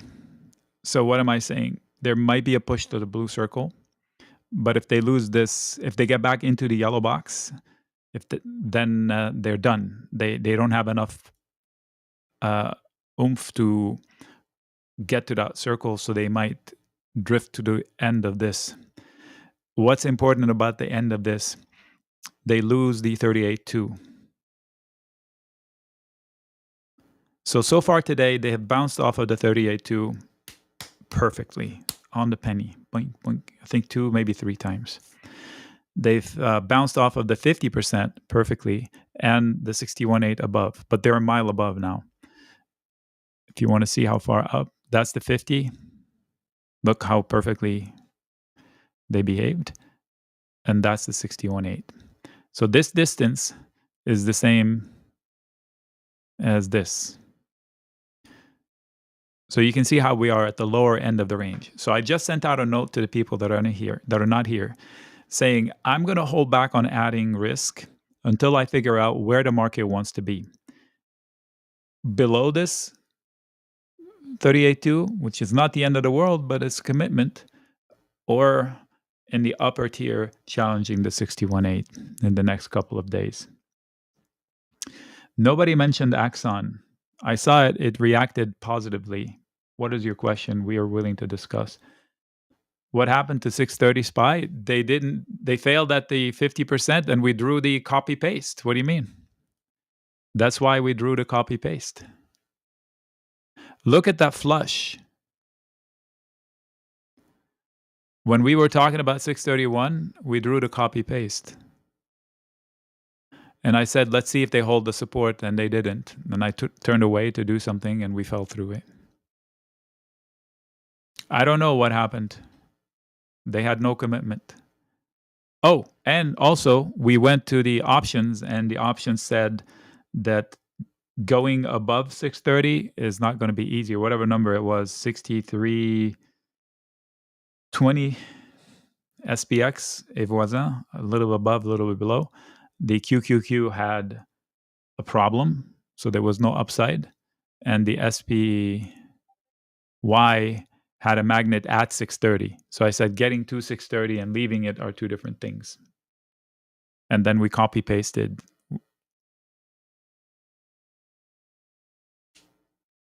You'll have a chance. This is a bullish market. They'll give it a burst.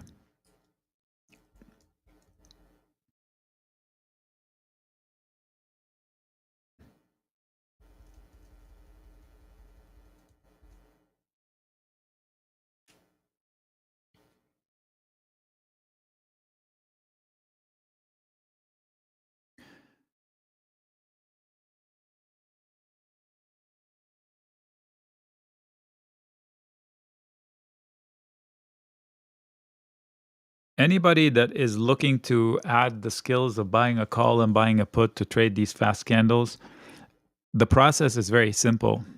Step 1, watch it and ask questions. Step 2, try to do it with paper so you'd know mechanically you can do it. It doesn't replace a real life trade because there's no money on the line. But you need to know how to click the gun, right? Rack it, clean it, replace if it jams. You need to know how to do things. Open a trade, close a trade under duress. Like put a timer. Can I do it in 15 seconds? So you know, okay, which window do I go to? Where do I click? How do I close a trade? Right click on this one. How do I add price? Where's the mid? How do I figure it out? You need to know how to do it mechanically. For that, use paper trading. Once you know how to push the buttons, then you use one contract. For example, if earlier you bought a put for $130, the put went down 35%. Last time I checked it. And so you had lost 35% of $130, which is not the end of the world. If you held it, now it's up to 170, so you made 40 cents. So you would have seen plus or minus $30 with one contract. Meanwhile, you've gone through the emotions of losing money and making money. If you get in the habit of doing that, couple of days, now you're comfortable taking a real life trade, one contract, not just to explore, just to actually do it. So you buy a call, you get rewarded, you exit. You said, okay, I just made $20. No, you just learned how to make $20 on demand out of one contract. And then you can scale 2, 3 contracts. And then you're going to hit a limit. That's a number of contracts that hits a psychological limit. We all have it. Some people can lose thousands and they don't bat an eye. Some people cannot stand losing $50. So you have to figure out which is which and find your limit and just repeat that. Repeat it until you're bored. Once you have a trade you can do out of boredom, then you explore a new way to make money that is passive. And that's credit spreads or selling calls, selling puts if you have a good size account. That's passive because somebody else needs something to happen for you to lose. So they have an idea, you look at it and you disagree with it, you sell them that idea. So if somebody thinks Apple is going to go to 250, you look at it and it's like, nah, I'll sell you that call. Here you go. Or a call spread. And then somebody thinks Apple is going to go to 150 and you go, no, I'll sell you that put or put spread. And now you have two people that need a miracle to make money. And all you got to do is for them not to get their miracle and you make money. That's passive. That should yield 15 to 20%. Let's call it 12 to 15% with some of them that cause losses. Now you have a complete method to create income and give yourself some freedom to maybe eventually make it your main gig, main hustle, as they say. Are we closing bearish today?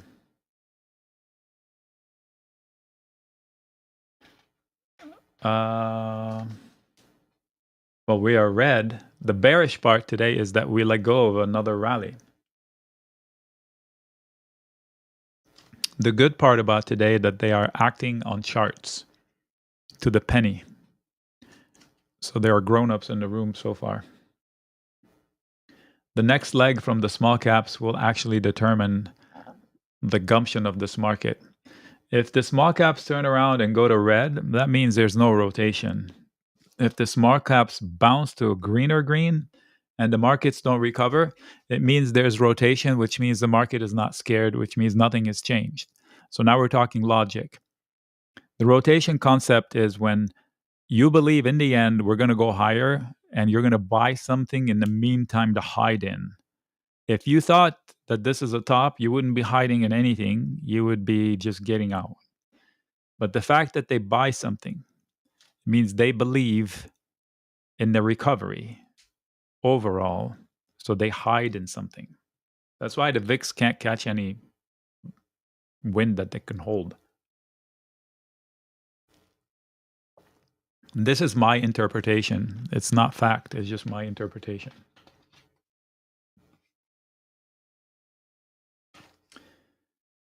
My experience, when the you-know-what hits the fan and they're really scared about something, they will sell everything. Gold, silver, bonds, nothing holds up. They'll sell everything.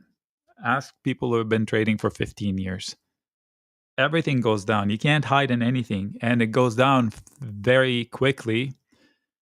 And there won't be buyers for what you're trying to sell. The musical chairs, there'll be like one chair for every 10 people. Most people will get screwed. I know inside stories about people who manage money. They will not look out for your money first. They will look out for their money first.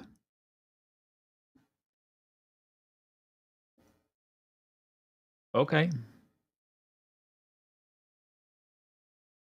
I did not say credit put spread on anything. I sent out the idea of IBM and I said I'm not doing it. You can do a credit put spread for tomorrow if you have a bearish portfolio. I do have a bearish portfolio, but I'm super green today and super green 2 days ago, slightly red yesterday. I'm inclined to do nothing. My portfolio is coming into my hand and I'm acting on it. I told you I got less short, I booked a lot of profits, and I made it so that the rebound yesterday did not hurt me. I begged everybody to do the same. So this is your opportunity. One way to be less short is to take a credit put spread. If you want to chase to the downside because you're shorting, use a put to buy because it puts a finite amount of money at risk and an unlimited amount of profits. A credit put spread gives you minimal amounts. Sorry, you said credit put spread. Never mind. I was thinking credit call spread. Credit put spread, yes, in a bearish portfolio. In a bullish portfolio, no. If you have a specific stock you want to sell a credit put spread in because it's falling on earnings, we can talk about it. You guys mentioned the stock earlier. I didn't talk about it. Axon. Great company, no competition. This stock should only go up. It's like gold. It's got a niche like nobody else. Cops here and security abroad, and then literally have no competition. So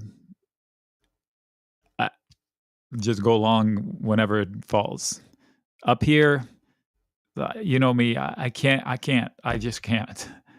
I can't do this. It's not in my DNA. I just can't do it.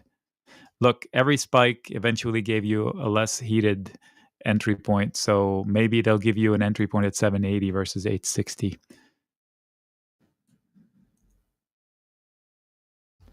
Great company, though. Good fundamentals. I did not look at their report. I don't know if they grew sales. I can't imagine they did not.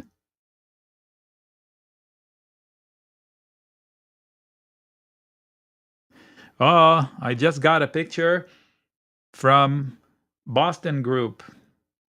John, who? Hey, get back here. How do you go back? What? Well, that sucks.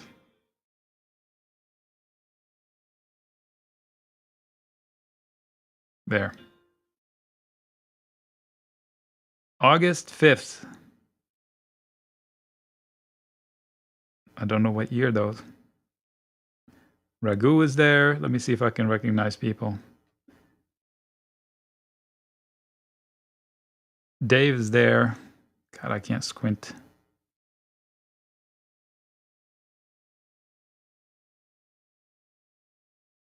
Mr. Watch is there. Mr. Vix is there. And CIA was there, but he wasn't in the picture.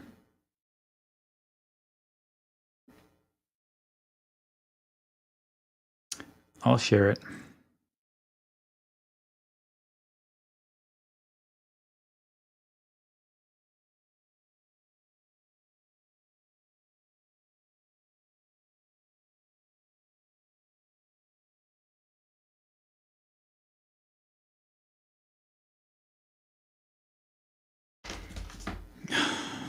Memories. Thank you, Microsoft OneDrive. I had to break down and pay Google money for a hard drive.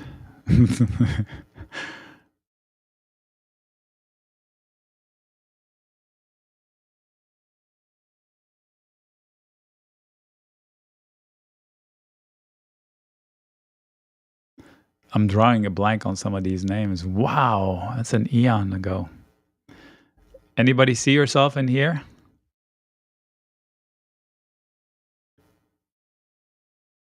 That was the Boston Group. We did Boston twice.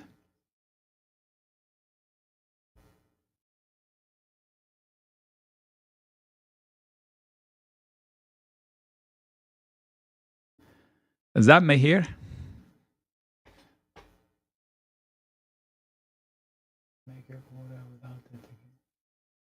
Would I hold my bearish positions that you say make your quarter without theta decay?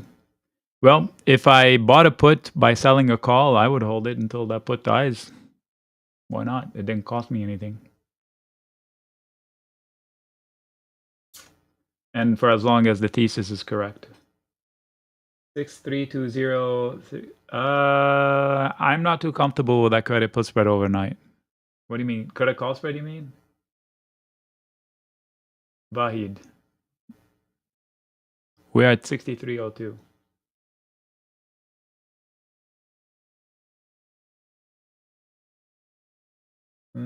Okay. Nobody recognizes themselves out of this group?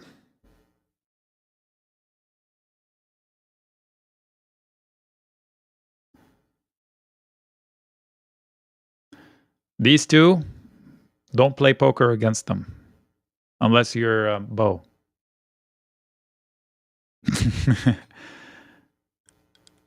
and don't play Scrabble against me.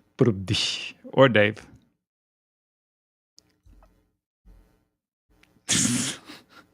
No, that is not North Lake Dave. That is Dave Fondue.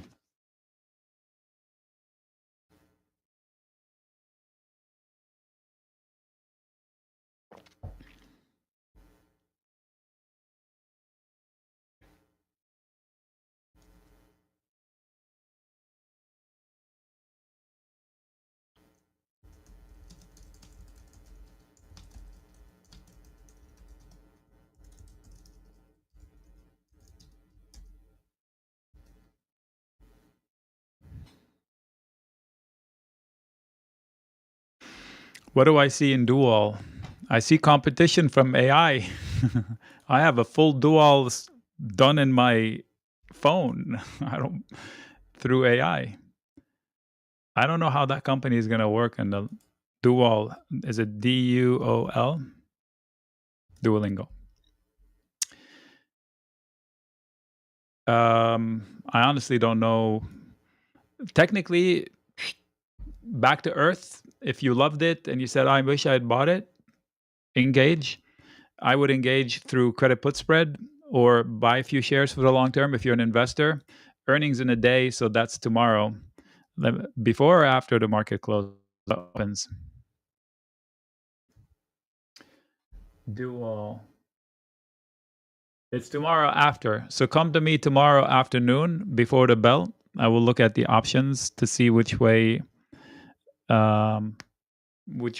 they're positioned.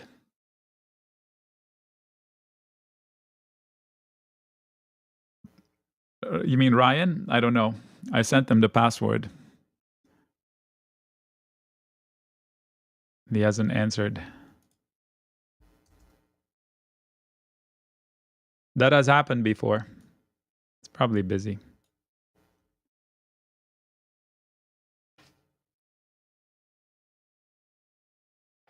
You're short October put in Dual? Yeah. If it's at the proper level, is it in the low 30s, 300s? Slim Jimmy. That's right. I don't know what happened to him. Debit call spread, 0 DTE. Okay, so I don't usually do those. Okay. I'll tell you why not, James. They cost the same for 2 days or 3 or a week. I don't usually do 0 DTE debit call spreads unless I have to. So here's how you do it. Why did you buy it? Is that reason still there? If it's not, exit. And if it is still there, which call did you buy? And I'll tell you the odds of success there to see if it's statistically looking to die or not. So tell me the one you bought. Which leg? While you 6310. Well, your odds of success are okay since we're like right here, right? Now becomes like, why did you buy it? If that reason is still there, do you see something? If you still see it, then stay in it unless you hit your stop loss. If it cost you $200 to open, are you down 80? Is that your stop loss? Then exit. Or roll it to tomorrow. If you still believe in it, don't let them take it away from you on time. It costs the same for tomorrow. Should be if it's at the money.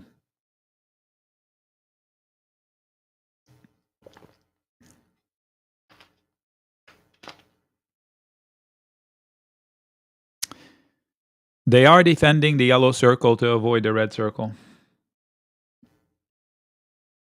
If you still believe in it, then don't let time chew it up. That's rolling. Rolling is nothing fancy. It means you book the loss for today and you reopen it for tomorrow, hoping that you get the rally overnight and get out in the morning for even or green. If you still believe in it. If you don't have a reason why you're long, then don't be. I fully expect this market to rally out of nowhere at every corner. They have no reason to be afraid. And to be honest, the small caps are way too freaking bullish. This is rare that the small caps are showing so much potential. So, too many soldiers that are available to spike the SPY. You have one of multiple ETFs or a combination of ETFs. You have one of 7 stocks that can just move it on its own. And so, how much hate should come out of nowhere in order to change that fact overnight? There's nothing of that. The only way you can scare people is by causing losses 2-3 days in a row or 2-3 times a week. You know how they say if you haven't seen consequences, you wouldn't stop your behavior. Like yesterday, my dog yelling at the other dog, going after it until I came at it and I raised my voice and I poked it in the side. Now suddenly, oh crap, there is. Otherwise, he pushed the envelope a little bit more until it was a blow up. So if you show somebody consequences, they become a little bit more gun shy.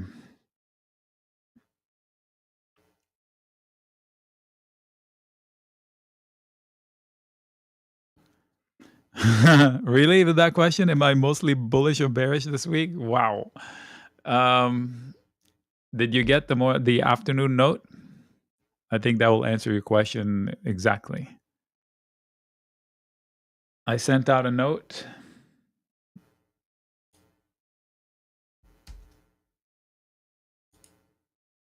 Let me see. This was it.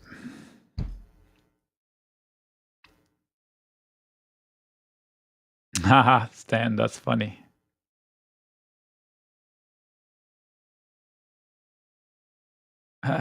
Yeah. I tried that. My dog didn't flinch. That little cattle dog didn't even flinch. He was like, "What's that?" He didn't even show discomfort. That was freaky. Like, okay, I'm going to gently take that collar off. We're never going to address the subject ever again.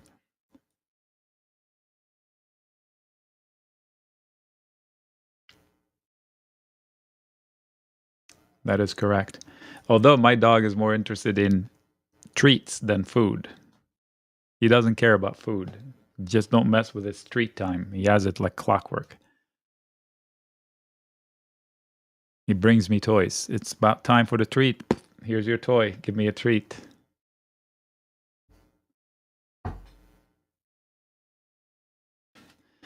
So we do have a lot of potential. The IWM, I need to see a weaker posture from the IWM. It being plus 0.5% on a day as wild as today, it could be up 2% tomorrow. I have no idea. It could be down 2% tomorrow. That's a dangerous position, and that's 2,000 stocks. So now I see gamma a little bit lower on my gamma, even on the XSP. Let me go check with the one from Tradieticks. 562 is a big magnet on the QQQ. That's weird. Like we're nowhere near there. SPX, anything is possible. 6,300 is the biggest magnet. Are we there? I lost track. Yes, so there's no clues except to say that we can't leave 6,300 very easily. Although if we do, we might go $10 to $15 higher quickly. So don't hold puts. 630, huge magnet. SPY. So $1 of upside wouldn't surprise me on the SPY. I wouldn't hold a call for short term. naked. I wouldn't hold a put. You could watch the mega caps like a hawk to see if any of them looking to break down. And it would surprise everyone. Okay, so if these guys don't come back up, they are drifting lower and that puts downside pressure. So these guys better continue to push up. So within these, the XLF has a test at 51.85. It's not an easy test. So we might have a little dip here. But that's the extent of it. That's the obvious dip, unless these guys take a real good plunge. Meta, it needs to hold the lows of the day. And if it doesn't, it too has a trip lower. Look at Microsoft. Yuck. Imagine if the mega caps today were just doing okay, like flat, not being a lead balloon.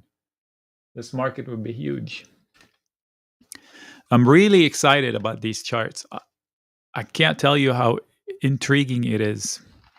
I think we go to 628, 40, or 30 next, so slightly lower. We are coiled. Higher lows, lower highs coming into a pinch.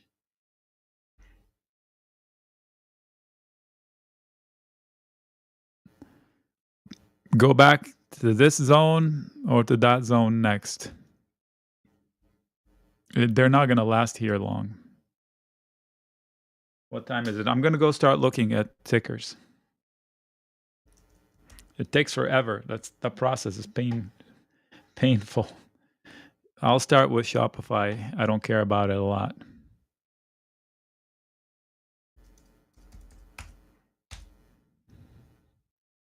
They cheated me into opening up an account. They tricked me into opening up an account. They slammed me. Lower is what they're looking at. Let's see.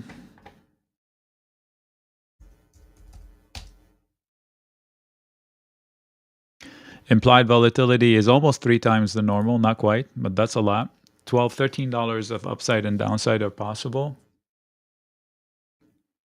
Some upside pressure, so it might want to rally to 130 and then fail. Not a lot of resistance. So if anything, I would put an iron butterfly if it's quiet. What is a quiet? I want to see. Screw you. Shopify. What Tasty Trade has? Tradietics. No. Tradietics, yeah. Not a lot of information here. Typically, what does it do? Shop.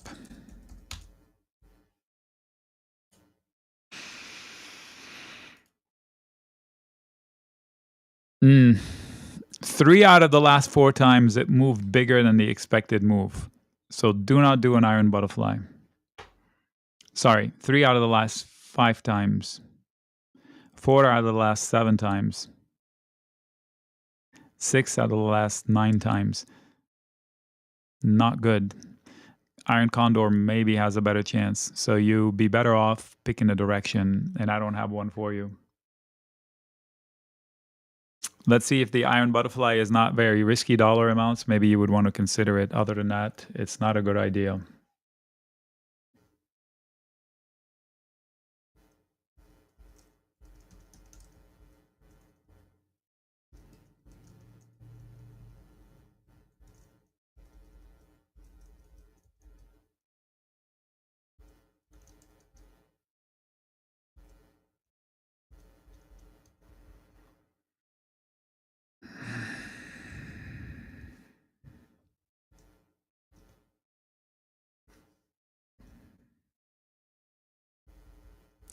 If you're willing to take a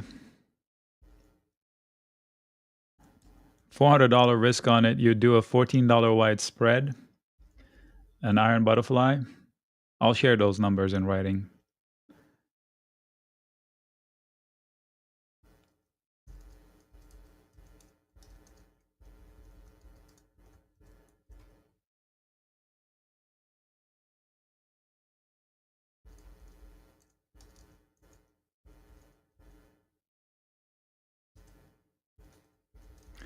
I'm not very excited about it just because it usually moves a lot. And when it moves a lot, it's not good to sell something on it, like a credit spread.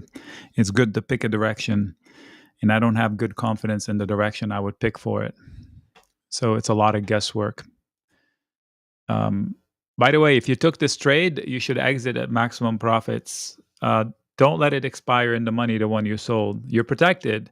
You made a lot of money. Just take it and run. This was a huge winner. Take it and run. Cat. From yesterday. All right, YouTube people, this is not for you. This is not a recommendation. This is a very risky trade that I don't like it for myself. An iron butterfly. $14 wide. Centered at 126, breaks even at 116.1, 135.9 on Friday. I don't like it. It has a habit of breaking this. So this would be an iron condor, sold between 108 and 145, slightly wider range. It's still not foolproof.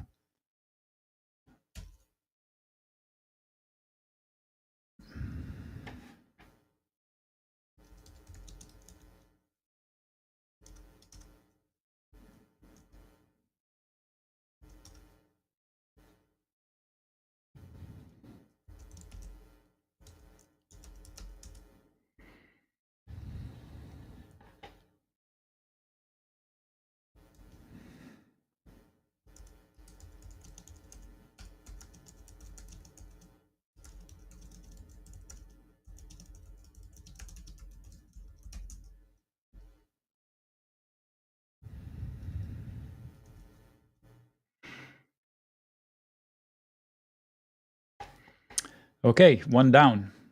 Uber.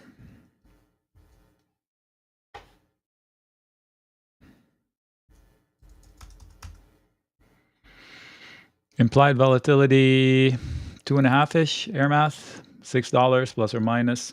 Ooh. It's easier to drop than to rally. Let's verify that fact.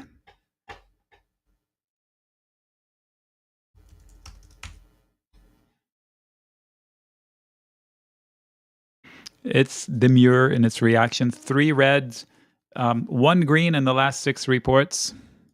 So the market doesn't like it. That doesn't mean to do it again, but it just means that it has a habit of disappointing. Okay. $4.2 million trade on October 105. Let's go see what that's all about.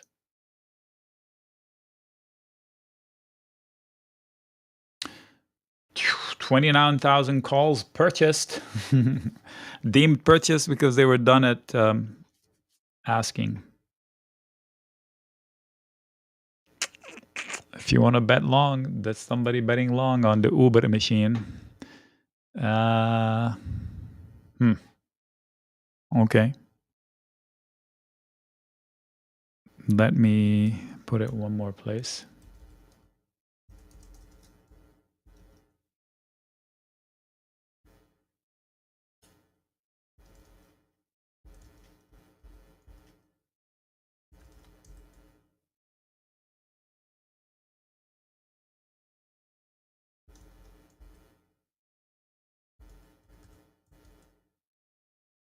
It's perfectly balanced. It's easier to drift lower towards 87. They want to rally high. So an iron butterfly at the money, as long as it covers 85, 84, I'm okay with. What does that mean? 90.9, 89 iron butterfly maybe. $8, 5.26.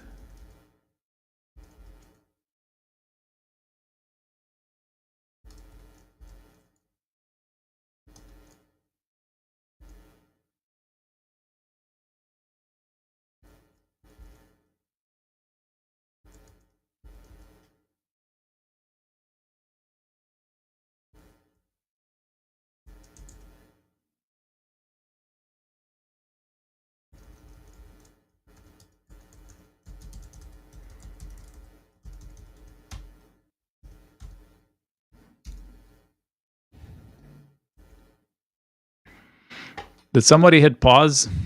Who's got the remote?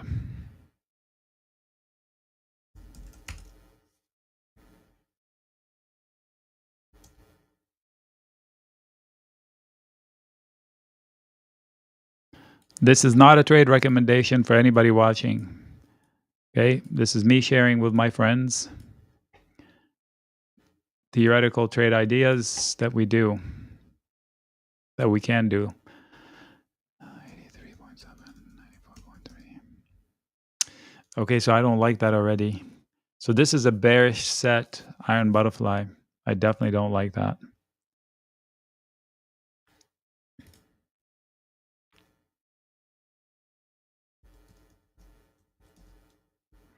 And this is an iron condor. So these are, the top two are an iron butterfly, the bottom two are an iron condor. It's either or. They're both range bound trade. So if you want to set this iron butterfly higher, I just set it $1.50 lower than normal. Let me see here. I guess I'm okay with it.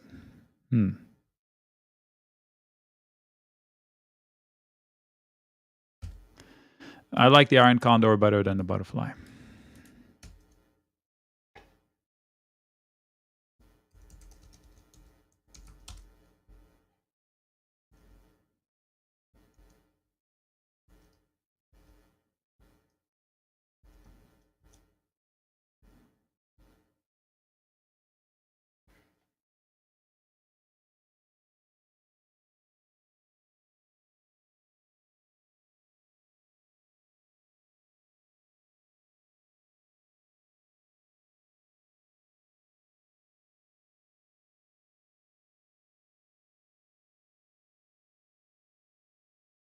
Yeah, whatever they say, they're not wrong. That's the mentality now. But everybody has that opinion.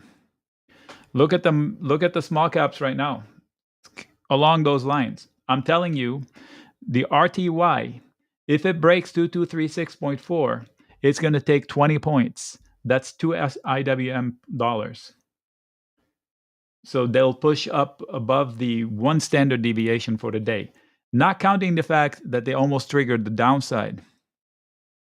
I have never seen a more bullish market than this. The sentiment is on another level, and I told you why, and you didn't like what I said. The story is one-sided. We don't have the other side of the story. So nobody cares.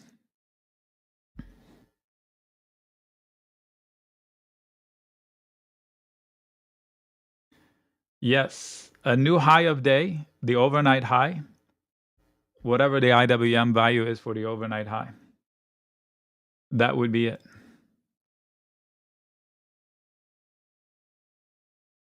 No, nobody. For every negative note out there, there are 10 positive stories that come out of nowhere about nonsense. Some of it is the same story over and regurgitated. Like the $10 billion contract that they inked on Palantir on Friday. That contract has been in the works forever. The deal has been in the news forever. They just inked it on Friday. The fact that it didn't rally 20% on that news, $10 billion over 10 years, whatever, however long the period of time that they have it, it tells you that the expectations are way up there. So that's the danger part. When everybody is on one side of the bus, isn't that what they used to say on Wall Street? They loved saying that. Like I can picture Mark Haynes saying that everybody's on the same side of the bus. Yeah. So I said, things continue until something breaks. Hopefully it's not mechanical, that they don't break the machine, but somebody's feelings break. The change between April and now, can you pinpoint a change? One different thing? I can tell you one thing. All the tariffs came in.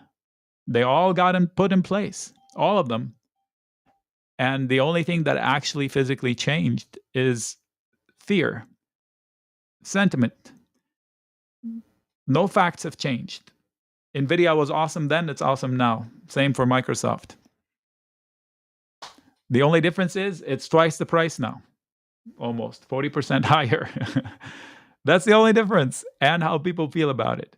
Like I've said it before, it's ridiculous. They convinced people in March and April to sell Microsoft based on blah, blah, blah, blah, blah, news.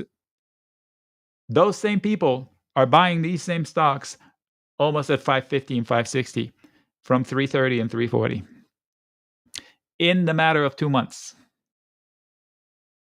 with the same, absolutely the same outlook, if not worse, because the tariffs are now set in stone. We have tariffs, they're not coming off. It's either they stay at 15 and 30 or they go to 90 or 125. That's the situation. Like this letter says the tariff fog is being lifted. Where? I am more confused about the tariffs than ever. I think we have tariffs that's 15 and 30. That's a fact. It can be that fact or worse. Where's the fog lifted? He may be saying it, or she may be saying that the risk was overblown. That I would agree with. The bulls are winning. You can't argue with it. You can argue with it smartly and leave plenty of room for error. You can short the hell out of market for October and buy a call and go fishing. Come back in September. If the call is super green, your other trades are super red, they can still work out. You book your calls and you reset the defense if you need to, or then you just roll up your sleeves and start fighting with the credit call spreads. And if you're a momentum trader, ride it. However you trade momentum. If you don't know you're a momentum trader, ask yourself, have you traded in and out of stocks fast? No, you're not a momentum trader. Make sure to lock profits.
Hold on. I think I can have it here. That might be shop right here, Steve. If they come in late, they can't scroll back. Like if they weren't here. This might be shop. Okay, we did shop, we did Uber. Arista. Arista is an amazing company, buy the dip. That should be a knee-jerk reaction. They're pricing in $10, maybe 11. Implied volatility 128. 2.5 times roughly. They're push-pull. They're bulls and bears, equally distributed. Reasonable expectations out of both. I like that. Nice and orderly. Let's see how it usually reacts.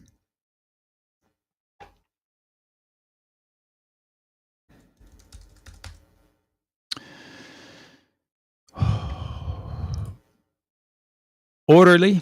The last time it broke the straddle, and it was only a little bit, was 2024, a year ago. There were 3 reactions in 2023 that were monstrous, double or more of the expectations. Of the last 4 reactions, get this, 3 red and 1 green, which means I said buy the dip. You want to buy that dip. That stock doesn't leave you much room to buy the dip. They reverse it right away. So I haven't looked at the chart of Arista in a long time, so I'll be interested to seeing where that chart is. Ain't it? Okay, nice. If it falls into this base, I would pick up the shares. Let's see here. What do we want to do? 118 iron butterfly, I guess, for the lack of information. What did I say? The weight, $10. So we'll go 12, 11, 7.8.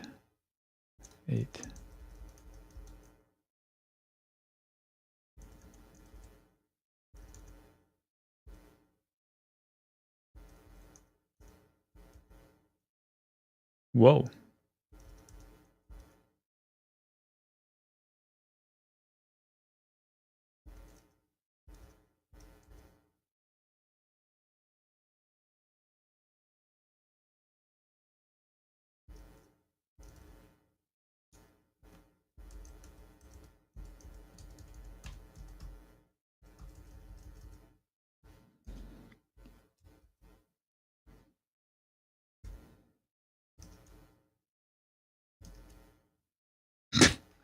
Okay, I lost it. There it is.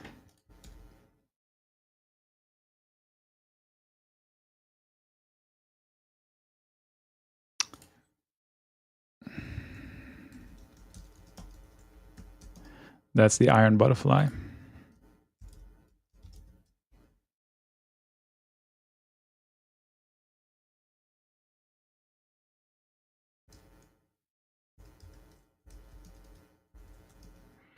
That's the iron condor.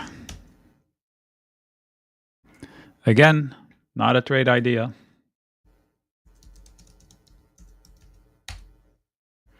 The 30-minute is coming. Okay, thanks. Let's watch the 30-minute bar if it has a magical effect.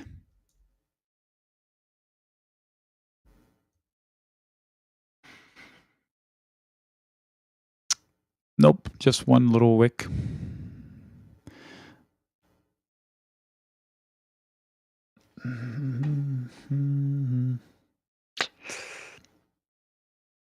Who am I missing? SMCI and AMD, right?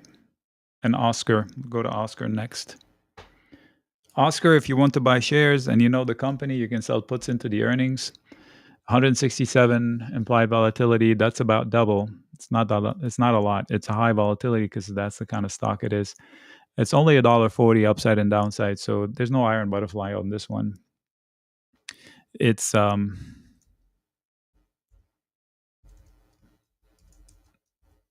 narrow. Bunch of calls, bunch of puts.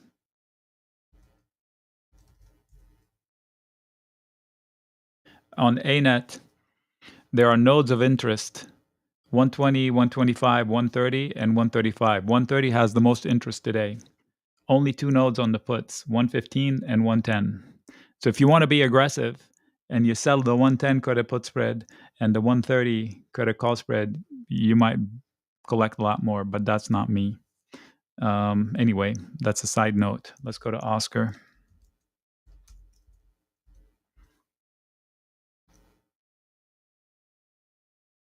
They have 50-cent spreads. That's great.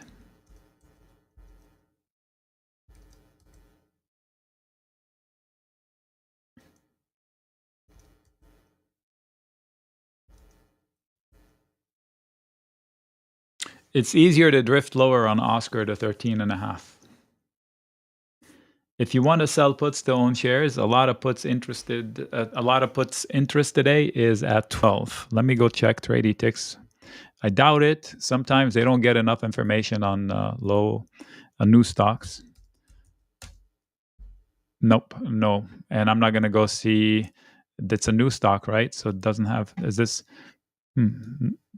Wow, they have history. Okay, so it doesn't usually. No, that can't be. That's not it. That's Oscar. It's ASCR.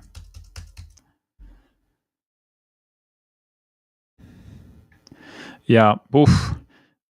Take a directional bet. If you want to own shares, sell puts into the volatility, but there's not a lot.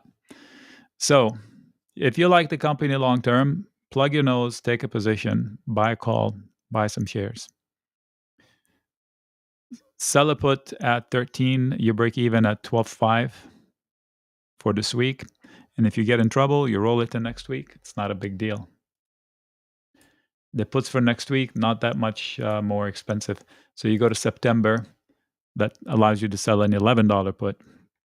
You break even at 10.50, but then you miss out on the volatility crush. I don't have a trade for Oscar. You're going to have to invest in it or not.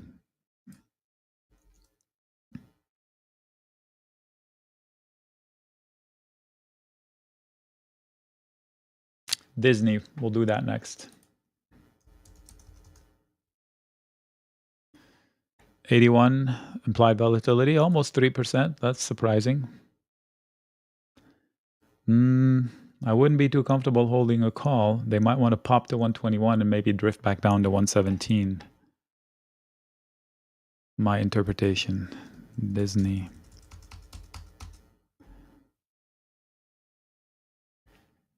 No clues there.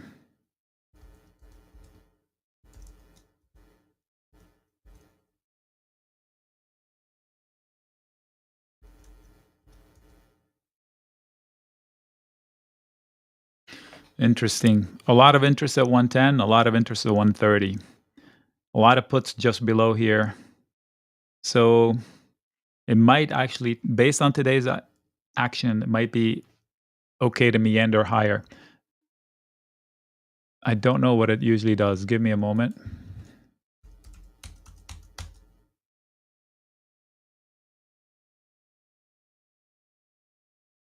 Yeah, there are no clues. Maybe a little bit higher. And then Oscar.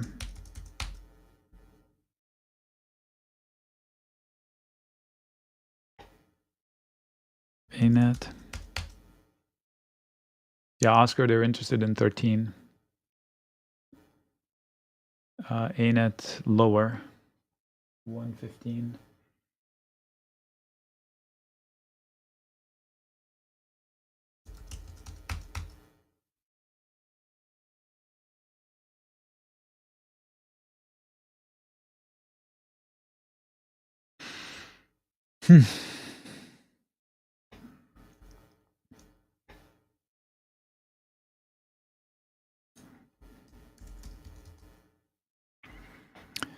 Disney.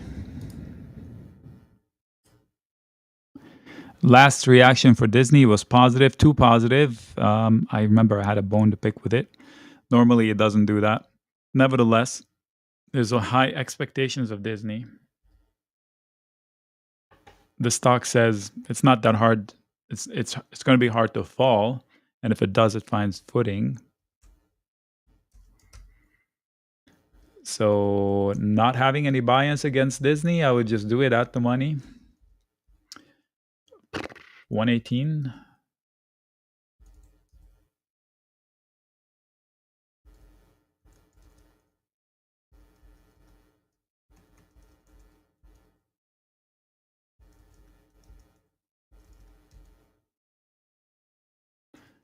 There's no distance for an iron condor. Good Lord.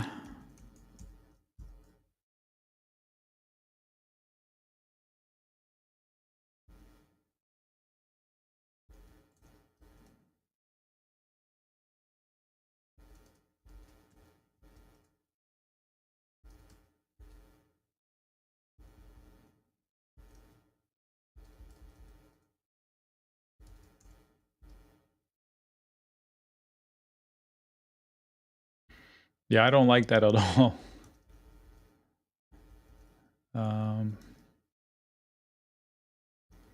Trying to take a trade that doesn't blow you out.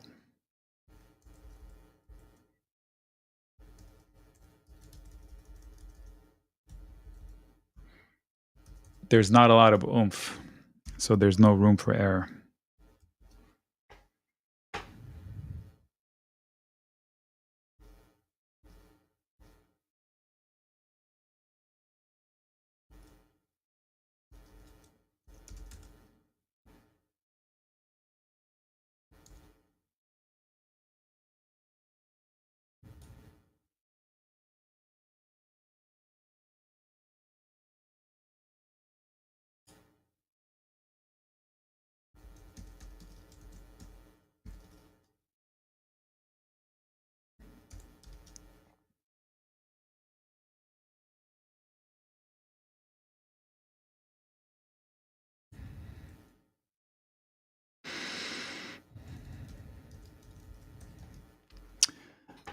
So that's the Iron Condor versus the Iron Butterfly for somebody that knows what they're doing. McDonald's reports.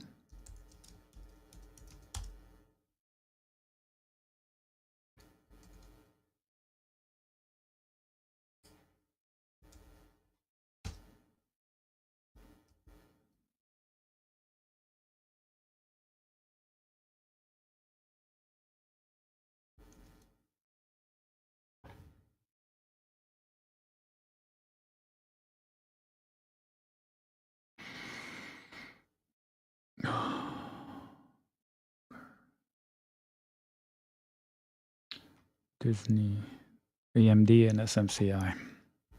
Let's go to the two big ones. AMD, how behaved are you, AMD? Pretty well. SMCI, how behaved are you? Not at all.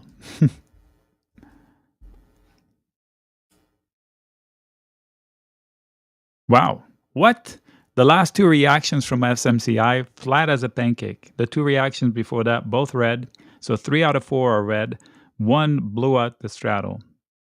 I would have totally thought this is a crazy stock. Wow, that is surprising. AMD.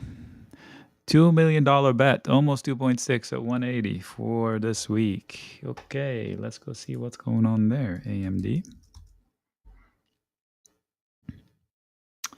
180. What's happening at 180?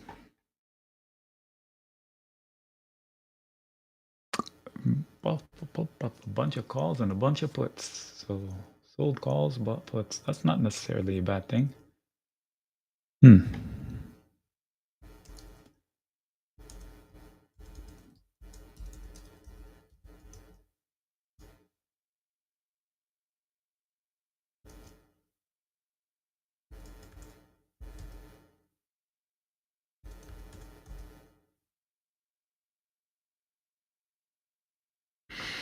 It's easier to drift lower based on the actions today.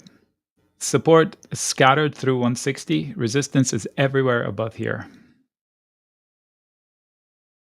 The way I see it.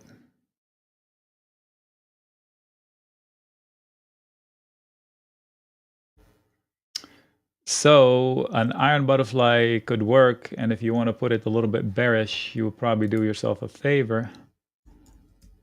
Let's see. If I did it at 172.5, what is the range? $13. Implied volatility, 110. That doesn't sound too high. So go $15.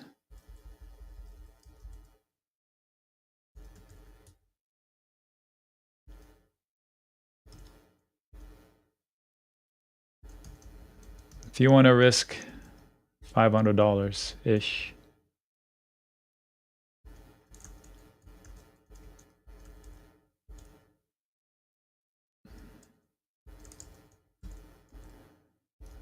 Okay, this is pushing the limits right there.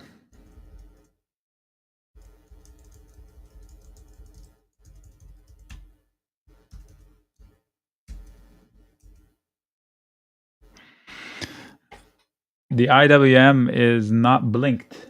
That is amazing. We do have a rotation. So the IWM is doing its best to break out. The inverse head and shoulders is massive. It will have $2 of upside on the IWM, but it's a hard line to cross for the IWM, especially if these guys keep drifting lower. It's not at the end of the world that it's drifting lower, but you don't want to be doing that and it just puts more pressure on the IWM to perform.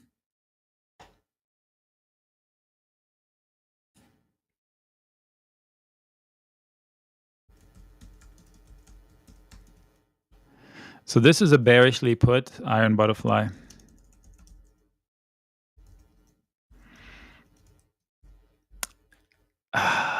Be careful. Iron Condor does account for the 160 support, so safety is a matter of placement and what you consider is safe. That's the Iron Condor distance. So safe, it is safer to risk money on a box that big than this big. This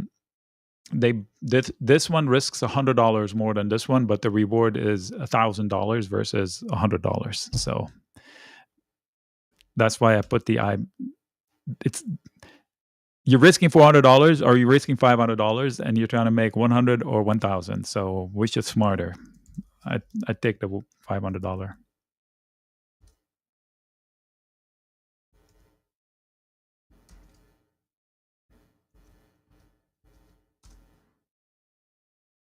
You can make that $500 bet narrower by shrinking the box.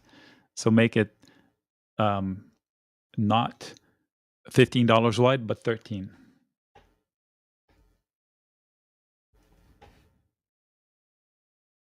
All right, SMCI, that's the last one I'm doing today. This stuff is exhausting.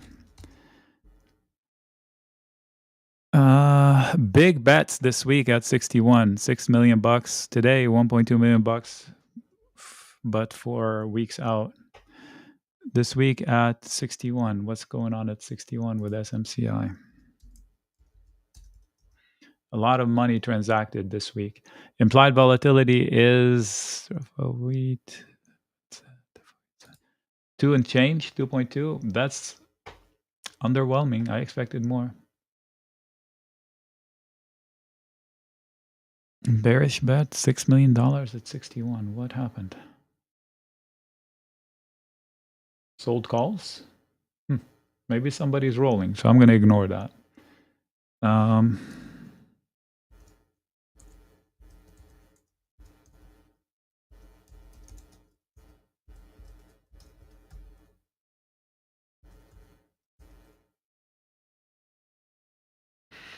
Really tight. Really tight. Wow. There's a ton of puts. Holy crap. They're all over the map. There are some people in the $81 calls and some people in the $45 puts. And it's going to be hard to go up from 60. Maybe they have the room to go to 63 or 64. They don't have a lot of room to fall. So that thing is a monster battle. I don't know what to tell you. I'd say take an iron butterfly that's wide and hope for the best if you want to risk money on that sucker. So $57 iron butterfly. How much did we say it can move? $6. So we'll go 8 maybe.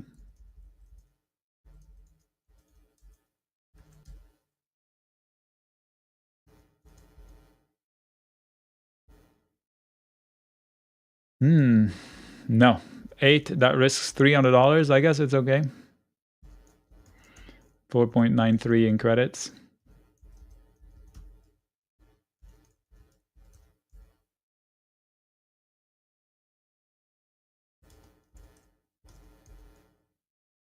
Woohoo.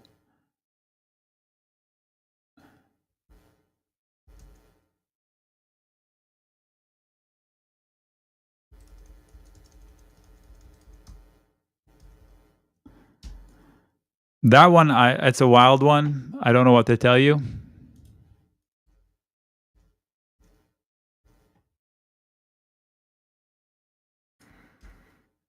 It's you're going to plug your nose and see which risks more money. You can make it wide. You can make it narrower than $5 on each side.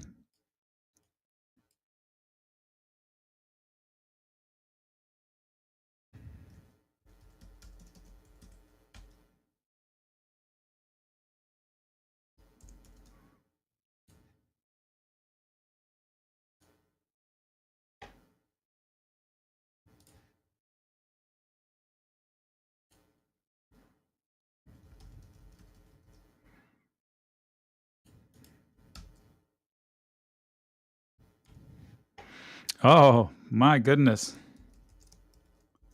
It is the wild one, yes. But it seems like fun. I don't know why.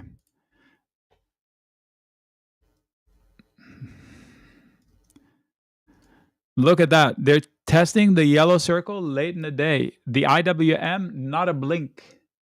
This is Apple and Microsoft putting a lot of drag. The IWM hasn't blinked.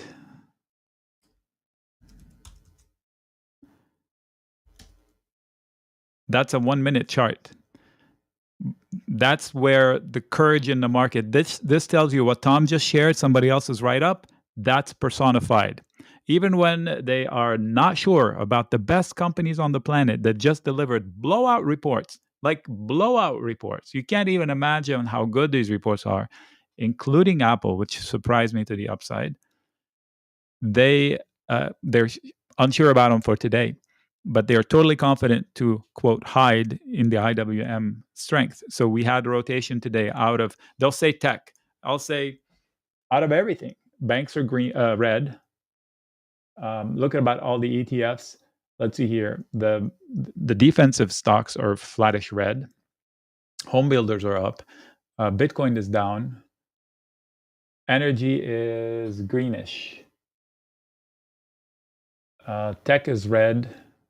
XLC communications is red. I think that's that Meta. XLV is red. That's healthcare. So a lot of sectors are red. Nevertheless, that's why I said this perspective is weird on the IWM. How is the IWM so strong?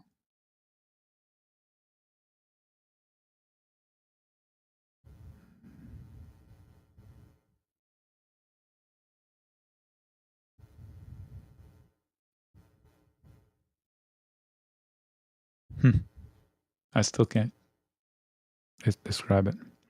All right. For those of you who are new, TTFM is our description of a wild candle that's going to come out in 2-1. Not very wild today. And look at where it's happening. They do not want to get back into this yellow box.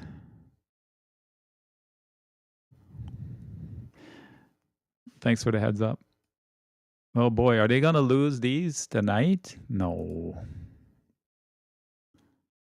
If you want to catch this falling knife and you think we're going to be green tomorrow because of the strength of the IWM, you might want to sell a put spread here and sell a credit call spread in the IWM for 2 days out.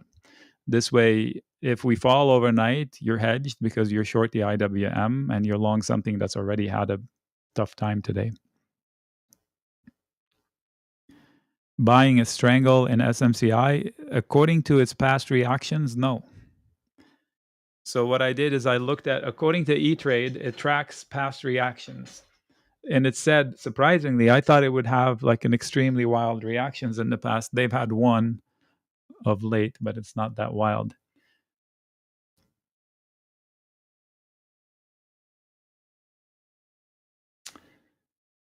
Let's see if we do well with these. Whoops, sorry. Overnight.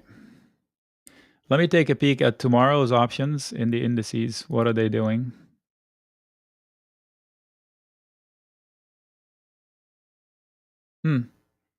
Their points of interest are exactly where we're at or higher. They're interested in the 6350 call the most, 6300 put the most, second put is 6250. So $50 increments, round numbers, is not rocket science. The distribution on the other ETFs and indices are super good, all inspiring some support, but not saying anything crazy. All right, so no insight, except to say that they're towing the line, as they say. I'm blown away by the IWM today, blown away. It played possum twice. Wow, they're so close to breaking out. Look at it. Look at the size of this breakout. It's the depth of today, the entire thing. So what is that? $3? Almost $3 of upside. So my mistake. It's almost 3 IWM dollars. Almost too easy. Too good to be true, maybe. McDonald's, I didn't see it.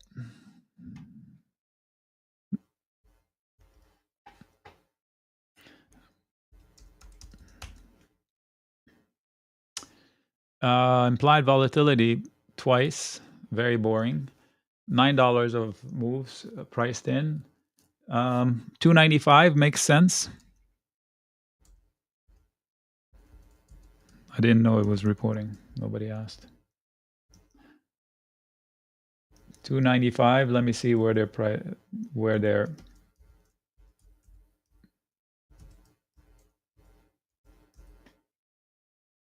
distributed. A lot of support, a lot of resistance. If it drops, it finds footing. I think 295 would make sense. Let me check on its history. Like, how does it usually react to earnings? Real quick. Took earnings. Wild. 1 in 4 is bigger than normal. 2 and 2, red and green. Let me see if any news information, MCD from TradyTix. No, the only thing they care about is 300, and it is at 299. So yeah, the trade would be something orderly around 300. 299. I'll put 297.5. $10 wide. Yep. 7.1 credits.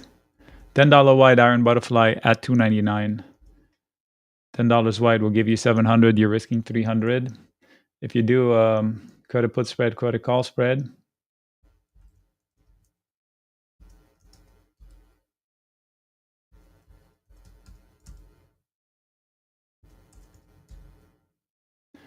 $312.5 credit call spread and $285 credit put spread.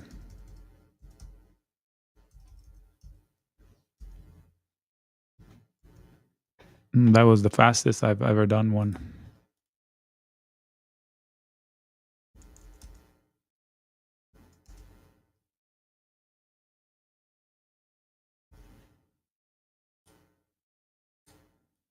Which means you need to be diligent.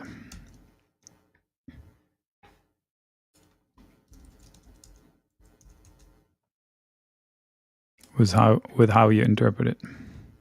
Like, look for holes, look for mistakes.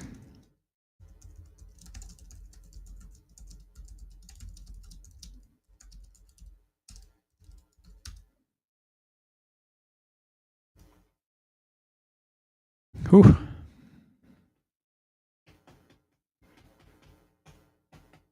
I can't hang out after hours today because we have a meeting. I have a meeting with the gang. Don't forget our session at plus 15 minutes after the close. I'll leave the room open, but I won't be able to talk.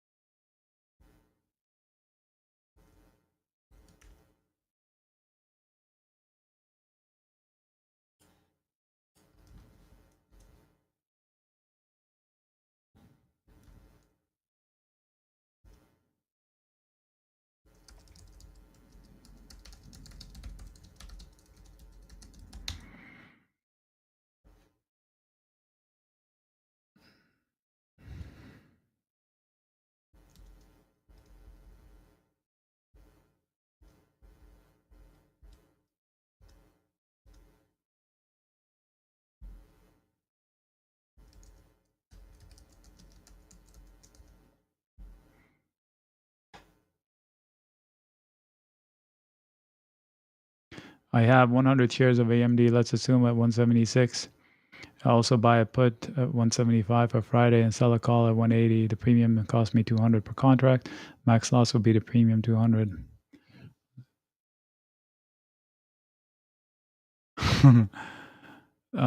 Stupid to call AMD is just an example that they reported AI. In fact, they pop.